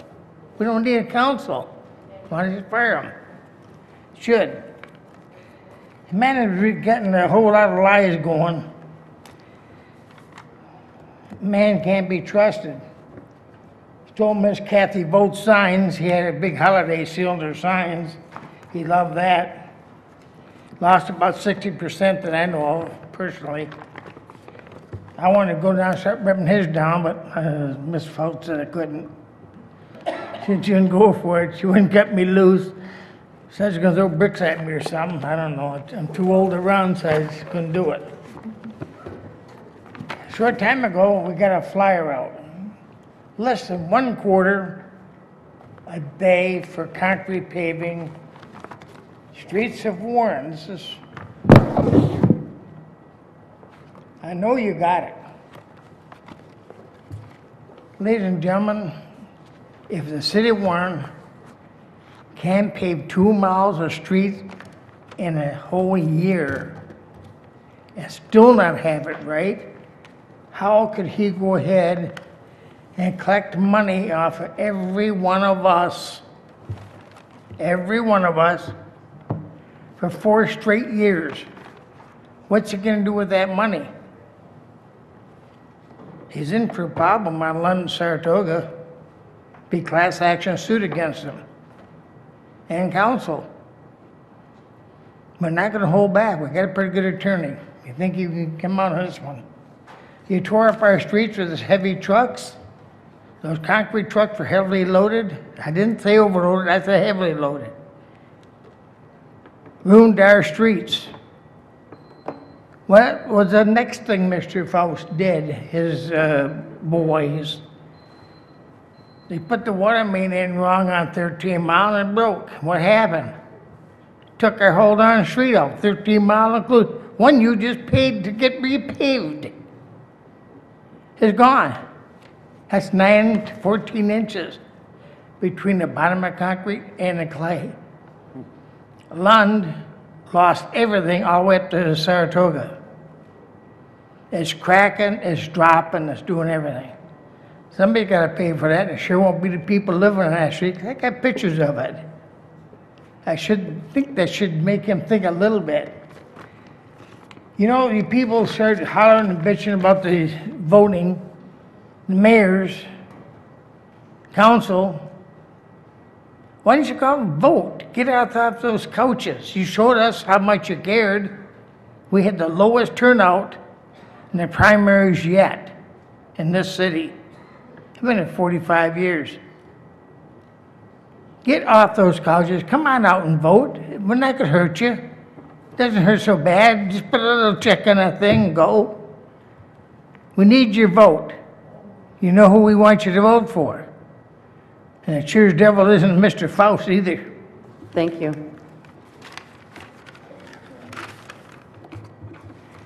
Could I ask one more question, council? What happened to our truck tires off the recycling trucks? I don't know, you run, don't run the doors. I'm just kidding. What did happen to those tires? It was resolved in Mr. Faust's office. Don't somebody stand up and say, I know, but I ain't gonna tell. I believe that. I'd feel better. Because it's really getting to be a joke. That was big money you stole from the city of Warren. You know all about it, I know about it, a lot of people in Warren know. And we don't like it. I need to call the next speaker. Thank you. Thank you. Our next speaker is Lynette Olenichek.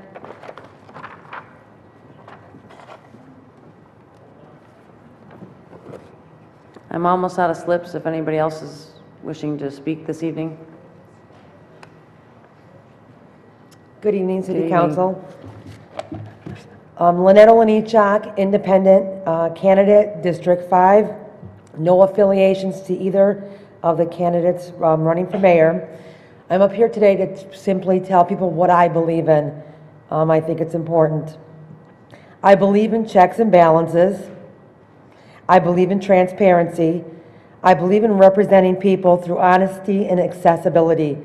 I believe in a mayor who works for people, and if they do community service, it's definitely a plus. I believe in delivering what was promised to the people. I believe in honesty and no lies. I don't think people who have committed crimes should throw stones. People in glass houses should not throw stones. I believe in putting your own address when you send out a hit piece on someone. I don't believe in drama.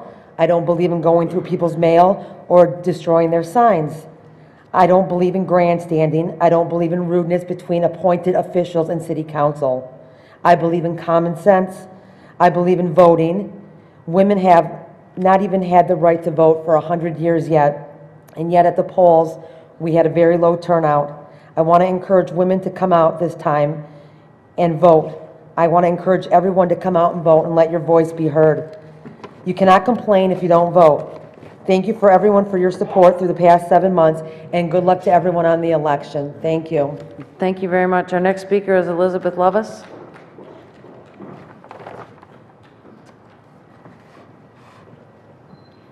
Hi, I'm Elizabeth Lovis, longtime resident of Warren, and a lot of people here have already hit what I was going to talk about. One thing that I want to say, though, is, you know, the mayor, again, I can't stress this enough, campaigned on none of his appointees would disrespect an elected official. They would not, it wouldn't be tolerated, they would not hold their jobs, it would not be done, and yet, we still have appointees, tonight in fact, up here disrespecting the elected officials. That's got to be stopped one way or the other, because if there is an issue, they know they take it to the mayor. They do not sit here and diss the people that were elected to sit in those chairs. That's just intolerable. the elections are in 2.5 weeks. 2.5, 3 weeks. I really want to urge everybody to get out there and vote. Everybody get out there and vote. I agree with what was said. If the 5 people that Fouts has chosen get elected, we don't need a council. I have a real good way to save a lot of money because I don't want yes men. I want independent thinkers up there that are not joined at the hip. And there doesn't seem to be anybody but Mr. Liss, who's leaving, Donna Martin, Mary Camp, and Kathy Vogt, who's leaving. She's not running for council. She's running for mayor. Everybody else, it's a yes. The mayor wants this on a budget? Yes. The mayor wants that done? Yes. The mayor wants this done? Yes. We don't want yes people. That's gotten us into trouble. And yet, everything the mayor wants, this is it. We can tell you which 5 of you are going to vote for him. That's not what we want. We want people to get out there and we want people to vote. I want intelligence. Do some research. You know, it's the mayor has said that he's not supporting Donna Martin, Mary Camp, and his reasons, which are on this flyer, are because they didn't vote for his budget. My word, they use some independent thinking, and that's why he's not supporting them. This is a mayor who all of a sudden is supporting Collegio, and at the birthday bash brings her up on stage, which is extremely unethical because he didn't do that any of the other years with anyone else who helped with the birthday bash, with any of the other candidates. But it's okay for her because she's a yes person. He knows that she'll join the group.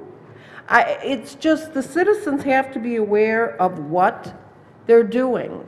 The EMS units coming back. Mary Camp, Donna Martin did most of the research on that. A lot of the other council members didn't. I know for a fact that Mary Camp got the fee schedules that would be reimbursable to the city. And yet he's taking credit.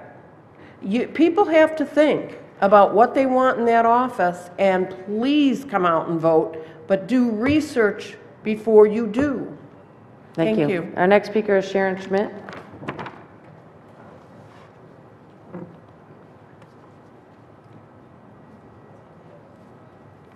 Good morning. Good morning. My name is Sharon Schmidt, and I lived in Warren all my life. I got married, and I live in Clinton Township. I consider Warren my real home in my heart because I lived and grew up here. So what I have to say tonight is on behavior, on everyone. I think this was the first time in history I watched you guys as leaders trying to scramble on what to do on the recess. You sat there scrambling, and when the judge had an opportunity to make a decision, whether it's right or wrong, you guys missed a great opportunity to show leadership. I'm sorry, you guys left your post, you demonstrated a very childlike behavior. And I go, has this ever been done in any city council meeting that I'm aware of? I think you made history tonight. I was just like going, meetings are held with rules. And I think you guys broke some rules. If they're not rules, I think you should invent some so that this doesn't happen again. And I'm bringing this out because it showed that when you call on one another to make a decision, where were you tonight for the recess? You guys left, you were out of order. And then you came back and continued the meeting again and ignored what you did. Well, if you're going to say that, then the audience, I don't blame everybody doing what they want because nobody follows rules. I see this. I think you guys invent rules to break them. I don't know. I just sat here and I said, leadership needs to be put back And I know you asked, and you've got to work together better. I know that there's voting going on, and maybe the next group will come and be better or worse. I don't know. But if rules are set, follow them. They don't need to be broken, because you set example for everybody else. You're supposed to be working for the citizens. If they misbehave, doesn't mean you misbehave. So I can see why everybody acts the way they do. Nobody sets good examples. I don't see it. Thank you for your time. Thank you. Our next speaker is Kathy Peters. And I have one sheet left.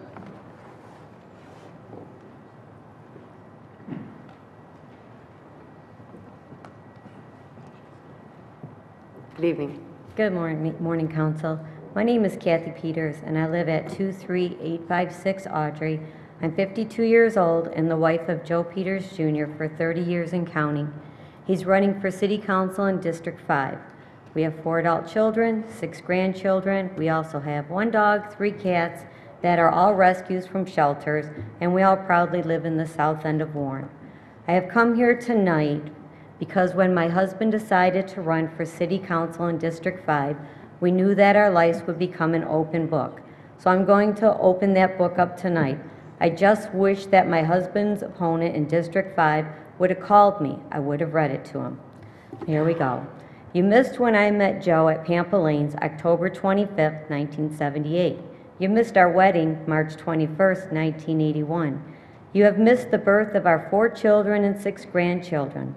You've missed all the kids' sporting events. You've missed cheerleading, volleyball games, basketball games, football games, hockey games, proms, homecomings. You've missed our Daisy Troop, our Brownie Troop, and all our camp outings. I'm sorry you weren't around for those rebellious teenage years. If you're a parent, you know what the years I'm talking about. You missed our experience with CPS. It ended with, I'm sorry, I lied, and I love you, but no means no in our house. You missed our personal upsets of job losses. You missed scoliosis surgery that could have paralyzed our child. You missed being told to get ready to bury your child who was diagnosed with toxic shock. You missed all those trips to the emergency room for sports injuries, jumping on the bed, and don't rollerblade in the basement. You missed the tooth fairy going broke. You missed our family vacations. You missed the opening of our first business. You missed numerous weddings. You missed the deaths of mothers, sisters, aunts, uncles, grandparents, and dear friends, not to mention all our faithful animals that have come and gone that are buried in our backyard. You've missed us kissing our kids' boo-boos, those scraped knees and elbows. It's amazing Band-Aid didn't go out of business after those clumsy years. You've missed us going around with holes in our shoes so our kids could have better. You missed us both working sometimes 2 jobs so our kids could have better. You missed those parent-teacher conferences, late night cramming for exams, homework not done, the teacher hates me, and let's not forget about those late night phone calls because someone has gossip, oh my. You've missed us telling our kids every day that we love you no matter what. Always hold your head high, everyone makes mistakes, and no family is any different than us. They just have different names and addresses. You have missed me tell and show my husband every day I love him, and every day he tells and shows me he loves me too. So now that you've been caught up, can we move on now? Nothing was ever kept from you. We didn't lie to you. How could we lie to you if we never knew you? Remember, the truth will always set you free. Our friends and family knew everything about us, and they were supportive along the way. For all our tears, sorrow, and laughter, for our ups and downs, we were not judged, and we would never judge anyone until we walk in their shoes. You have to go through life fighting for yourself and your family, no matter the outcome. Until the good Lord decides, we will always hold our heads high and fight for what is right. You need to always be there for your friends and family when times are good and not so good. As Jeffrey Feiger says, if you don't stand for something, you stand for nothing. Well, you all know where we live, so should more mudslinging arise from my husband's opponent in District 5, or if you just want to stop by and talk, I'll put on the coffee, you come on over, and let's talk about it, but let's get it right. I am proud and willing to share my husband, Joe Peters Jr., in the District of 5 and the whole city of Warren for the next 4 years. Thank you. Thank you. Our next speaker is Dean Barry.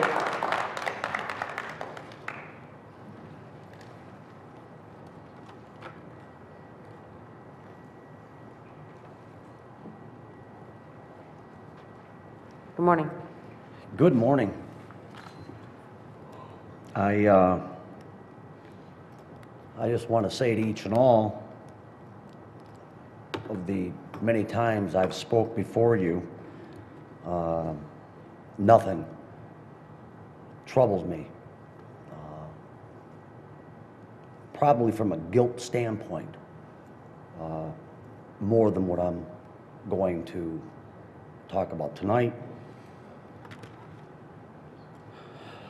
I hope that nobody thinks that I'm piling on to an already bad situation.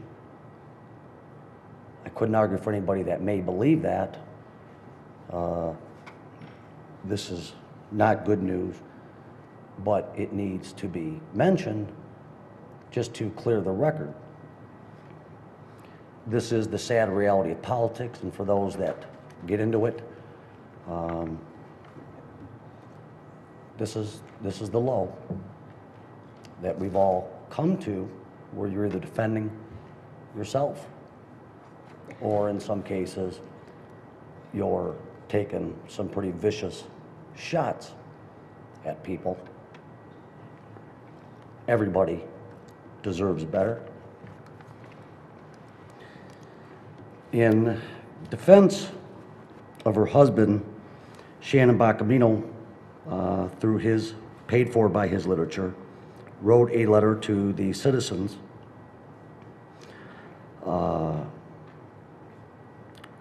saying that Bob would never do anything to hurt any member of his family.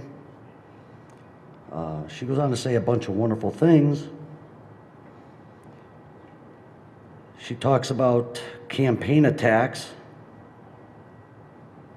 and it says, she says, I fully expect the attacks to continue until Election Day on November 8th. And she says, I ask you to disregard these evil attacks and base your decision on candidates' qualifications and positions on the issues.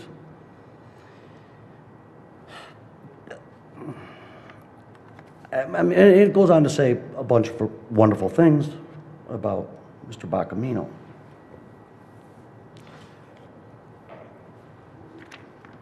This is not my writing. It is Mrs. Bacamino's writing. It is not my signature. It is hers. This is a State of Michigan County Macomb Circuit Court document. It is a personal protection order. I cannot bring myself to read this. Thank you. To you. I can assure the public that that letter that she wrote is not true, sadly. And I wish that the Bacaminos make the best of at least what was a very frightening situation, to say the least.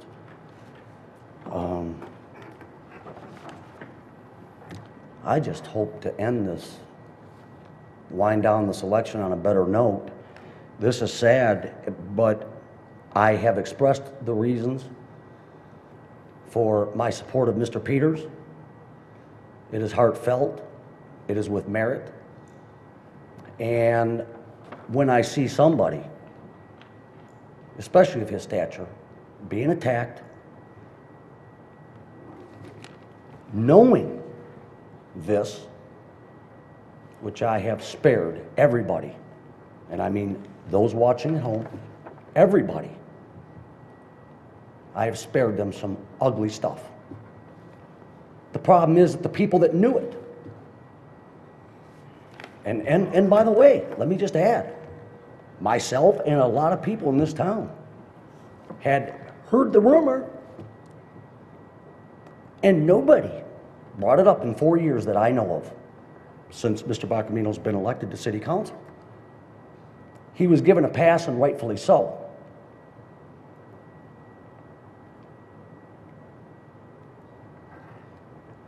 But Mr. Peters was not given a pass. It's been brought, somebody has even asked me, what about Mr. Bacamino's children? Mr. Berry, I need to call the next speaker. Can you please conclude? Yes, I will conclude. Mr. Peters, too, has children, and he has grandchildren. And nobody took that into account when they dug up his past, which is perfectly explainable to anybody with a brain, but a record, it is what it is. On my record, it says larceny by conversion. Oh, nothing at all, like it would seem. Thank you.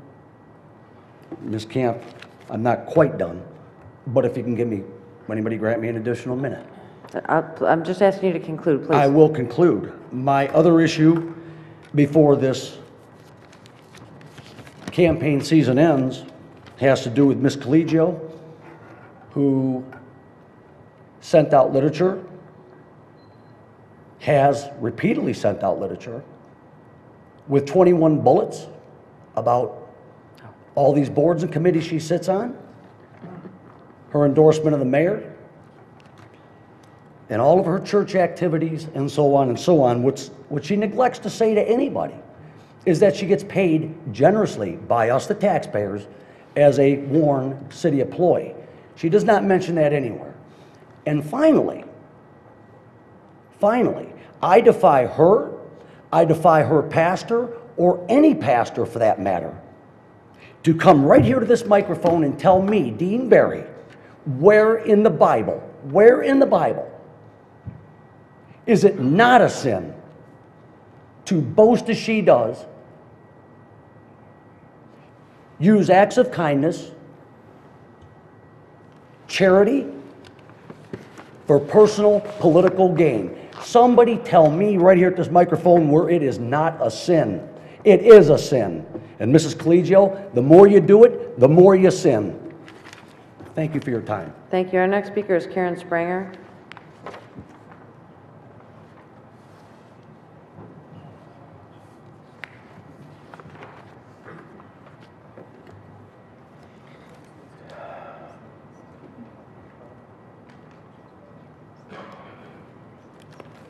I would need assistance to use the overhead projector, please.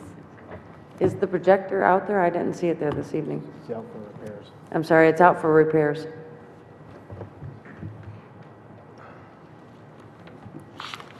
What's a good alternative to show a chart, if it's possible?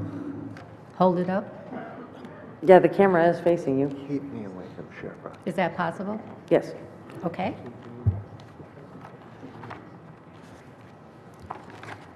Good evening. Very disappointed, but I'm not going nowhere. I'm going to be coming back. I hope we have new faces at the City Council.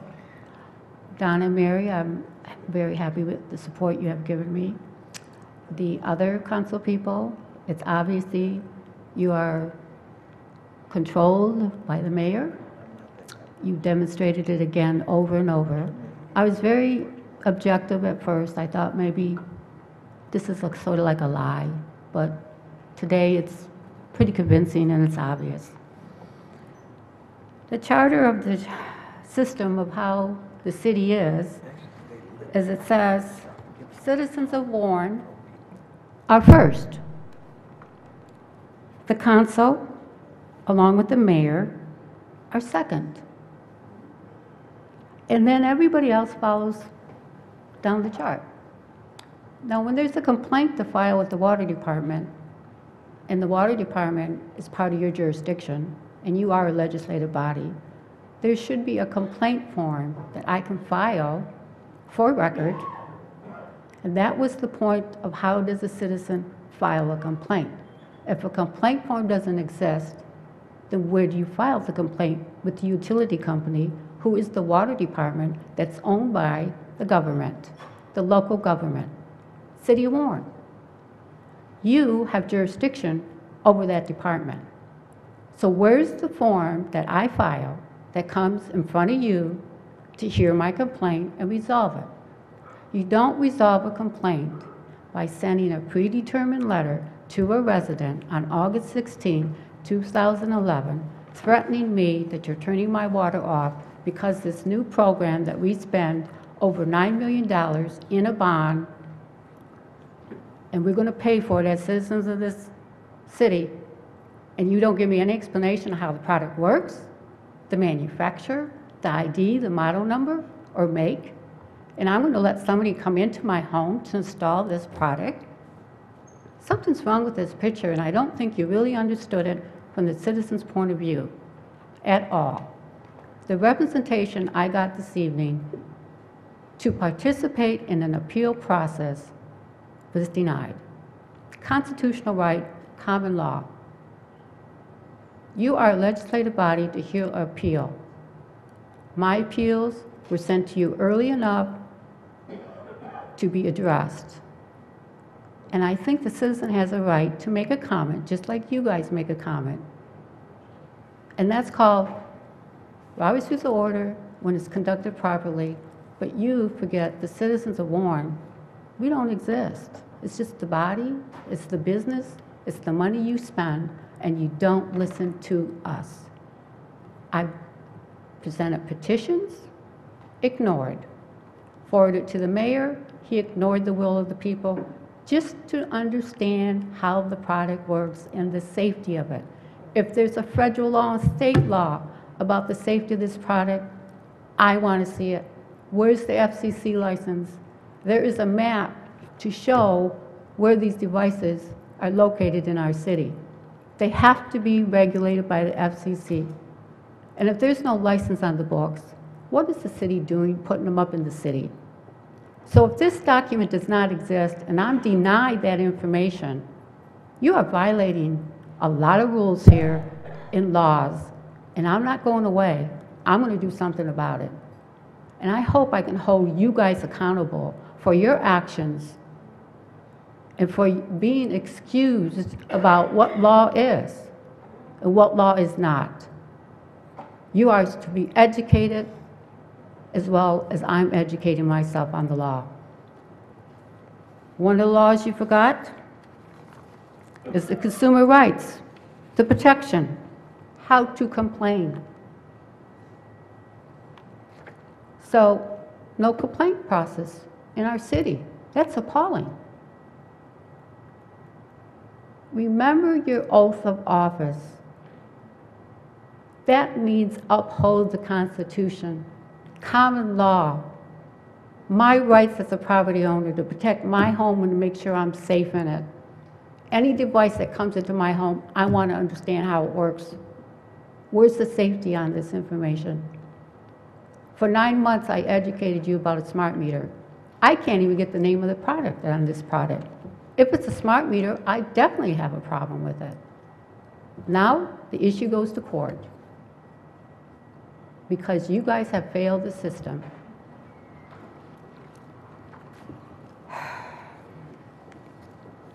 Let me read a little bit about this law. Using deceptive representation or deceptive designation of a geographical origin in connection with the goods and services.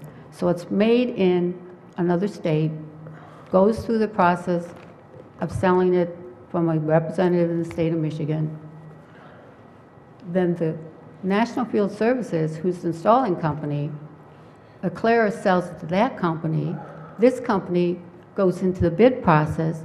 They're the ones responsible for this product, and I can't get information from them either.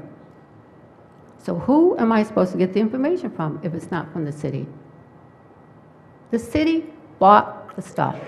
They paid the bills. You wrote the checks. You paid the bills. You should be accountable for this. And the product needs to be informed to all the citizens about the safety of this product. Thank you.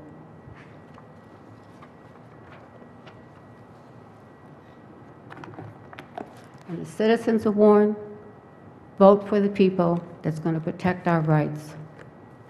And they're not afraid to vote for us. And the reality is, I hope God performs a miracle, because we sure need it. Thank you. Our next speaker is Chris Pasternak.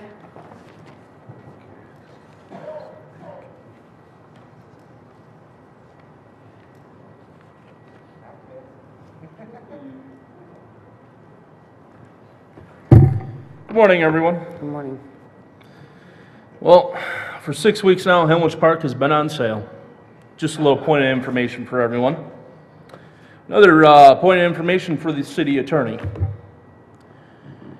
There is a motion called a call of the house when you lose a quorum. And what happens when there's a call of the house under Robert's Rules of Order?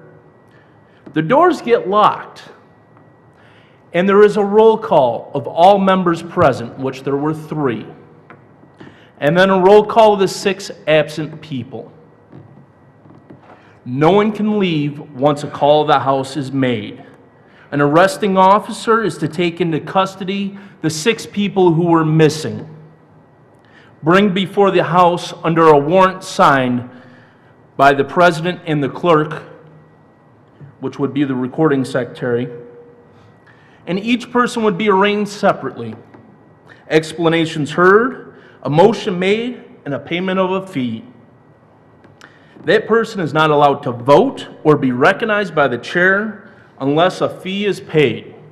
So, city attorney, you just invalidated the rest of this city council meeting. Next thing I want to talk about, I brought another little piece of information to the city attorney about Kelly Collegio, who is still a city employee, I understand. She may not be, but 40 days prior to an election, if you're in that election, you're supposed to resign from office. Had political flyers attached to vehicles in the Warren Community Center South parking lot on 8/23/11 around 11:45 a.m. I believe City Ordinance 3-19 deals with this matter. I called City Hall before I filed this complaint to find out if it was legal and proper to do this.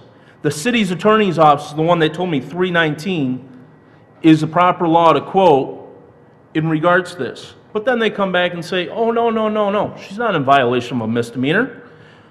Because there's an exemption under 325 that gives a provision that you can put mailings wherever you want. So from the future, you set precedents. Anyone who wants to put a political flyer on any vehicle on city property, you're free to do so. You can put your sign there if you wish. You can do whatever you want. Want to put a bumper sticker on a car? Go right ahead. Next little piece of information is for the mayor. Nice little piece of code of ethics that he has all his appointees sign. There's a purpose, a preamble, requirements of the code of ethics. Act in the public interest. Consumption of alcohol or controlled substances prohibited. Conduct, discrimination, and harassment prohibited. Comply with the law. Have a driver's license, state ID. Political activity on city time. I believe he was on city time during all his spaghetti dinners because he does not take a vacation, remember? Conflicts of interest. We have plenty of those here. Gifts and favors, confidential information, use of public resources. He used a fax machine for his campaign reports. Representation of private interests. Positive work environment. He doesn't promote a positive work environment as he squishes everyone down and makes everyone feel uncomfortable in City Hall. Just ask the people there. Anti-nepotism, which there's a lot of that going on. Compliance and enforcement. Next little thing, I'll skip the city controller. I'm thinking about the park on 9 Mile. We can name it after Mr. Bacamino, so he has a place to come. When he comes into District 5, he has a place to stay. Since he's not in District 5. Another thing I want to bring to his attention, I applied for the Library Commission like you asked me to after the primary. You told me to apply and I put your name on there. But yet you approved someone else who doesn't live in the district that you want to represent. But yet you don't want anyone to represent your district to be on any board or commission. Find that interesting. Again, Fouts went to Bedford College of London, an all-female university until 1965, at which time he did go to Central Michigan University. He was in England from 62 to 64 approximately. Another name for the park could be Fouts Park, because we know he likes his name being recognized. And now I have a little parting word for every council member up there. Vote wants your vote, but we won't get a vote come November. Green wants the city to go green. With his family is the police commissioner, an attorney, and a brother on the DDA. Stevens, have you seen any peeping Toms? Warner is spelled S-T-E-V-E-N-S. listen his legal opinions, and the judge does not have any, or marked attorney-client privilege. Sadowski makes his own agendas to cover his own hacienda. Donna in her 50s, let's hear you holla. Mary Campos Perez, is she a resident? Yes, she is. How about you, Bacamino? Thank you very much. The next speaker is Tomas Banya.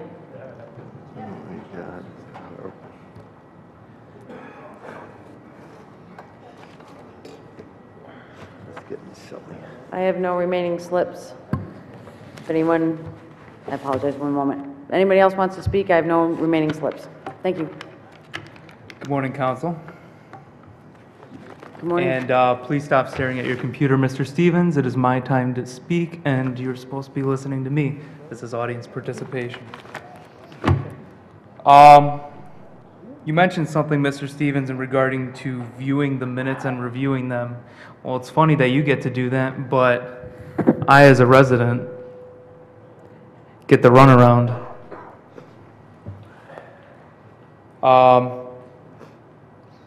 Something was mentioned tonight about the mayoral disrespect, or the mayor promotes respect for all residents of the city. Unfortunately, he can't even say hello when someone says hello to him. We complain about the cost of the lights, yet we have a room that's typically used for special meetings that has the lights on and it says city employees only. The city employees are supposed to be here in the meeting, not in a room segregated from the public.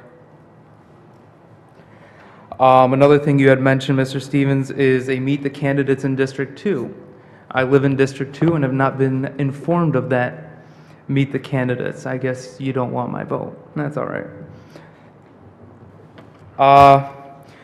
We talked about recycling during the budget, and it's kind of funny that certain departments in the city don't recycle with the city. So we're paying for someone else to recycle for us when we have our own recycling service. That doesn't make any sense at all. An egregious violation of the Open Meetings Act has occurred here, as well as Robert's Rules of Order. And you guys know what happened, and the documentation will be forwarded to the Attorney General as provided under the Open Meetings Act. We talk about FOIAs. I'd like to thank everyone for approving one of my FOIAs. And I'm going to talk about them. Terminated, fired, let go. That was my first one. It's funny, everyone gets a termination notice, don't they? So we don't have a record, apparently? Yes, we do. Employees that have resigned, no record exists.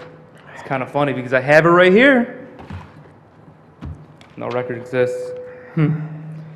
Mr. Stevens, I don't mean to pick on you today, but you come to mind a lot.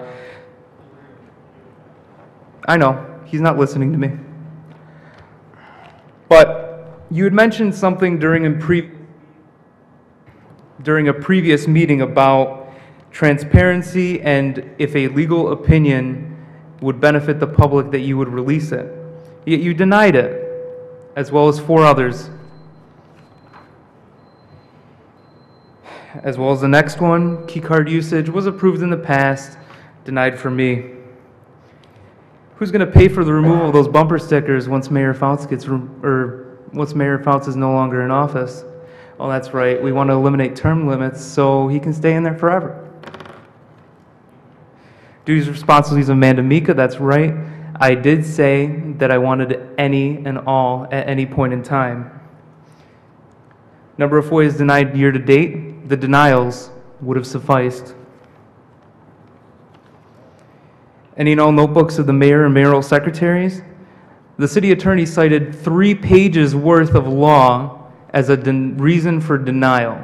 Did not specify which is a violation of FOIA law.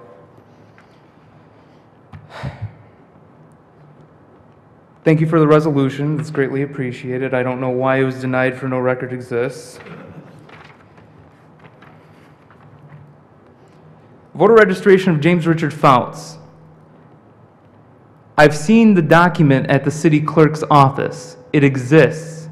For you to deny it is a violation of state law, whether you like it or not.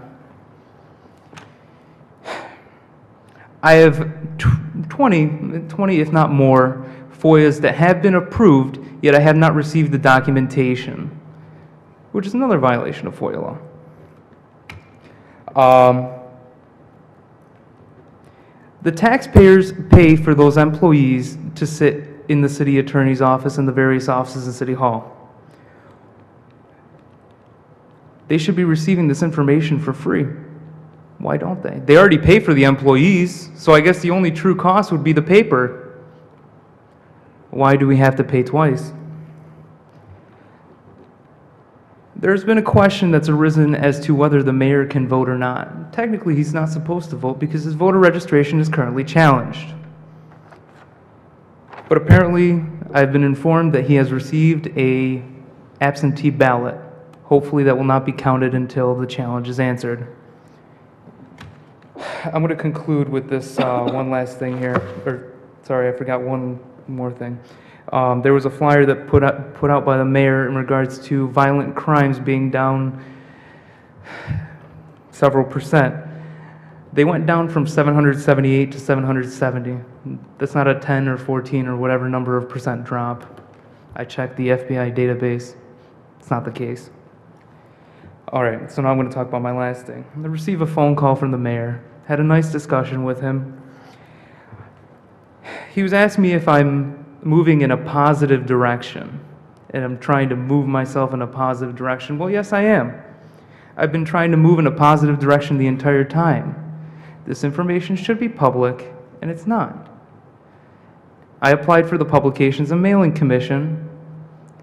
Maybe I'll get appointed, maybe I won't. In conclusion, we want a transparent government. Oh, I forgot. Announcements isn't supposed to be on the agenda, Mr. Sadowski. We want a transparent government. We don't have one. Please give to us. Time will tell what happens in the future. Good luck to all the candidates running, and have a great day. Thank you. Our final speaker is Joe Dabrowski.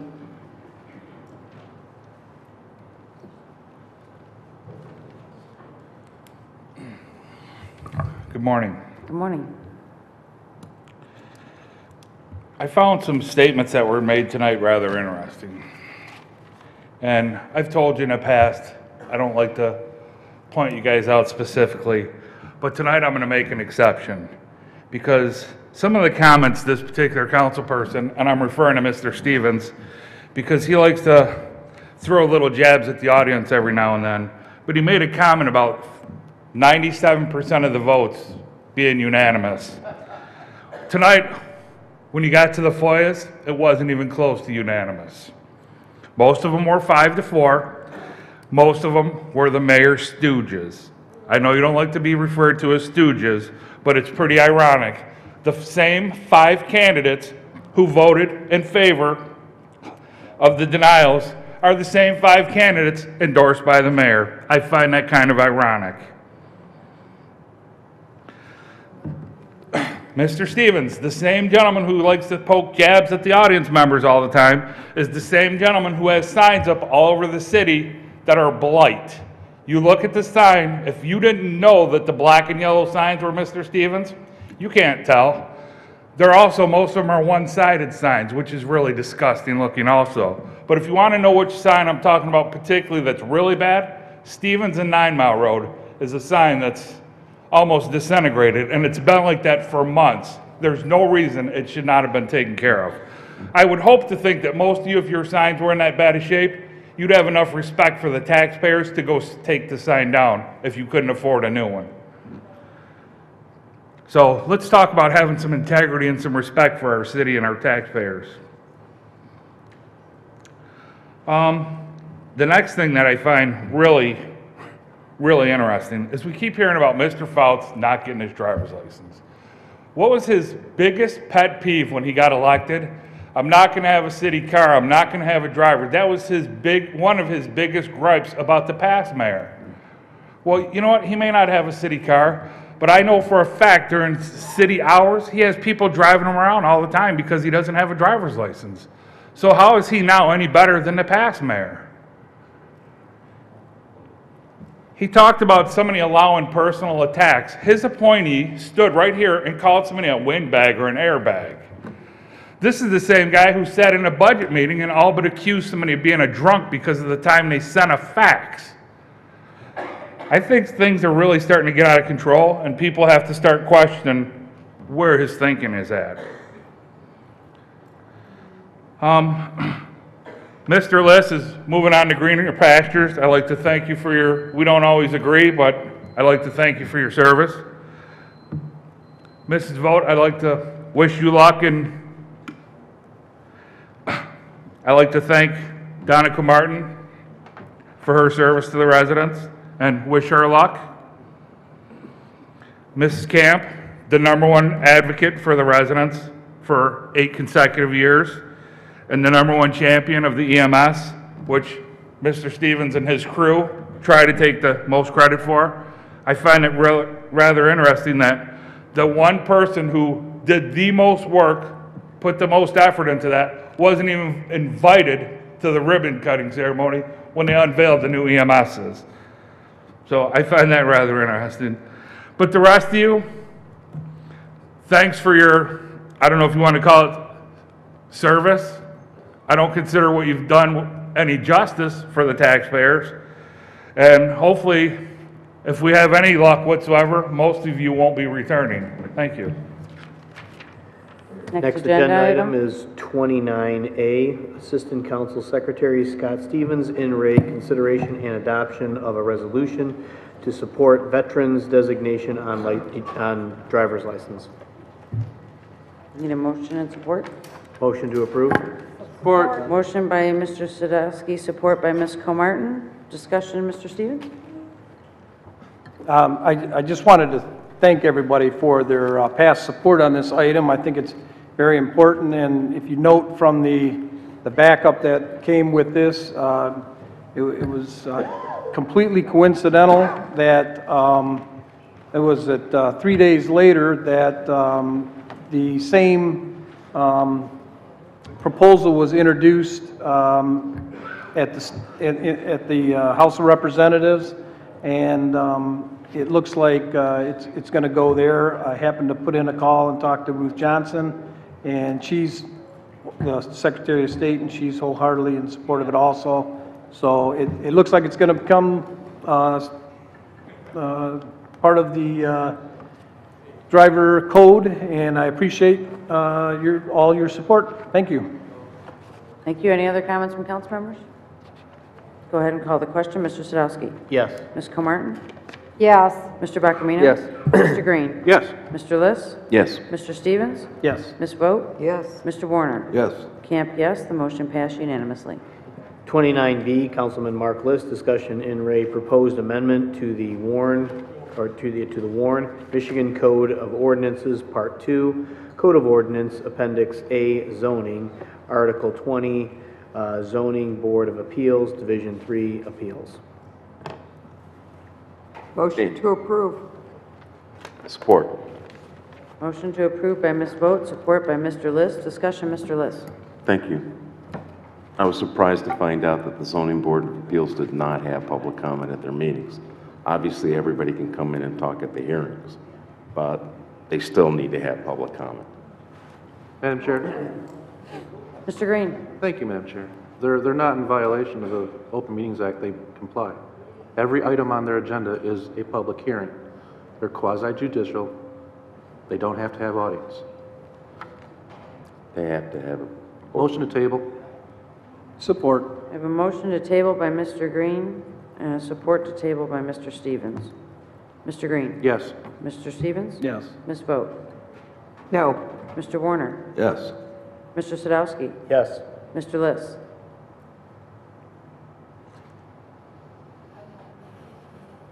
no. Mr. Bacamino? Yes. Ms. Comartin? No. Camp, no. The motion to table passed 5-4. 29C, request for briefing status report from both the fire department and water department as to the condition of fire hydrants This briefing must be scheduled for a committee of the whole in December and provide the known maintenance status of all 6,000 fire hydrants in the city of Warren, to include in and out service, date last flushed, date last painted, missing parts, leaks, installation/changes out of date, GPS location. Need a motion and support? Madam Chair, I'll move that motion with discussion. Motion by Mr. Stevens. Support. Support by Ms. Vogt. Discussion, Mr. Stevens. Thank you very much. This issue was brought up at the last council meeting by a resident. I looked into it over the last couple weeks, and so that people at home are not alarmed, there was the allegation that there was 12 hydrants that had out-of-service rings on them. What happens this time of year is the fire department goes around and they flush or not flush, but they pump out the hydrants so that they don't freeze over the winter time. And as they do, if there's anything wrong with the meter, they'll throw one of those rings on there. Right now, in fact, the water department is going around and they are, following them basically and making the corrections that need to be made to that. And so I would ask the residents, don't take those rings off, because they need to use those to identify what they're trying to fix. But it is a serious issue, and I know that it's been addressed over the last few years in the budget. Currently, we only fund 30 replacements on fire hydrants, enough money to replace 30. No matter who's on council next time, they need to take a look at this.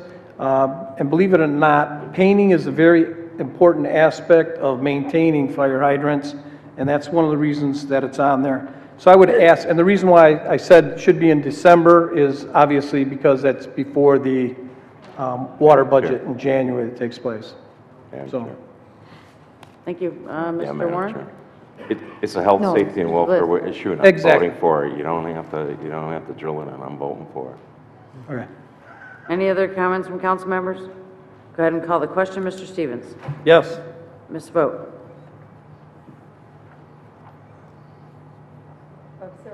You're just calling the question. You vote yes. Mr. Warner? Yes. Mr. Sadowski? Yes. Mr. Liss? Yes. Mr. Green? Yes. Ms. Comartin? Yes. Mr. Buckmino? Yes. Camp, yes. The motion passed unanimously. 29D, Council Vice President Donna Kazar-Comartin, discussion and utilization of EMS revenue funds. Total EMS funds through yesterday, $3,693,517. And 61 cents. I have 00. Thank you, Madam Chair. In regards to the EMS revenue funds, during our presentation of all our bills, we had the amount that was brought into the record. And what I'd like to do is make a motion to go ahead and take and set 40% aside for heavy-duty and EMS maintenance and EMS equipment. We have some funds that are dedicated. We have a millage that's been dedicated by the people for EMS, and we need to have some money to rotate them on a yearly basis. When we have these trucks get to be about 6 years of age, we've had a problem with a lot of our equipment and the age of our equipment, Support. and we've got the money set aside. So it'd be approximately 40%. The courts already have a dedicated fund with theirs. So that's 1.477406, or we can round it to 1.5. Motion by Ms. Comartin, support by Mr. List to set aside 40% of the EMS revenue funds for, I'm sorry, it was heavy equipment replacement? EMS heavy-duty maintenance and EMS equipment. EMS heavy-duty maintenance. Madam Chair. Mr. Green. Thank you. How do we get 40%? Where'd the number 40% come from? To be realistic, Yeah, how'd we determine 40, not 45, or not 30 minutes, but 45 minutes? Well, if everybody wants to change it to more than that, matter of fact, the whole amount could be dedicated for EMS equipment because that's what the EMS transport is for. Well, I was no, trying to be realistic with Well, the the realistic one, 40% come up with a figure. specific number. I mean, a detailed background of how we achieved a specific number. I'm not disputing what you're saying. What I want to say, how do we come up with a number? And is 40 or 45, 10? Well, I don't think 10 is even feasible. I don't know. Are you finished? 0 or 100, I don't know. Mr. Green has the floor, I'm waiting for him to finish. I'm sorry? You have the floor, I'm waiting for you to finish. Well, no, there's no basis to the determination that 40 is an accurate number. 60, 80, 0, 10, 5. Madam Chair. Please, Madam Chair. members of the audience, Mr. Green has the floor. Madam Chair.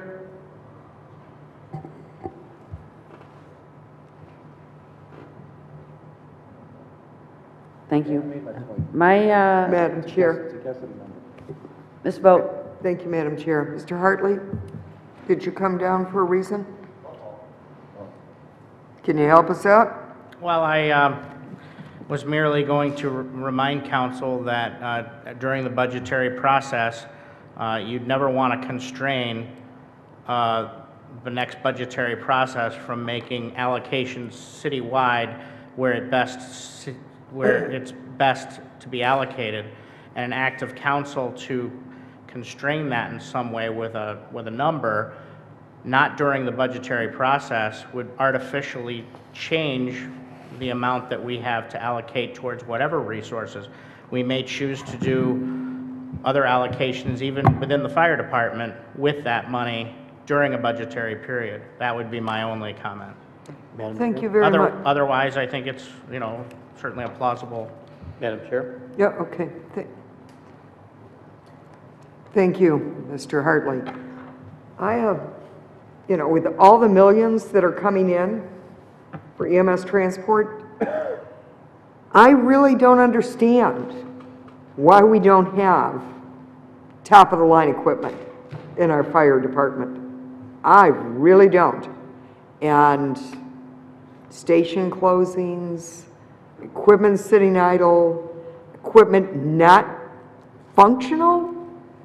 I mean, when our firefighters were in a fire and he had to back off because the pump didn't work, and that was the only pump that was operating that day, and we've got about 3.7 million coming in from EMS, something's wrong there. Something's real wrong. So, is 40% a good number? Is 60%? I thought at some point we had talked about every penny of what was raised from EMS was supposed to go into the fire department and for equipment. So, you want to make 40% of it for EMS and 60% of it for that fire equipment, apparatus, whatever. I'm all for it. We don't have a line item budget. We have to remember that. So, and there's no designation of this fund for anything, even though we've said it over and over again. There is no designation. So, I think we definitely should put a number on there. 40% is as good as any. Thank you, Madam Chair. Madam Chair? Mr. Sadowski? I guess, the way I looked at the funds that were coming in from EMS transport, that we should be using them for equipment replacement, vehicle replacement, and maintenance. And that's how we should break it down. The only reason why I say not to specifically set down a percentage amount would simply because as we start to replace those vehicles, obviously the maintenance on those vehicles are going to be reduced as we get newer vehicles in. So that 40% may be hampering us. But if we put it in to say that we want to replace the vehicles, meaning the fire trucks, additional equipment within the fire department, and then for the maintenance of those vehicles, I think going at a broader field such as that is probably more prudent. So that would be my suggestion to the maker of the motion. Madam Chair. Mr. Warner. Thank you, Madam Chair. I see Commissioner McAdams is here. Your thoughts on the process and distribution of the revenues? Well, right now the funds are segregated in a separate account and undesignated at this point. However, I want to make council aware that contained in the budget that was passed is a $250,000 allocation towards the purchase of new equipment. There is currently an RFP committee that is sitting and one meeting away from making a final recommendation as to a vendor and to a purchase of vehicles during this current fiscal year. So the recommendation from the administration, tentative recommendation, is based upon purchasing up to 4 vehicles, 4 fire trucks during the current fiscal year. When we make that presentation, it is also our plan to make a replacement plan presentation to council. And at that time, we will be able to bring a plan forward that states clearly what our goals are, what our replacement schedule, what we would think would be in the best interest of our community in terms of being able to afford it financially and creating a realistic replacement schedule that addresses our needs, our age, our maintenance issues today, tomorrow, and forever. So that is our plan as an administration and as a department head. That is coming before you in the next month or so. Definitely before Christmas, but probably within the next month. Okay, thank you, Commissioner. Madam Chair. Ms. Martin. Thank you. Good evening, Commissioner. I've got a question for you. Are you looking at dedicating all these funds for your department then, between the purchases of the new vehicles and everything else, the money that you have gotten with the EMS transport, so that is solely dedicated to your department? The fund as it was set up was not allocated specifically to the fire department. As a department head, I have no authority to request, demand, or dedicate funds. That is an administration and a council prerogative or initiative. My job is to make a recommendation as to what is needed and to work as part of a team on a committee to select the proper vendor to provide us the equipment that we do need. So my role is to act as an expert in the department to make recommendations for elected officials to make a decision, an informed decision. Well, council can definitely dedicate funds for you. Yes. So we can make that allocation. Dollar-wise, your purchase that you have coming up, how much are you looking at? In the neighborhood of $2.3 million. in the neighborhood of $2 million. So if council made a motion to dedicate $2 million, we'd still be within your guidelines. You still can make your proposal, and council at that time can do any adjustments that they want, but that money is dedicated for your equipment. Well, of course, council can, as an elected body, yes, you can make any decision that is within your realm. We don't have a final number. We haven't made a final recommendation yet.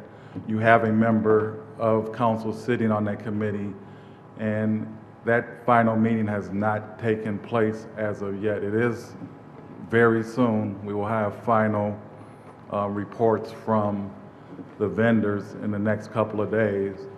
So, I mean, we're very close to coming before you. We're just not quite there yet. Okay. All right. Thank you, Commissioner. Any further comments from council members? Madam Chair. Mr. Stevens? Thank you very much. The Commissioner brought out a lot of things that I wanted to say, and my fear is that if we say, and let me first say that when this first came about in the, what was it, 2009, 2010 budget, I in fact wanted to make it an enterprise fund, but we weren't able to do that for whatever reason. But now I'm a little concerned if we set this 2 million aside, that somehow the rest of the money might be up for grabs. I think it's been working good the way it has. I know that I continuously check to see what's, in there. So, and that's one thing that I am thankful for on the revenue list, and I will continue to keep an eye on exactly what kind of dollar amounts are in there, and that it is not being used for things other than the fire department. So I'm a little bit afraid if we do anything right now, then we may run into problems. Thank you. Madam Chair? Madam Chair. Mr. List and Mr. Sadowski? Thank you.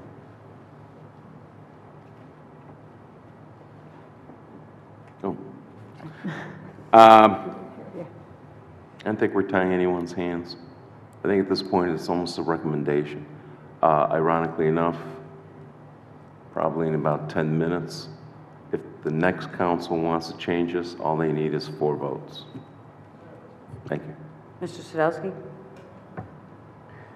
I understand Mr. Stevens' concerns. That was one of the reasons why I had suggested we broaden the definition of that. I think probably what most people are concerned with is that that money would leave the fire department and be used elsewhere within the budget. And I think the objective that Ms. Comartin has is that she wants to keep that and make sure that that stays within the fire department.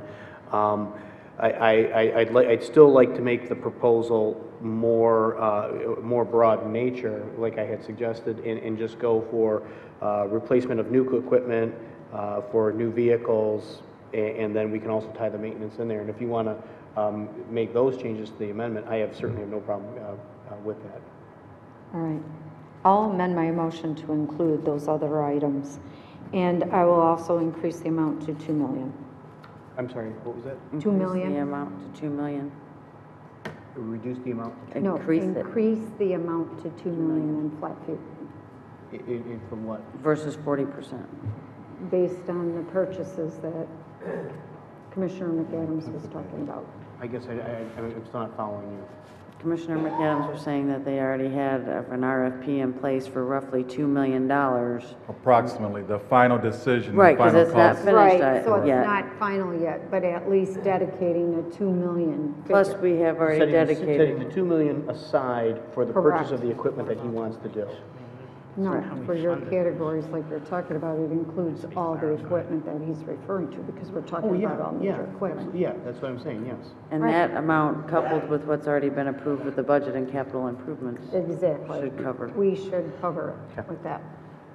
Mr. McAdams? Yes, there's included in the recommendation that will be coming to you guys, or to council, for the purchase, will be a recommendation of a short, a medium, and a long-term plan for replacing the vehicles, as well as a purchase recommendation of how to support this payment.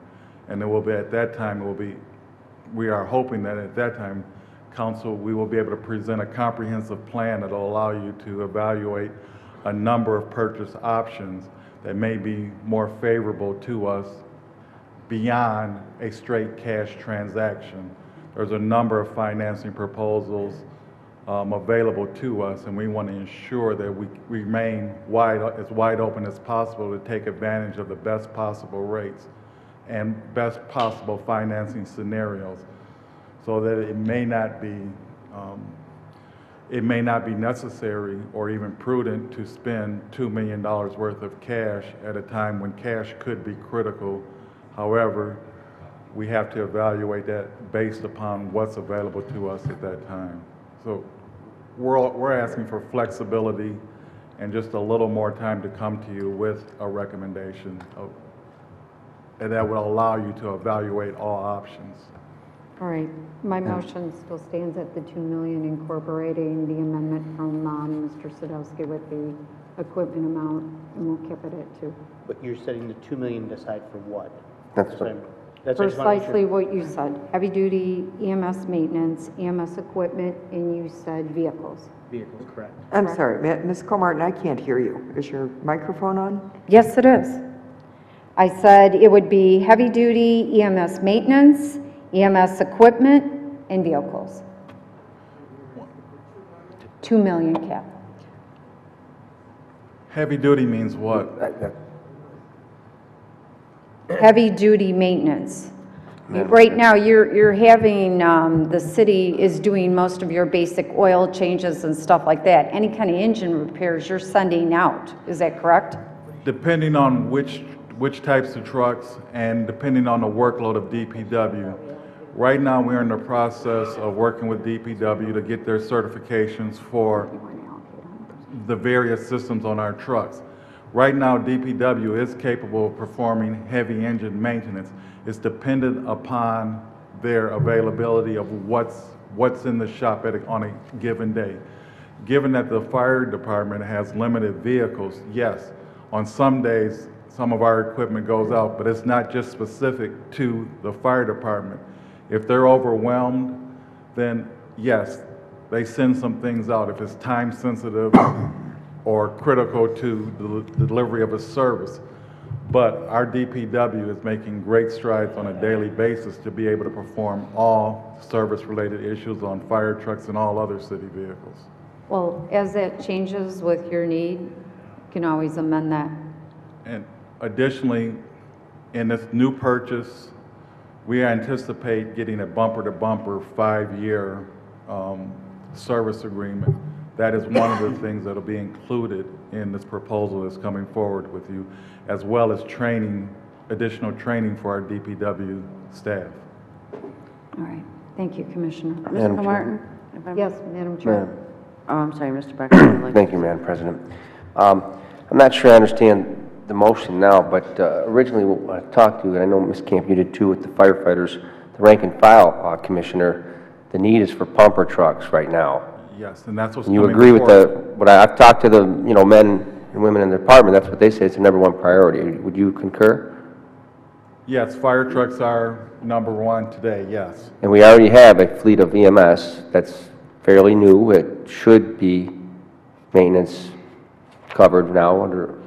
The new vehicles, yes, the service agreement on them is still in place, yes. So I'm concerned with the motion because it also included for the vehicles for the EMS trucks, which are not the priority right now. We have those. 2 million, if we add an EMS, it'd be more.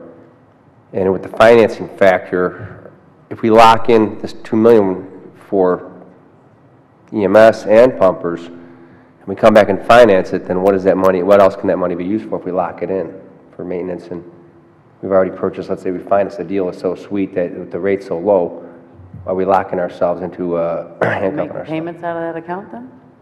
Just make the payments out of the account? All right, but right now the need would be, so the maker of the motion would include pumpers as a priority rather than just maintenance. I think we might need more than 2 million then, It says for vehicles. because the commissioner is saying 2 million for just the pumpers, the vehicles, but if you throw in EMS, maintenance, heavy duty, you might even need more than that.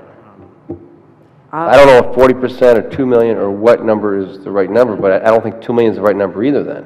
Because that's only enough for the pumpers, and that is the priority. You're not leaving any money left over then for maintenance of those pumpers or maintenance of the EMS or purchase of EMS equipment.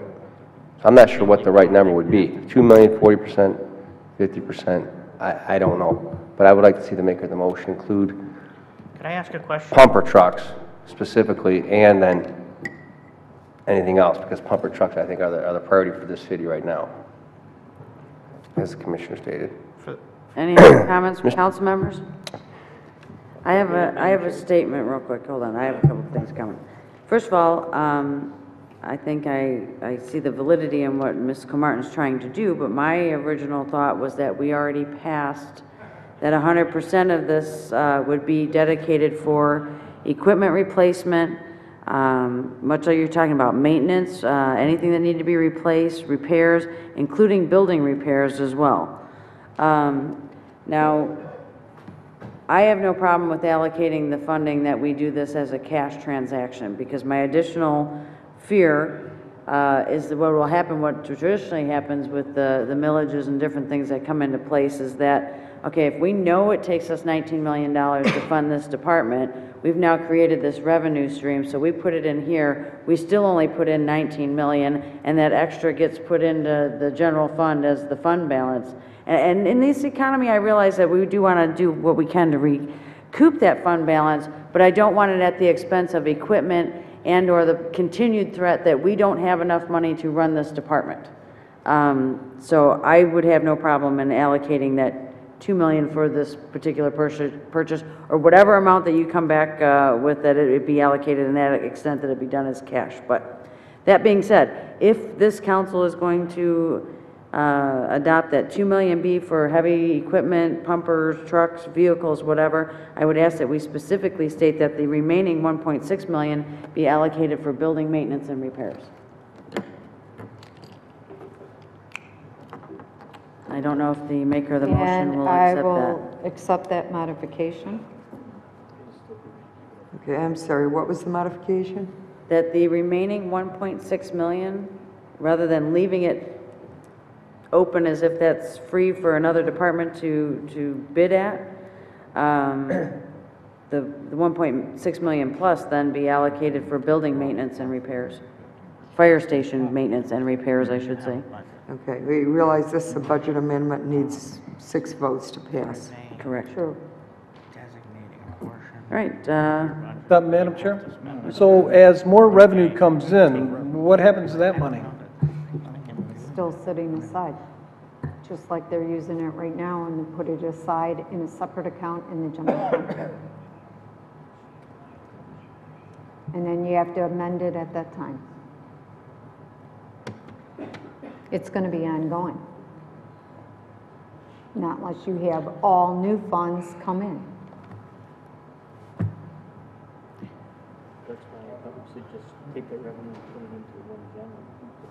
Yeah. Mr. Stevens, are you? And incorporate the building. I'm sorry, yes, I'm All right. Then I'm going to call the question. Ms. Comartin? Yes. Mr. Liss? Yes. Mr. Sadowski? Yes. Mr. Stevens? No. Ms. Vogt? Yes. Mr. Warner? No. Mr. Bacamino? No. Mr. Green? No. Camp, yes. The motion passed 5-4. Needed a 6 vote. Need 6. Oh, that's right. I'm sorry. It failed 5-4. Item 29E, request of Councilman Mark Liss to direct the city attorney to draft an opinion of law on whether electronic messages are permissible under the Open Meetings Act between council members and the administration during council meetings which deal with agenda items. And Chair, I'll move the motion. Motion by Mr. Liss. Support. Support by Ms. Vogt. Real quick, 2 years ago, the City of Ann Arbor City Council got ridiculed and worse because they were emailing each other through they had a fancier system than we have here with detached laptops. Just trying to be proactive here. The City Council was emailing each other during the meetings. Most of it was nonsense, but some of it was germane. People filed FOIAs and Freedom and Open Meetings Act violation complaints against them. And they have stopped emailing each other during the meetings.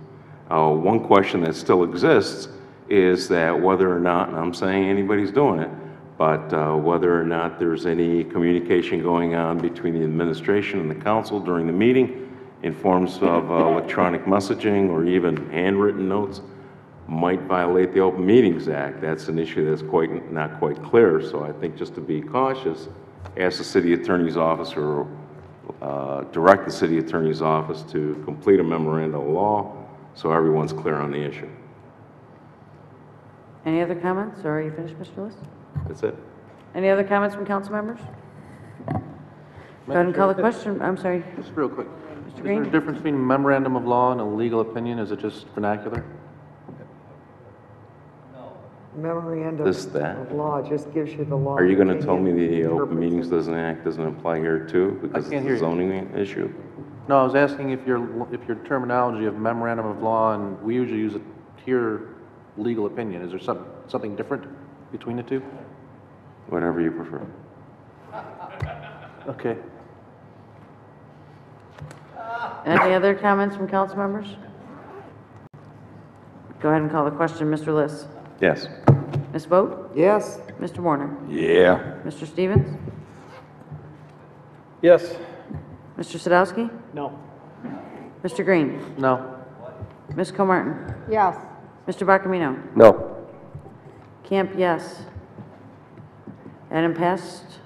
1, 2, 3, 4, 5, 6 to 3.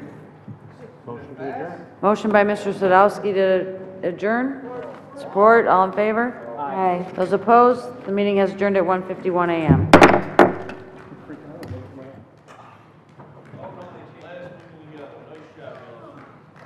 Show me the way to go.